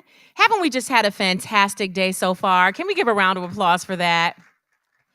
So, my name is Tamar Smithers. I'm the Senior Director of Education, and I'm so excited that you have all joined us for our second annual State of Black Music Summit. And at this time, we're going to present our last Emerging Artist performance of the day. And for those of you who don't know, our Emerging Artist Series is a program that provides a platform for emerging artists here and around Nashville to showcase their talents, network, and garner other paid opportunities. And I'm thrilled to introduce today Kojo. She is and has a voice that is unforgettable. She has a stage presence that is energetic and captivating. A highlight of her fledgling career was singing with Kim Owens, on his What Christmas Means to Me tour at the Schermerhorn Symphony Center here in Nashville. Ladies and gentlemen, can we give it up for Kojo? Hello, everyone. Thank you all. And thank you, Tamar, for that beautiful introduction. I am excited to be here with you today as an emerging artist. I'm from Nashville, Tennessee. And a little bit about my story. In 2020, my home was hit by the Nashville tornado. And then my father passed away to COVID. And I said, you know what? We need to release a song that encourages people to smile no matter what you're going through. Yet this is a love song. I hope that it ignites your smiles today. Enjoy.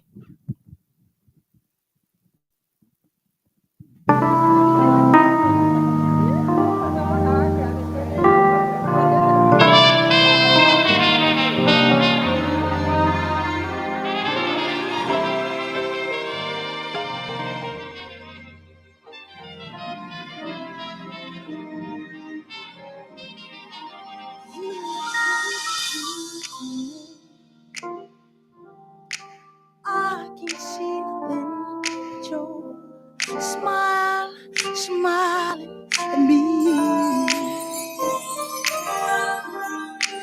You look so good to me.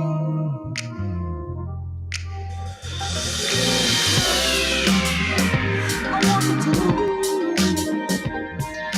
stop this. It's not, it's brighter, brighter than the sun. You look so good. I can see nothing but your smile, smiling at me. You look so good to me.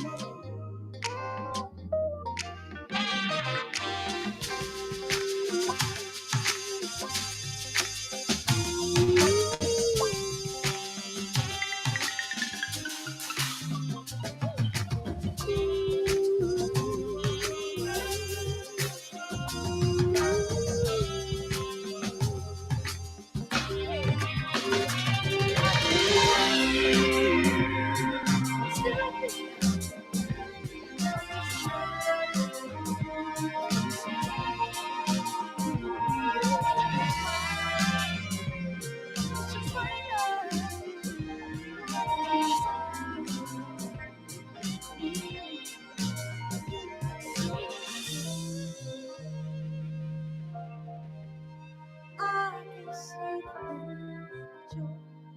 smile, smile at me. You look so good.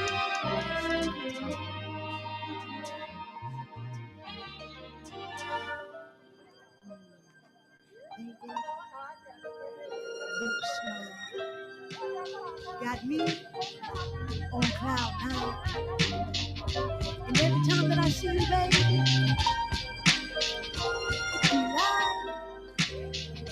it be live. Listen, you look so good to me. I can see it in the show. Y'all sing that for me? It says you look so good to me. You look so good to me. I can see it in the show. Smile, smile.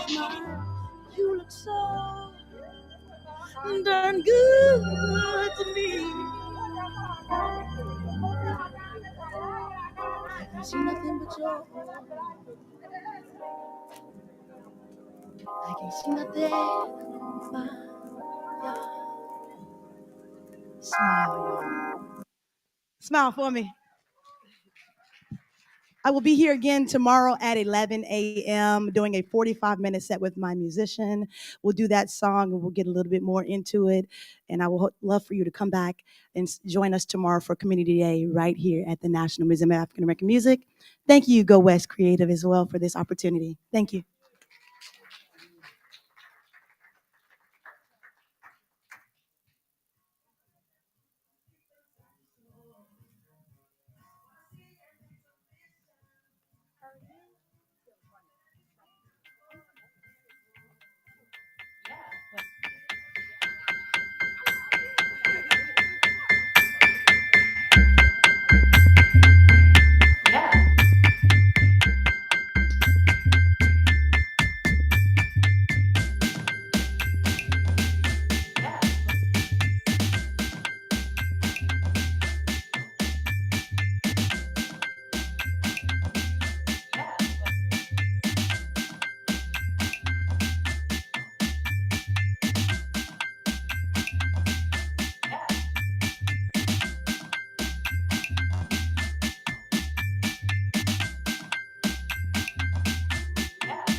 Oh my God.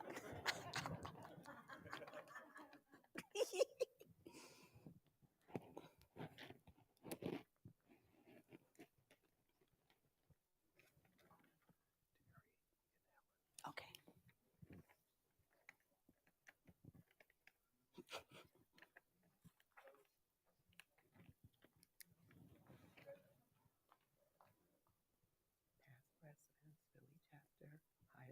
Oh, they're gonna, yeah.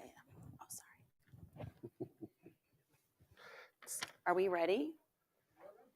Okay, so I am absolutely not gonna start this until we actually come together. Like, so I'm gonna need you guys to move up. Let's fill up these seats up here. We're family, it's intimate.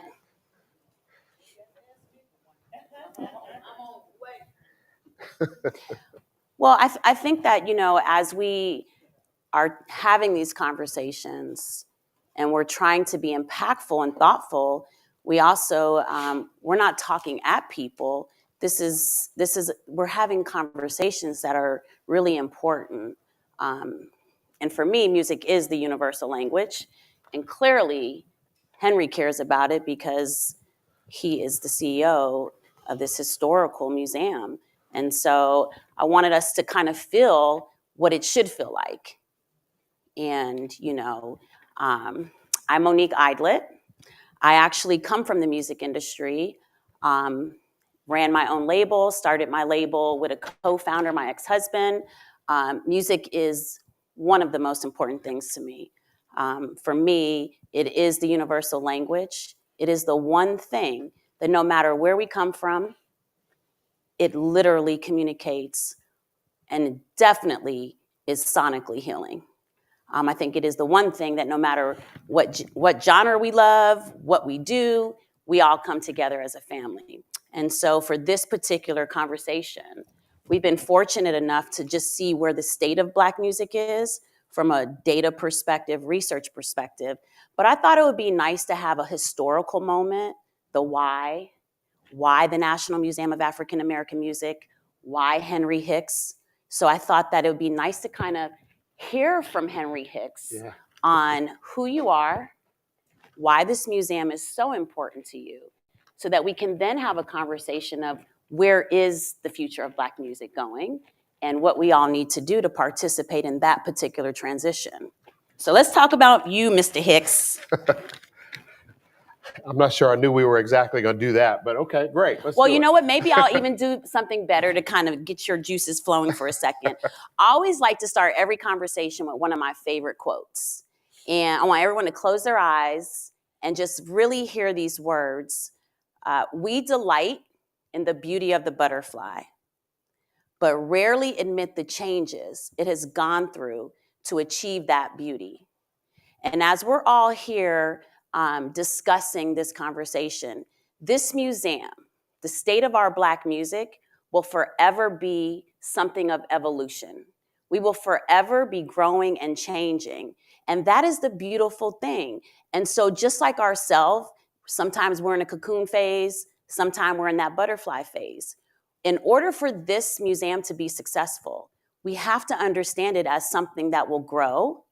And remember that your participation early truly, truly shows how much you care and believe in what Black music is contributing, has always contributed, and will continue to contribute. So you can open your eyes and just think of yourself as the evolution, but also that this business model is an evolution. And we are very grateful, Henry, that you chose to be the leader of this. And so I think it's important that people understand who you are and why. Well, thank you. And I am grateful for having the opportunity to do this. And I really love to tell the story and articulate it as Lord works in mysterious ways. Before I came to Nashville in 2009, I had never been to Nashville. And other than being a fan of music, it was not something that I ever spent much time thinking about. Other than in high school, I wanted to learn to be a DJ. But other than that, I really didn't. And so I came to Nashville. I invested in a transportation business here in town and got involved, joined the board of the museum, really for selfish reasons. it would help my transportation business. It was in the tourism space, and so that was the reason I would do it. But I also thought that it would be a good thing for the Black community and for Black people, and so those were the two reasons that I got involved. And over time, I became more and more involved and more passionate about it. Although it was imperceptible at first, it was not something, again, that I ever planned or anticipated. But what I felt was, number one, was that I could tell that, and particularly locally here in Nashville, and it is the case, I think, around the country, 80 to 90% of the kids in the public school system in Nashville are Black and brown. Really? And 90% of those kids are on free and reduced lunch. And until a year ago, there were no cultural institutions in Middle Tennessee that suggested that Black and brown folks did anything. And those are statistics that I can share today, but I felt it instinctively prior to that time. You had an amazing music city with rich culture and people who were welcoming the country community, and all the folks on Lower Broadway, folks to some extent are afraid of the honky tonks on Lower Broadway. I found those people to be really welcoming, excited to, have me in and have a beer and get to know them and hang out. So people were just going about doing their lives and living, in the culture and the community that is here. But you had on the north side of the city a whole different community of folks who were living their own existence and living their own thing and not a part of the mainstream of the city. So you could feel this marginalization. And the museum, I could see right away, would help to improve the self-identity and the self-esteem of those people in terms of how they are included in what the definition of Music City is. And we certainly saw that last year. This time we had a block party on the rooftop on Juneteenth, and 4,000 to 5,000 people came out to party with us, and they looked like everybody. Right. And that was the first time in forever that Black folks came out of their communities and came downtown and felt welcomed in so doing it. So representation So matters. representation mattered. And so this museum is a form of representation. That was a part of it. But I also, around that same time, was listening as I'm watching the Grammys, and folks are complaining and boycotting the Grammys, and the Rock and Roll Hall of Fame is getting beat up for not welcoming diverse classes at that time of folks to be inducted into the Rock and Roll Hall of Fame. And so artists were complaining, saying various things. And I remember I had a conversation with a Grammy-winning producer, Shannon Sanders, here in town, and he said, Henry, we have more to say than 3 minutes and a hook. And that phrase stuck with me. And I continued to listen, and artists who, I'll never forget, one of our national chairs, India Ari.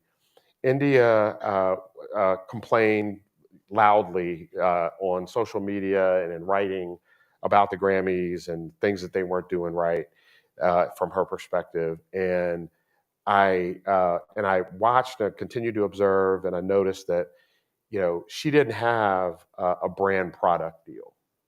She wasn't selling Gap jeans or product in Target, but she has a message. There's clearly in her music something she's trying to communicate, especially to girls and women, about their own self-esteem, but she doesn't have a mass market platform to do it. And so it took me a while, but eventually I found India in a vegan restaurant in New York City and had a conversation with her. And I said, listen, I'm going to build a museum that deals with your music and your culture and delivers your message. The question is, what is it that you want to do? What is it that you want to say? You tell me what that is, and that's what the museum will do. Because the museum is not for me. It's not my museum. It's your museum. It's the industry's museum. It's the artist's museum.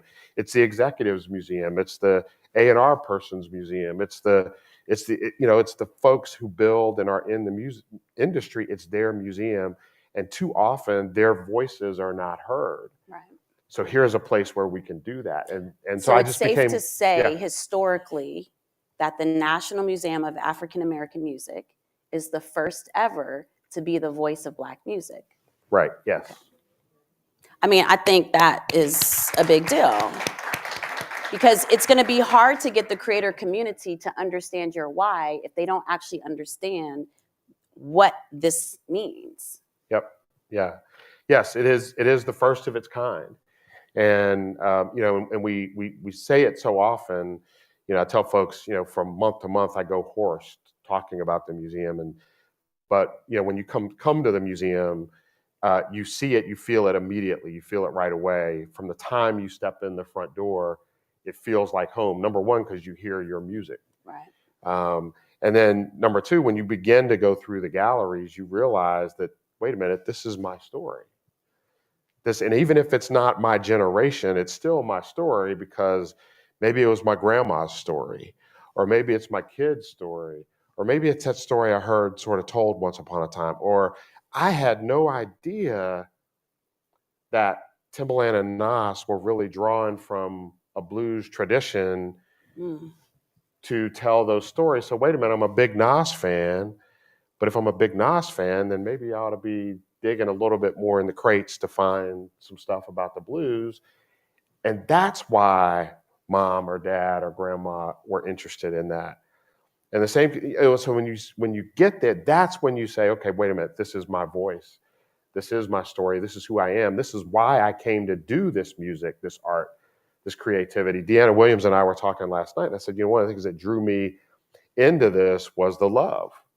People are here in this room and people are in this industry less to make money and more to make love. I always say that I forget a lot of things, but I can remember and recall every single song, the moment I heard it, what emotion I was feeling, what memory was there. And for me personally, that is why I got involved in music, because I love it that much. Yeah. But I'll tell you, you know, sort of one other reason why I pushed so hard to complete this project was because I felt resistance to it. Well, explain that. What do you mean by that? So there was a lot of both direct and passive aggressive behavior about suggesting that this museum should not be here, that it shouldn't be $60 million in budget, that instead maybe it should be $5 or $10 million in budget, and therefore that it shouldn't be quite so excellent, that it shouldn't be in this location. And that... Well, I think, would it be safe to say there's a direct correlation with the research that we just heard about and the ability for us to make money, but for us not to create wealth with it, but for other people? So therefore, there is this entire brand identity crisis with our value? That's the word I was going to use. I think it is a question of value. And I think that others were trying to place a value on our music and our culture that, once again, I can say it much better today than I could say it then, but I felt it and I was determined to reject it. And so I said, I am not going to allow somebody who doesn't know me, who doesn't know my music, who doesn't know my culture, and who doesn't understand it to tell me that it's worth less than I know it to be worth. And so once again, I am only now becoming a part of the music industry. Well, I would disagree with you. Okay. I think the day you decided that you would fight for this, not just the idea of this building to be here, but for the historical educational piece, the current state, but also wanting to become the expert of what the future of Black music is, I would say that you actually been a part of it for quite over 2 decades now. Well, so don't shortchange that. Okay. Yeah. You know, so, but I did. I felt it, and I decided to fight for it. And I don't know how. I don't know why. Again, it wasn't intentional.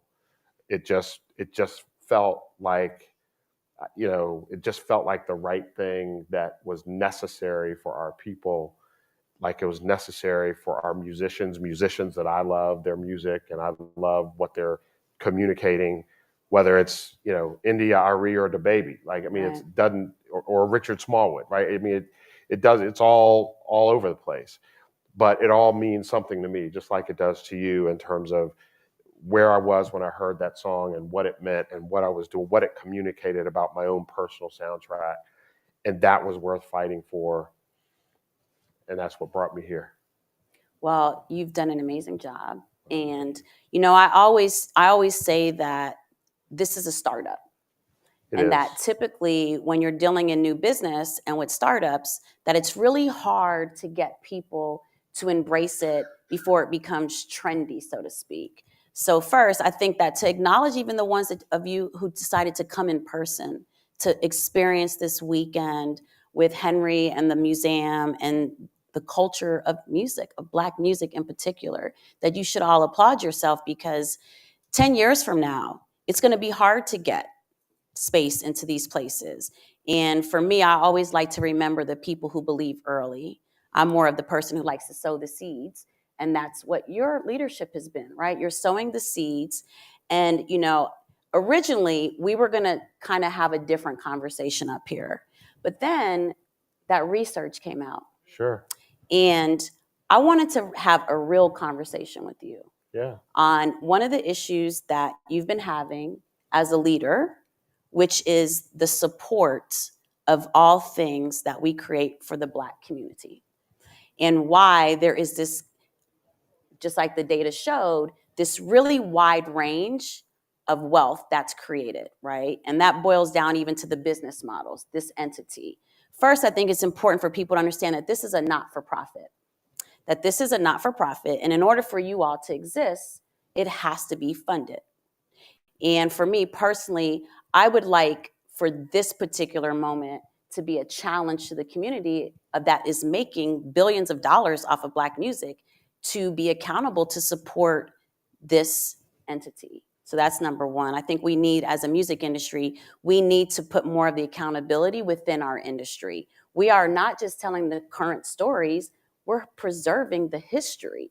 And as we all seeing in 2022, based on everything that we went through during COVID, the history is the most important thing. If we don't understand where we come from historically, from a business model musically, how can we change that, Henry? Right.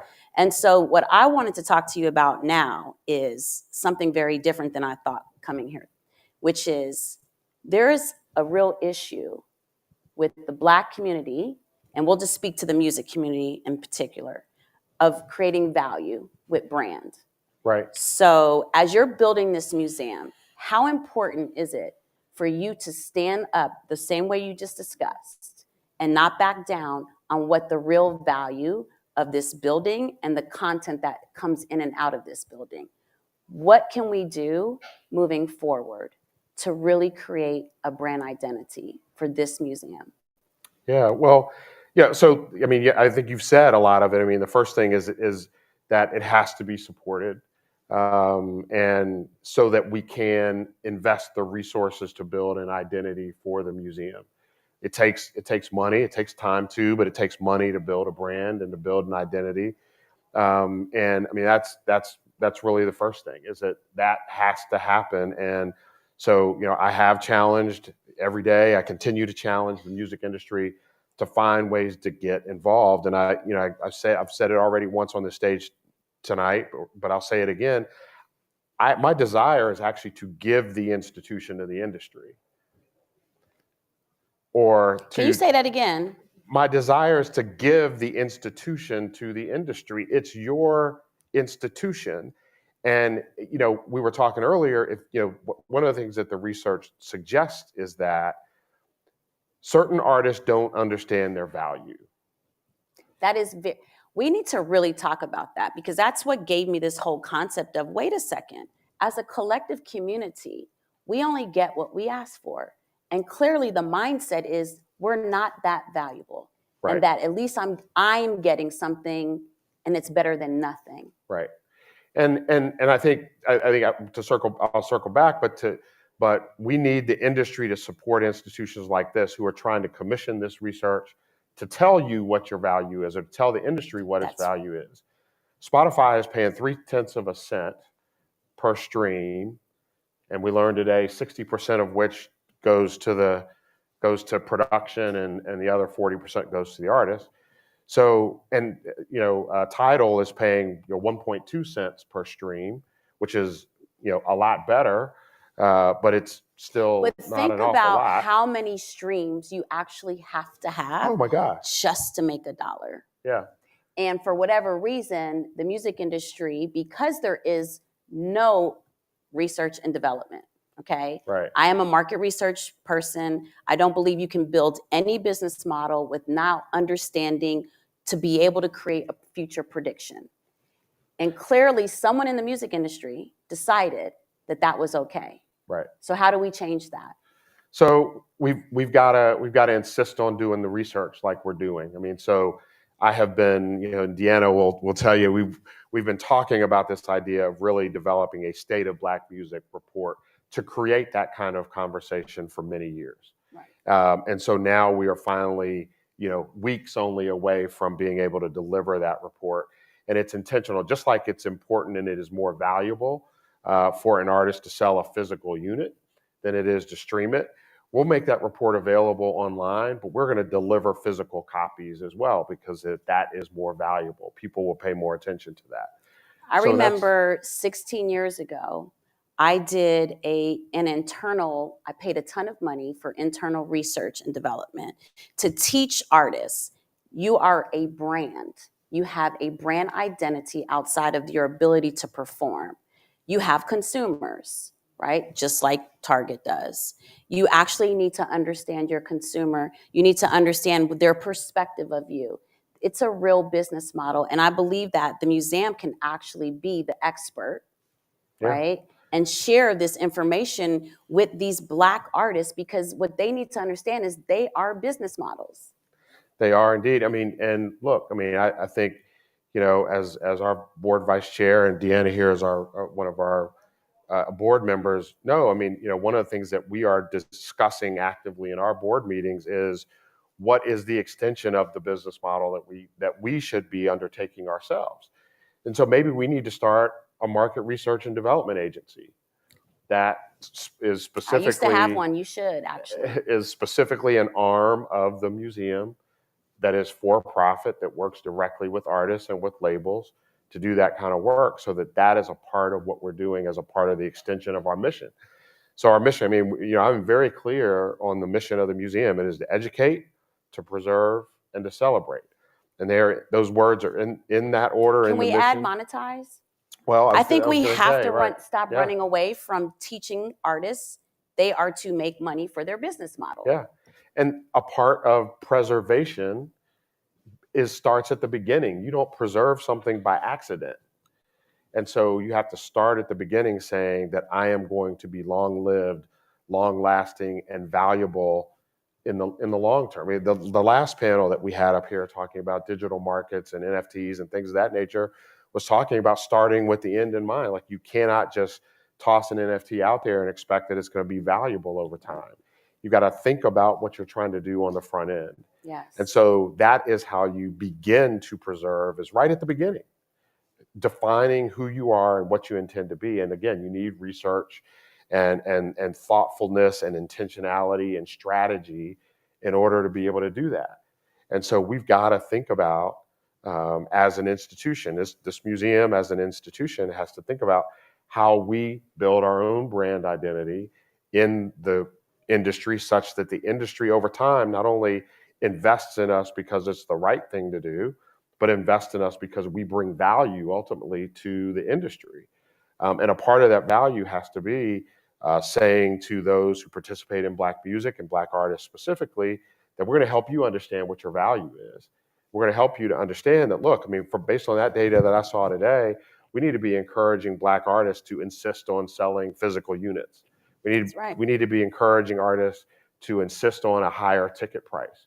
We need to be telling, Black artists to insist on more dates, because those are the things that drive the economics of what makes them ultimately successful and hope to come into parity with the white artists. In particular, one of the things I was really struck in that analysis was that the number 2 white artist in 2020 was a hip hop artist, Post Malone. Post Malone, right. And so he's the number 2 in terms of touring revenue for that year. And his revenue was extreme. It was extreme. It was extreme. And so you take a black hip hop artist who is arguably as prolific as Post Malone, and they're charging half the price for the tickets. Sometimes even less. Sometimes even less, doing a third of the dates, and therefore not making anywhere near as much money, and so, look, we are a museum that welcomes everybody. We've got a big One Nation Under a Groove piece of art that we hung over the front door. We did that intentionally, want everybody to feel welcome. But racism exists. Right. And the way that we address it is by talking about it. And not that we intend to make anybody feel like a bad guy, but to say, look, we've got to deal with these issues in order to become more equitable and to achieve more parity. And that's what we're here to address all those things. But I think it's going to the root of the problem, though, right? Sure. Isms exist. Yep. Doesn't mean it has to be our perspective. Right. And so I would say that we have to change this to more of a solution-based narrative. Absolutely. And I would say that we actually we need you to get deep into this research and for us to be able to talk about it and put it out, because then what it does is that now we can actually talk about solutions. I like to be solution-based. So number 1, right? We need the museum to exist outside of people thinking this is a physical building space. Absolutely. You are here to preserve Black music and actually empower Black musicians in the creative world that's being impacted. And we need to make money off of it because it is the legacy. And there's trillions of dollars being made in the music industry. Like, let's not make any mistake to this. Please understand there's trillions of dollars being made off of Black music. Yet, for whatever reason, I don't even think we're getting 0.0000% of it, which to me goes to the core problem. When do we deem ourselves valuable enough to demand nothing short of excellence?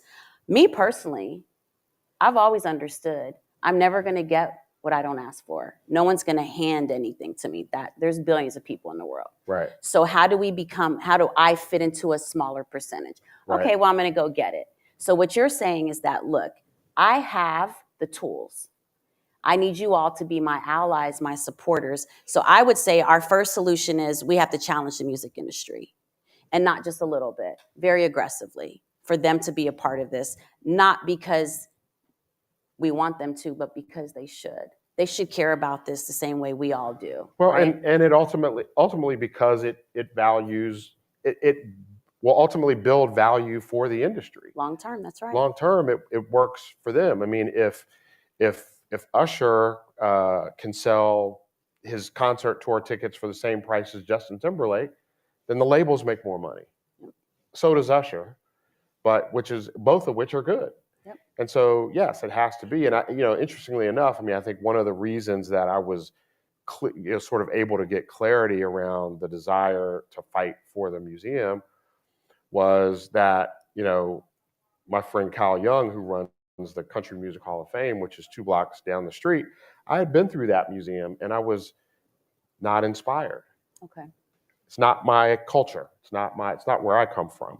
It's not what I, snuck out at night to go hear at concerts. It was not my lived experience. So relativity is important. Relativity is important. So then when somebody was trying to tell me that you've got, $100 million building 2 blocks away to celebrate a niche genre, and yet the music that is so important to me is worth $5 or $10 million in investment, absolutely not. So you took a position. I took a position. That's solution one. Yeah. You took a strong position. So if you don't stand for what you believe in, you fall for anything. Yes. Okay, so that's number one. Number one, hey, gotta stand for something. I think, and so I am down for and asking now, not asking, even demanding now, that the music industry step up and support us in a more meaningful way, and we will find ways, we will develop ways in business plans and strategies to go to the music industry to say, listen, you need to invest in this, whether it is specifically physically the museum or derivative products, services, and businesses that we develop to come out from the museum itself?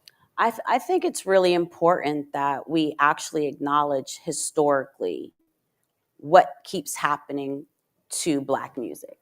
First and foremost, when we charted, there was one publication, Billboard. And when we charted, only our name could go in there. You could not have a picture of a Black artist. So Sidney Miller created the answer to that, which was BRE. And then that went away, right? Because all the Black artists who couldn't see their face in Billboard, they could see their face on the cover of BRE. But then when mainstream started happening, that did away with that, right? Then there were urban departments at labels. Now that's gone away. So at what point do we understand that if it's for us, and we need to be biased as well so that it sustains itself, but that requires us to support it. Yep. And so as we're talking about solutions, I think that this would be a great time to, we have the Recording Academy representatives here today. We have Terry and Helen, so we'd love for you all to come up, because you know, if we're gonna keep making money for the industry, then we need the artist community to understand why it's important for them to be voting members in the Recording Academy. Everybody, how you feeling? So you awake? You with us? Come on now. So if you both could just do just a really short, quick intro, and then answer the question of, for the future of Black music and the Recording Academy and the association, why is it important for artists and their teams, not just the artists, but the teams, to become voting recording members? Okay, well, I'm Helen Bruner. I'm co-owner of Philadelphia Entertainment, and I've been a long time elected leader of the Recording Academy, actually 22 years. I was a millennial when I was elected. First female and African-American woman president of my chapter in Philadelphia, and first trustee, female African-American trustee when I was elected. So thank you for that. And I'm gonna hand it over to Terry Jones. I'm Terry Jones. I'm a artist, songwriter, and producer, Grammy-nominated trustee for the Recording Academy, Yes. national trustee. Currently co-chair of the membership, entire membership of the Academy. And let's talk about voting and professional members. I mean, can we just take 1 second, though, to applaud the two of you? Oh, Because here's the other portion of the solution. We have to start celebrating all the rock stars. We have to redefine who the rock stars are. It can't just be one big artist.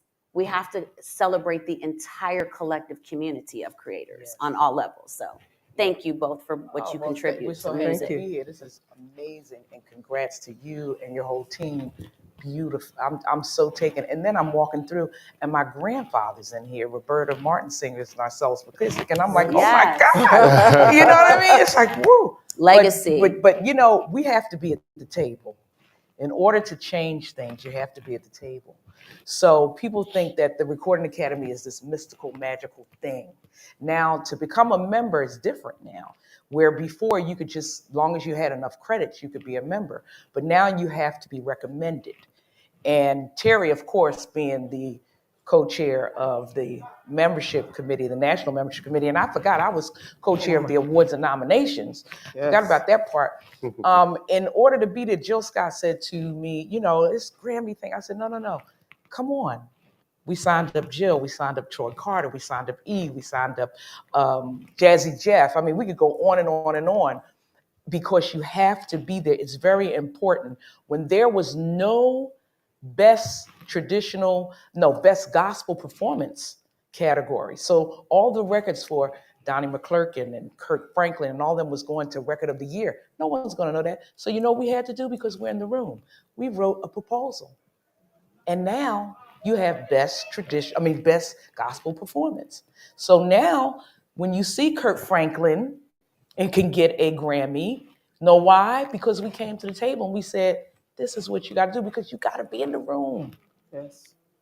And in order to be in the room, that's Terry. She's going to tell you how to do that. So we have voting members, and those are people who have credits, recording credits. So songwriters, producers, artists, engineers. et cetera, the creative community. And then we have a professional member, which are the support, the business people, the managers, even educators. And it's just super important to be, as Helen said, in the room, because it's what we do. And we fight for the rights of artists on Capitol Hill. We have music cares that actually support those people in need. We deal with diversity, equity, and inclusion at the forefront of everything that we do. Hats off to Felicia Butterfield Jones and Harvey Mason Jr. Yes. for their role in just making this thing tick. But it's just important to be a part of this. It's like any other organization. If you're a doctor, you're going to be with those people who are doing that. If you're a lawyer, you're going to be past the bar. So if you are in music and you are releasing music, you need to be a part of the Recording Academy. In order to do that, all you have to do is get 2 recommendations, and you get someone to recommend you. Who and do we go the from there. recommendations have to come from? Come from creators inside. If you're a member of the Recording Academy, you can recommend someone, or the recommendation could come from someone that's outside of the organization overall. So some of the solutions are get involved, be active. Yes. Find out who can recommend you. Yep. And then stay on top of it, I'm assuming. You have What does the time frame look like? Well, when- we're getting ready to invite our class of 2022 Okay. by the end of June. So it's yearly. So you can recommend throughout. Our cutoff is March 1st of each See, year. these are the things that are really important. So you have to recommend someone by March 1st of every year. Of every Okay. year. So of every year, you got to be recommended by March 1st. And then the voting happens in July. Okay. Well, no, not the voting happens in July. In terms of your recommendation is March 1st of each year. Once you get recommended, then it goes through the process of looking at your credits if you're a voting member to make sure that you qualify. If you're a professional member, we look at your professional credits. And then we And you need send you 2 out an credits. invitation. You need 2 credits. Well, no, So you- 12 credits 12 credits. for voting members. So you need 2 recommendations by March 1st. You need to have 12 credits. Yeah, 12 credits, but you can Yes. also, if you have 7, but yet you're out there touring, you have a residency, we will use that as your career substantiation. So you can come on and we'll say, well, okay, she only has 7, she has an EP where only there's 5 songs, but look at the tours, look at the residency. So come on. So there's a peer, there's a group of peers who do what you do, and I happen to be on that committee, and Terry, of course, chairs this.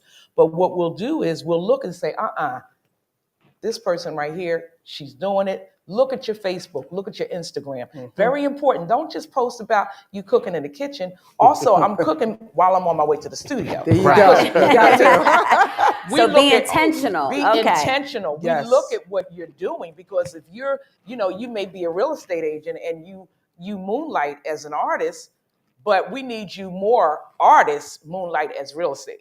You see what I mean? Because we want people who know what they're doing to vote on your music. Yes. So when you're pissed off at the end of the day because you're like, who? What? Best who? Well, guess who wasn't in there saying click? Yeah. You see That what I your mean? Because vote- it's you who are voting. It's That's the right. peers. You really are choosing. It's all in the numbers. So, and you're peer to peer. That's what this organization was built on, peer to peer.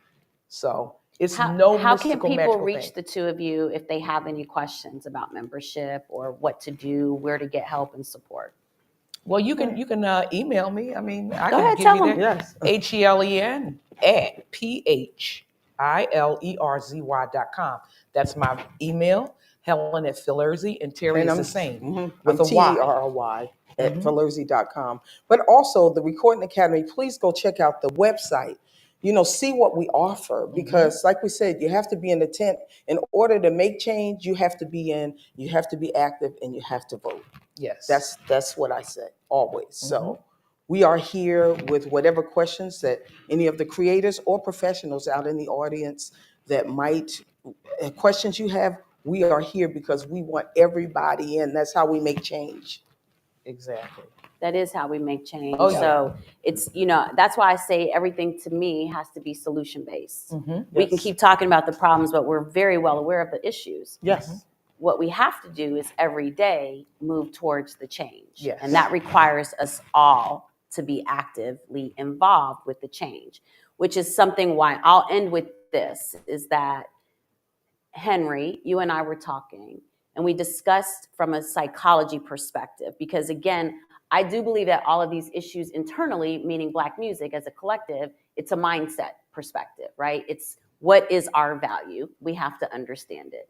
And so we were discussing that it's 30 days to create a habit, good or bad, 90 days to create a lifestyle. What can we do for 90 days? What can we challenge ourselves with as a museum? And what can we challenge our creator community with and our executives with? What can we do so that we are creating the National Museum of African American Music as the expert of Black music? Yeah, so I have a suggestion and an idea that can be a solution.